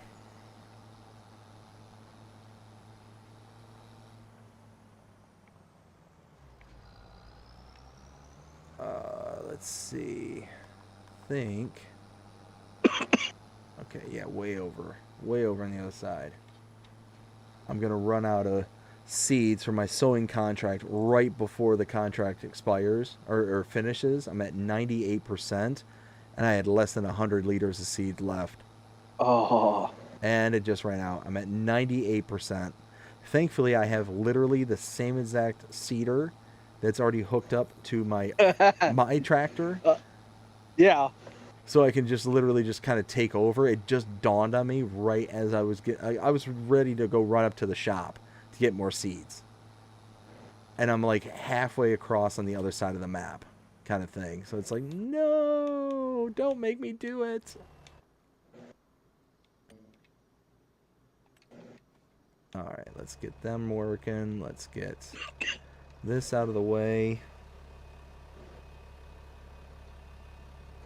But yeah, no, it's just I almost nailed the amount of seeds needed for this almost perfectly. I'm actually rather disappointed with myself that I couldn't get it finished. I think I'm gonna hop off for tonight because it just dawned on me that I have clothes in the washer. I need to switch over to the dryer. Okay. No, Sorry about that. No worries at all. No I, worries. I was just sitting here as like, because I was thinking like there's something I need to do. I don't like that. You do something, then you're sitting there, you kind of forget about it, Yeah. No, and then I like hear you. 2 or 3 hours later, he's like, oh, I forgot I need to do this. And the worst part about it is inevitably, it's always something that the missus or the girlfriend asks you to Yeah, do. And yeah, because my fiance just texted me. She's like, "Oh yeah, did you?" Because I told her, she asked me what I was doing earlier. As well, I'm doing, doing loads of laundry. And then she just texted me, "Did you get the she just asked me nicely. She said, "Did you get the laundry done?" I was like, oh crap. crap! Well, that's But like our grocery store. Because it's a small town, they close like early on Saturdays. They close at 6 o'clock instead of mm-hmm. 7. And the other was it last Saturday? I said, "Well, I need to go to the grocery store." Well, it was like 5:50. Well, I got an hour left, so I have plenty of time. Got up there and they were closed. Oh, I remember And those days when I lived in a so I small called my town. dad. I was like, "Dad, is there something going on in town?" He's like, "Why?" I said, "Well, the grocery store is closed. Because if there's like a funeral or whatever, they close the store down." Sure. I was like, "Is there like, did somebody die or what's going on?" He's like, "What do you mean?" I was like, "It's 6 o'clock. The store should be open until 7." He's like, "You remember they close early on Saturdays." It's like, oh great, now I had to wait till tomorrow to get. I think I needed like milk or something. Oh, I was like, see, and that's the worst too when it's something like almost crucial. and the Ugh. bad thing is, like, the closest next town over is like 40 miles. Oh yeah. I really don't want to drive 40 miles just to get a gallon of milk. Yeah. Well, is there like a gas station in your local area that could sell milk? Yeah, but they don't sell like half gallons or gallons. They only sell like the little that Robert's milk. Oh, yep, yep, They yep. they only sell them small little bottles. Oh, yeah, no, that wouldn't work. You And have to. I think I was gonna make like I think it was a hamburger helper. Gotcha. I said Yep. I don't want to buy 3 or 4 or 5 of those little bottles just to make hamburger helper. Yeah, I can't say as I blame you for that one. So thank you for having me on tonight. It was a lot of fun.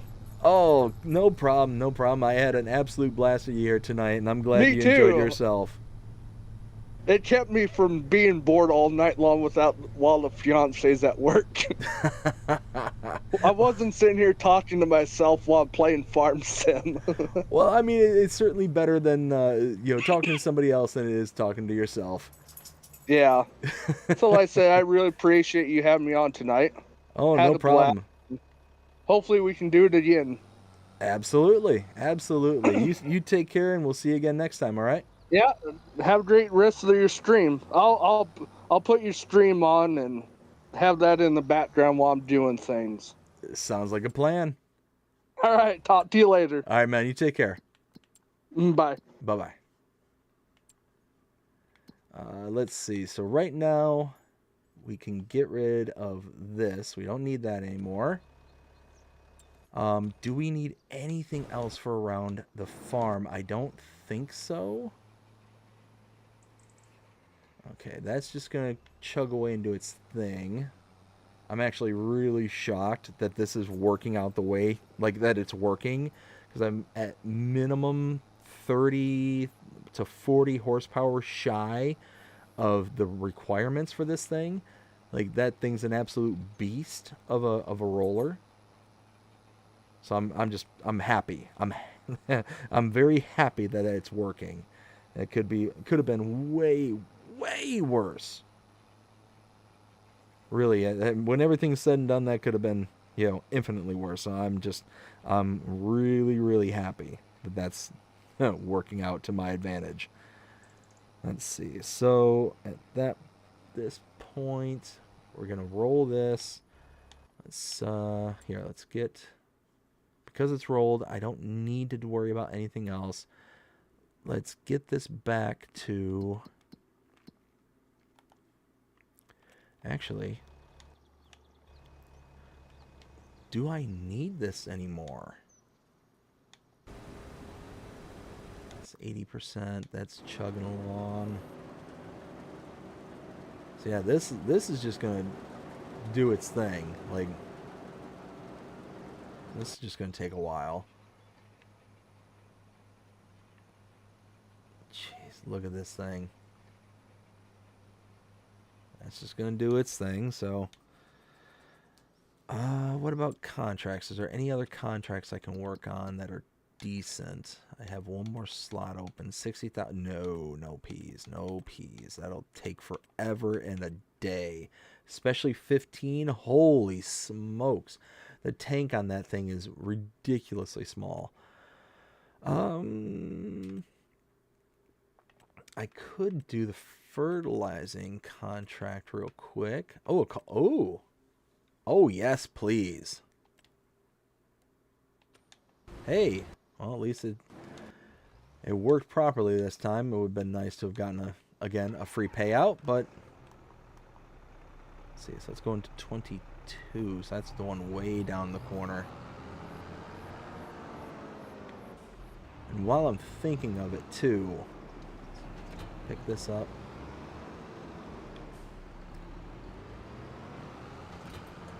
There we go. So what I want to do is I want to work on. I want to work on being able to several things. Now that I've got the whole kind of map all situated, my farm is kind of at a point to where I don't have to worry about it much anymore.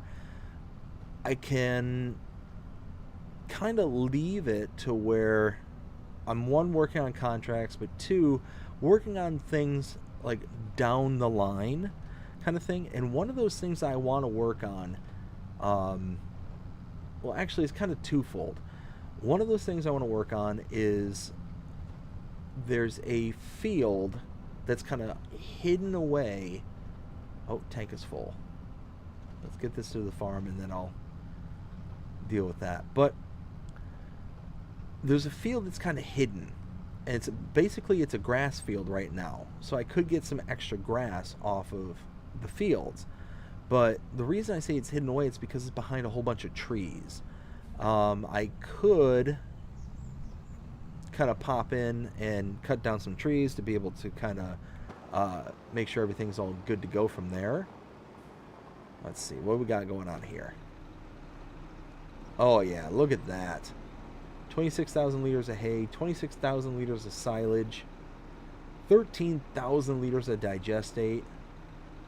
This, I tell you what, this particular production point is so good, and I'm so glad Omatana altered this to not only deal with chaff and grass and hay and all this stuff, but it also, and straw to make digestate, or make silage and digestate from, but you can also make TMR, you can also make hay. Like, you can do all this stuff, and I love that. I absolutely love it. So once I get the hay off of the field, or I'm sorry, the straw off the field on that one over there, I'll be able to utilize that, and I'll be able to make TMR. And specifically, I mean, like I was saying earlier to Outlaw there, one of the things I really like to do is this kind of recipe where it's using the straw, because it just pads it. I mean, you look at this. You get 1,500 liters of hay, 1,500 liters of silage, but 1,000 liters of straw gives you 4,000 liters. To whereas the other recipe, that's just the two, not that one, this one, 2,000, 2,000. So this recipe saves me 500 liters of each product and just substitutes it with straw. I mean, that's awesome. Now this one here, mineral feed, 200 liters. Yeah, you're not using a whole ton, but again, you get the 15 of the hay and silage, you go to 800 liters of straw and 200 liters of mineral feed. But the mineral feed is so huge. It's so pricey. It doesn't make sense to dive into. Let's see. Farming with Outlaw says, have the stream on in the background while finishing laundry. Awesome, bud. Thank you again for coming out here tonight, hanging out with me. Had an absolute blast with you, and like I said, you're going to be on rotation now for, as long as you're a tier 3 member, we'll keep you in the rotation and be able to bring you in. We'll also do, we sometimes do kind of group streams here, so we'll get a whole bunch of tier 3 members in all at the same time, kind of thing. So if you're interested in doing that as well, we can do that.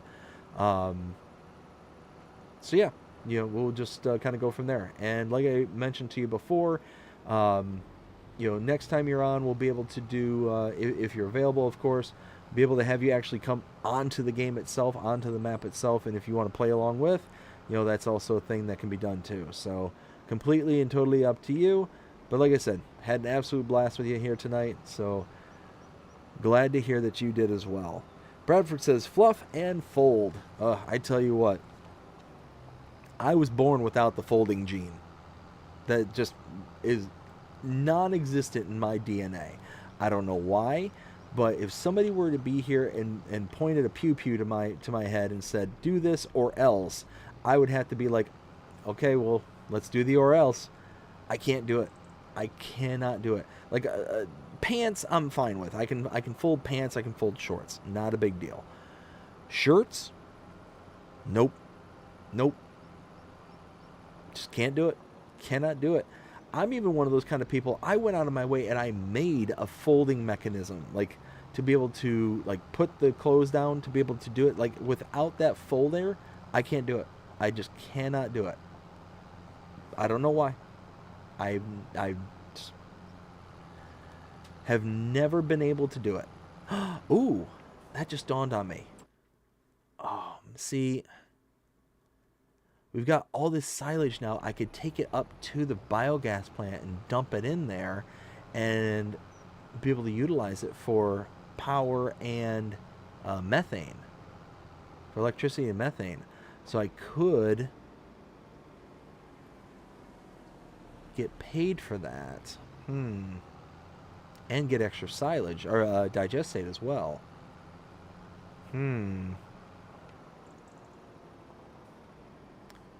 Alright, let's open this up.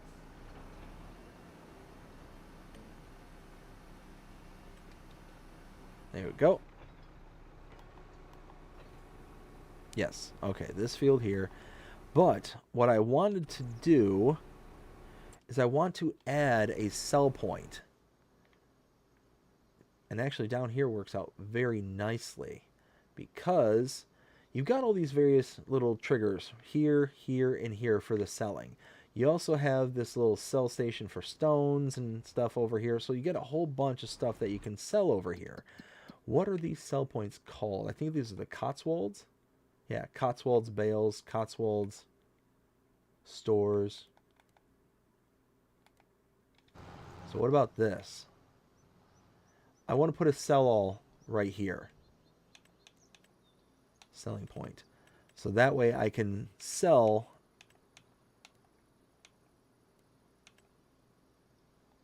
all the stuff that I want to sell. That's too big.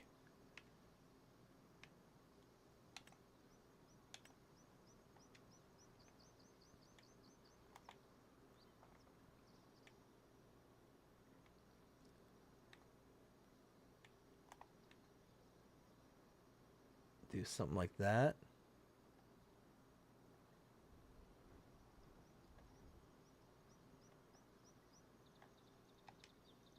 I'm thinking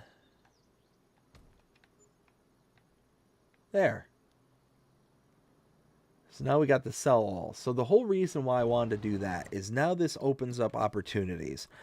It opens up opportunities to be able to sell products that I wasn't able to sell before. So if I go into sales, one product that I always like to lean on, if I ever get the opportunity to do it,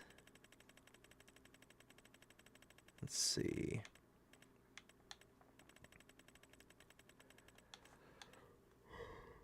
Is this solid fertilizer. Check that out. Before there was no sell point right there. Now there is. $2,798 per 1,000 liters. If you got a place that can make solid fertilizer, it's worth every penny of it. Now, I'm going to rename that because everything here is called the Cotswolds. And then I have a sell everything. So how about this? How about, can I select, rename, Cotswolds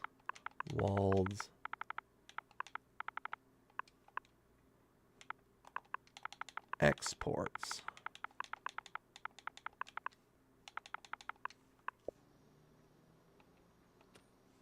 All right, I think I spelled that right.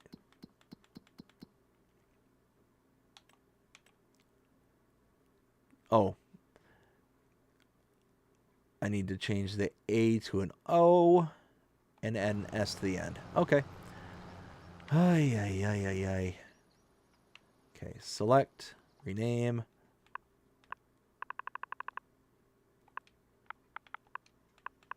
And there we go.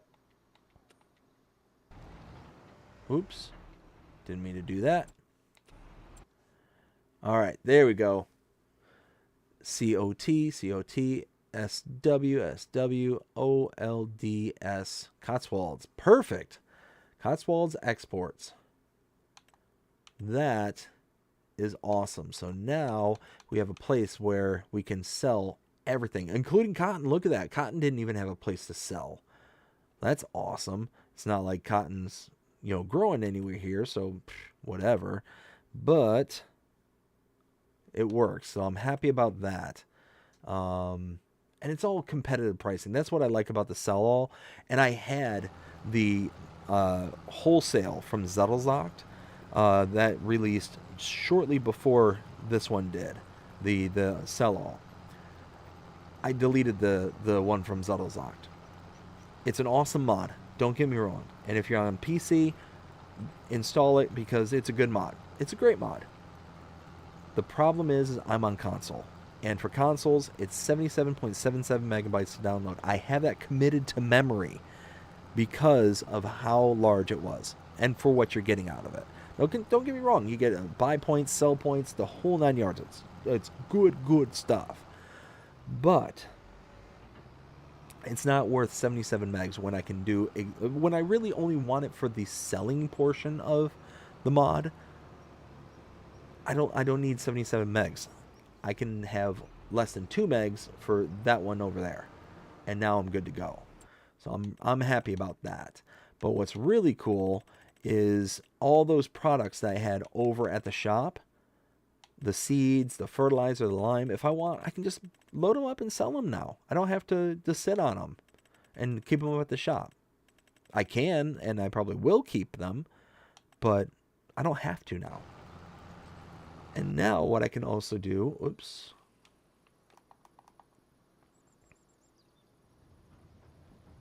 What I need to do is stop yakking and unload this. That's what I need to do. That's what I ought to do. Let's see. I'll probably fill up on this one. Where am I taking this to? Are both of the... Oh, no. No, both of the contracts are not going to the same sell point.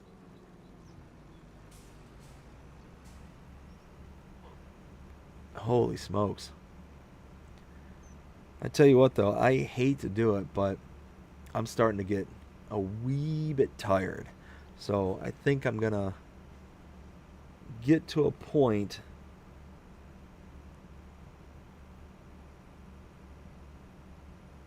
Yeah, I think I'm going to get to a point to where I'm going to go ahead and unload this. This should be... Yeah, I'm going to take off from here.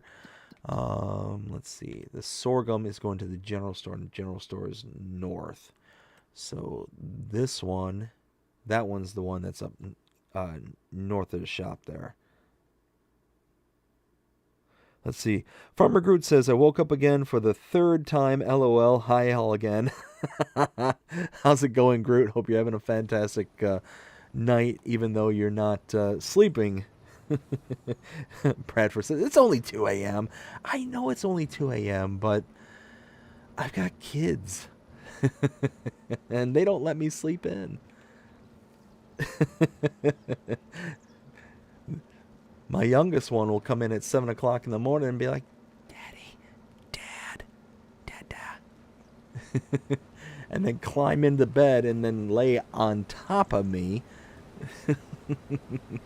Oh, that's my oldest one. I said my youngest one. And I can tell that my voice is starting to crack again.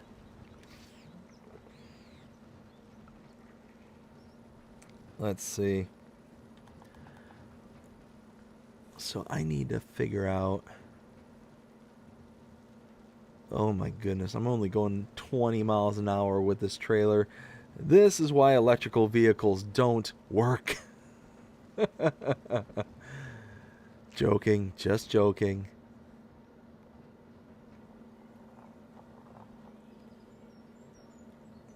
Holy smokes, how am I going to get this in and out of here?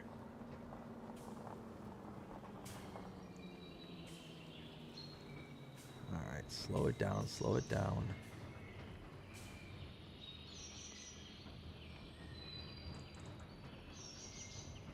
Ooh, ooh, like I know what I'm doing. Let's see. Groot says, yeah, this thing gets me tired. Ah, I hear you there. I hear you. Alright, so let's go unload this. We'll bring it back. Possibly unload the green bean harvester once again, depending on how much is in there. And then I think we'll start signing off. But no, so like I said, there's two things I want to work on. Number one, I want to utilize this field to my left. This field to my left, I want to put in like sheep and put them in as like a pasture, like a full-blown pasture kind of thing, so that it kind of reminds me of the sheep pasture from FS22's version. And it's one of those where, with the kind of new stuff that we have access to... Ooh, is it done?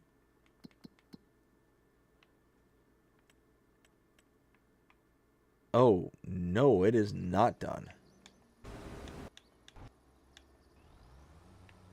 Oh, that's because it's all hung up on something. Oh, let's try this.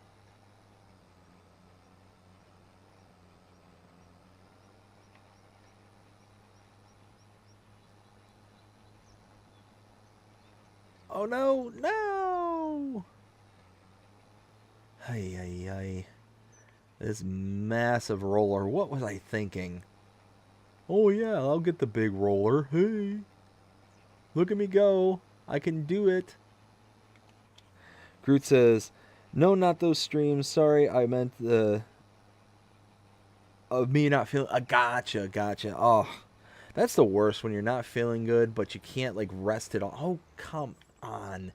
But you can't, like, rest it off kind of thing. Like, you're feeling so blah that you can't just relax and turn off kind of thing. Ugh.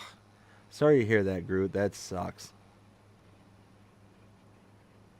Well, sit back, relax, and hopefully my sultry tones will help rest you back to slumber.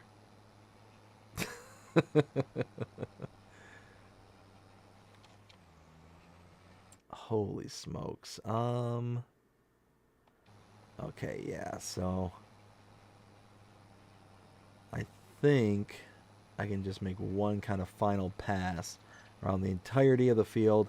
We'll get rid of this, and then we'll be done. We won't have to do anything else to this field until it's ready to harvest.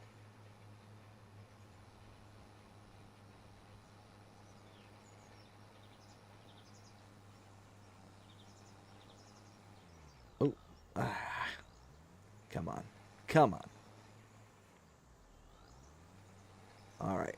Power! No, I said power, not run into a tree. All right. Channel Jeremy Clarkston. Power! George, Georgia, the jungle. Watch out for that tree! There we go. Oh, so I got that one strip right at the edge there. Ah, blech. Tree times two. One of these days, like I was mentioning earlier, I'm trying to switch my setup to be OBS based rather than Streamlabs. And part of the reason why I want to do that is because, one, the streaming aspect. I want to be able to multi-stream to multiple different platforms, but at the same time, I want to be able to set it up that so it's a little bit better than what I have at the moment. And why do I feel like I'm not gonna be able to complete this in one pass on this end?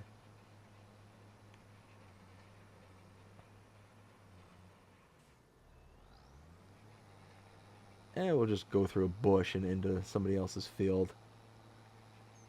I feel like Homer Simpson for some reason. It's just a little airborne. It's still good. It's still good.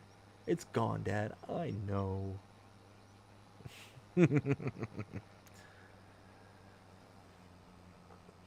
Doe! Alright, here we go. Last little bit. Yeah, let's go, let's go. Let's get this field done. And then I can return everything. I can return the tractors. I can return the roller. The only thing I'm not going to return is the dump trailer. Not the dump trailer, the auger that I have. The auger. Belt. That's the thing. The belt. I leased it out to be able to make loading into the silo just that much easier. And now that I have these contracts where I'm going to have potentially product coming out, which I might just use for sales. I don't have any productions. I don't have anything to really kind of hamper that down per se. So there's really no reason not to, I guess. Okay. It's done. It's done. No, I missed some. That's frustrating. Look at it all the way back there. It's just going to sit there and mock me. It's like, hey, you missed. It's like, for the burr.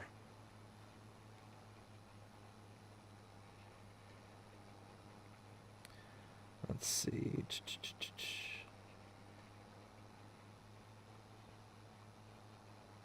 All right, little bit.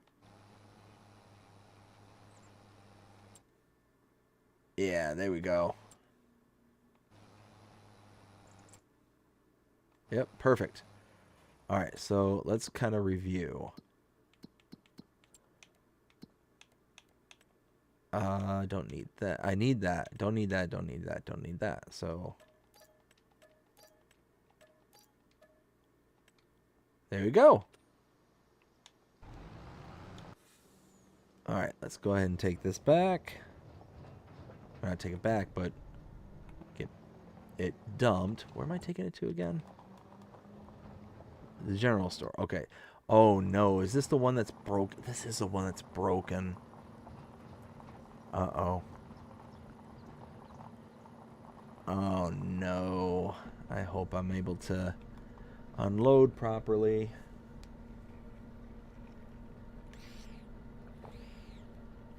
It's a different trailer that I had before. The other one didn't want to load. I'm hoping that it's kind of an issue with the trailer rather than just every single thing that's trying to load into it. I don't know. We'll see.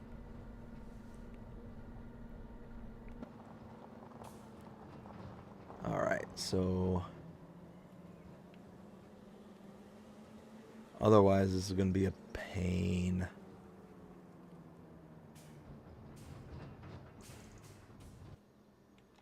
Yeah, see?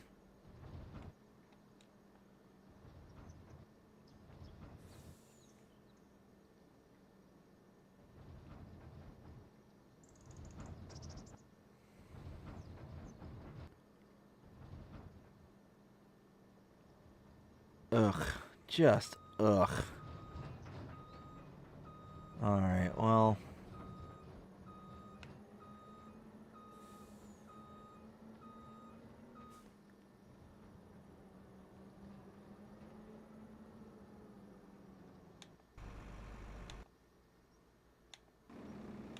Ay. Alright, it's behind me this time. Let's see. Groot says, all that money, you don't own one tractor. No, not right now. Everything, I mean, this is only the third live stream for this. And one of those, I started with $1 million in debt. I've been just kind of working off of, you know, kind of leasing and doing stuff that is like necessary to do. So that way all I have to do is, you know, pay off the loan as fast as possible. So that loan's going to be what cripples, you know, us moving forward. But with all these high paying contracts, it should be, you know, relatively easy to be able to pay off the loan, you know, at the end of the day. So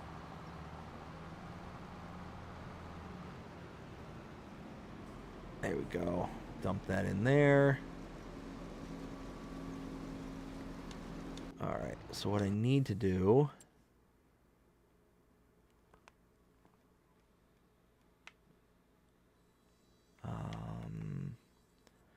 visit.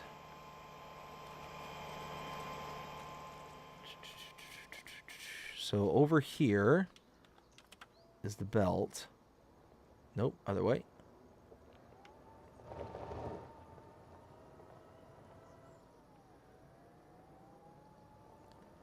All right, here we go.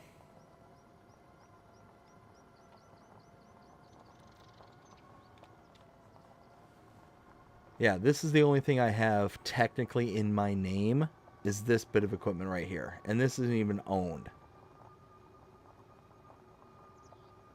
But this is what saved my bacon the last time when it came to unloading into this sell point. It's the only thing that really kind of quote-unquote worked. Let's see if we can get this unloaded.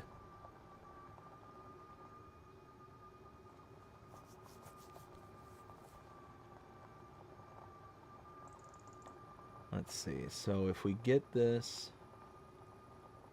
parked, I think... Oh, hey.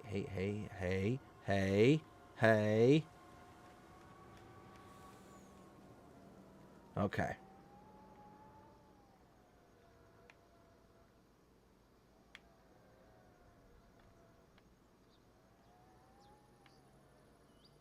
There we go.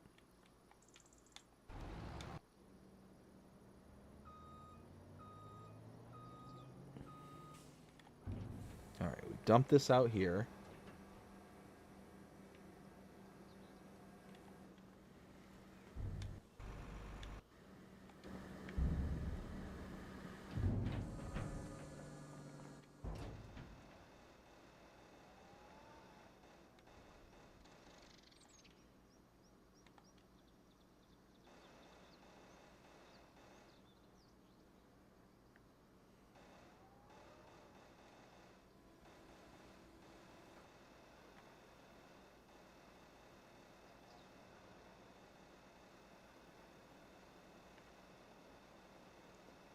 You can see how it's works if it's way up there.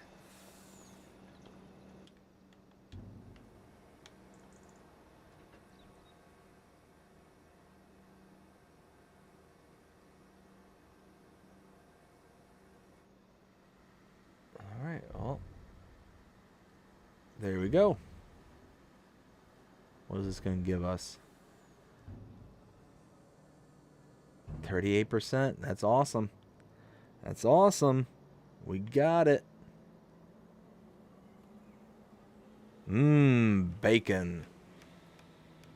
Groot says, I don't know why. Did I miss some piggies? I'm confused. But you know what? At 2:18 in the morning, that's not going to be too hard. I mean, to be brutally honest, not going to be hard to get me off my game. All right, so let's go ahead. We'll just get this back to the harvester. We'll get it unloaded, and yeah, we'll kind of go from there. I have a bad feeling I'm gonna crash this thing. Yep, there it goes. I told you. Ugh, just ugh.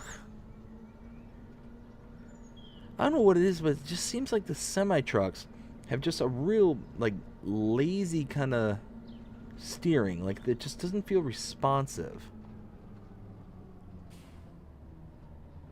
Let's see, I need to go back this way.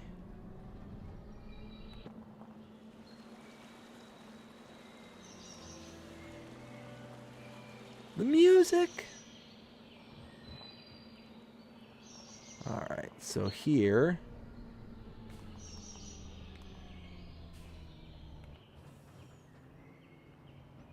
I cut that way too hard. Like, way too early.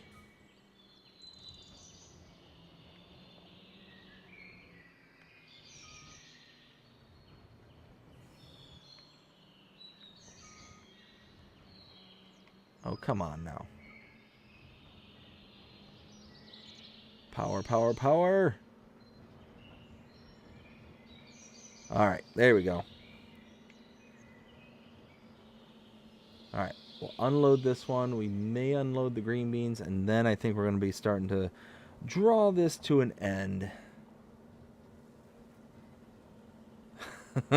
Bradford says, some go that way, some go that way. And some go that. Almost feel like a Looney Tunes episode. He went that way. Gee, thanks a lot.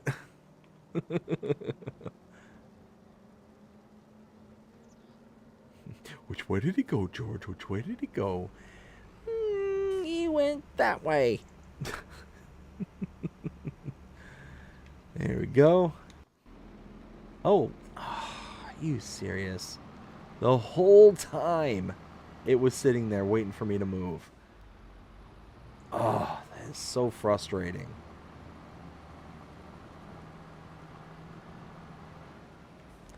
Alright, well, seems that we did unload this. Don't have to unload them again. This is working. Let's see, cultivating's at 36. This will all pick back up when we start the next series. So, or not the next series, the next live stream. So before I go here tonight, I'm going to go ahead and let everybody know tomorrow there's going to be a ton of stuff going on tomorrow. Again, at 5 o'clock p.m. Eastern Standard Time, I'm going to have another BDD's Farm Sim Talk with Cavalier Roy. Super, super, super excited about this. Cavalier Roy was one of the first map makers who kind of reached out to me early on in my YouTube career and was kind of following along with my Maypole Farm series on FS22. So really looking forward to chatting with him, really looking forward to kind of picking his brain and kind of understanding, you know, kind of the life of a map maker, you know, and modder. You know, I've had Gaming Joy, also known as Josh, here on the channel before, and he's working on maps and whatnot for FS25, but more known, as far as I'm aware, for his mods. And they're fantastic, absolutely fantastic. But Cavalier Roy put out, what, 1, 2, 3, 4, at least 6 maps that I can think off the top of my head. I think. And one of them was an absolute berserk of a map. It's a 4X map. I think it was called Combined Counties. And it was 4 of his maps that he had made for the original 2X versions. But eventually he combined them all, and they all just fit together perfectly. I'm really curious in how he got the idea to have these 4 separate maps kind of broken out and then just plunk, bring them together. Or did he have like all of them kind of plunked together already, and then he just separated them out for 2X version gaming kind of thing. So that'll be fun.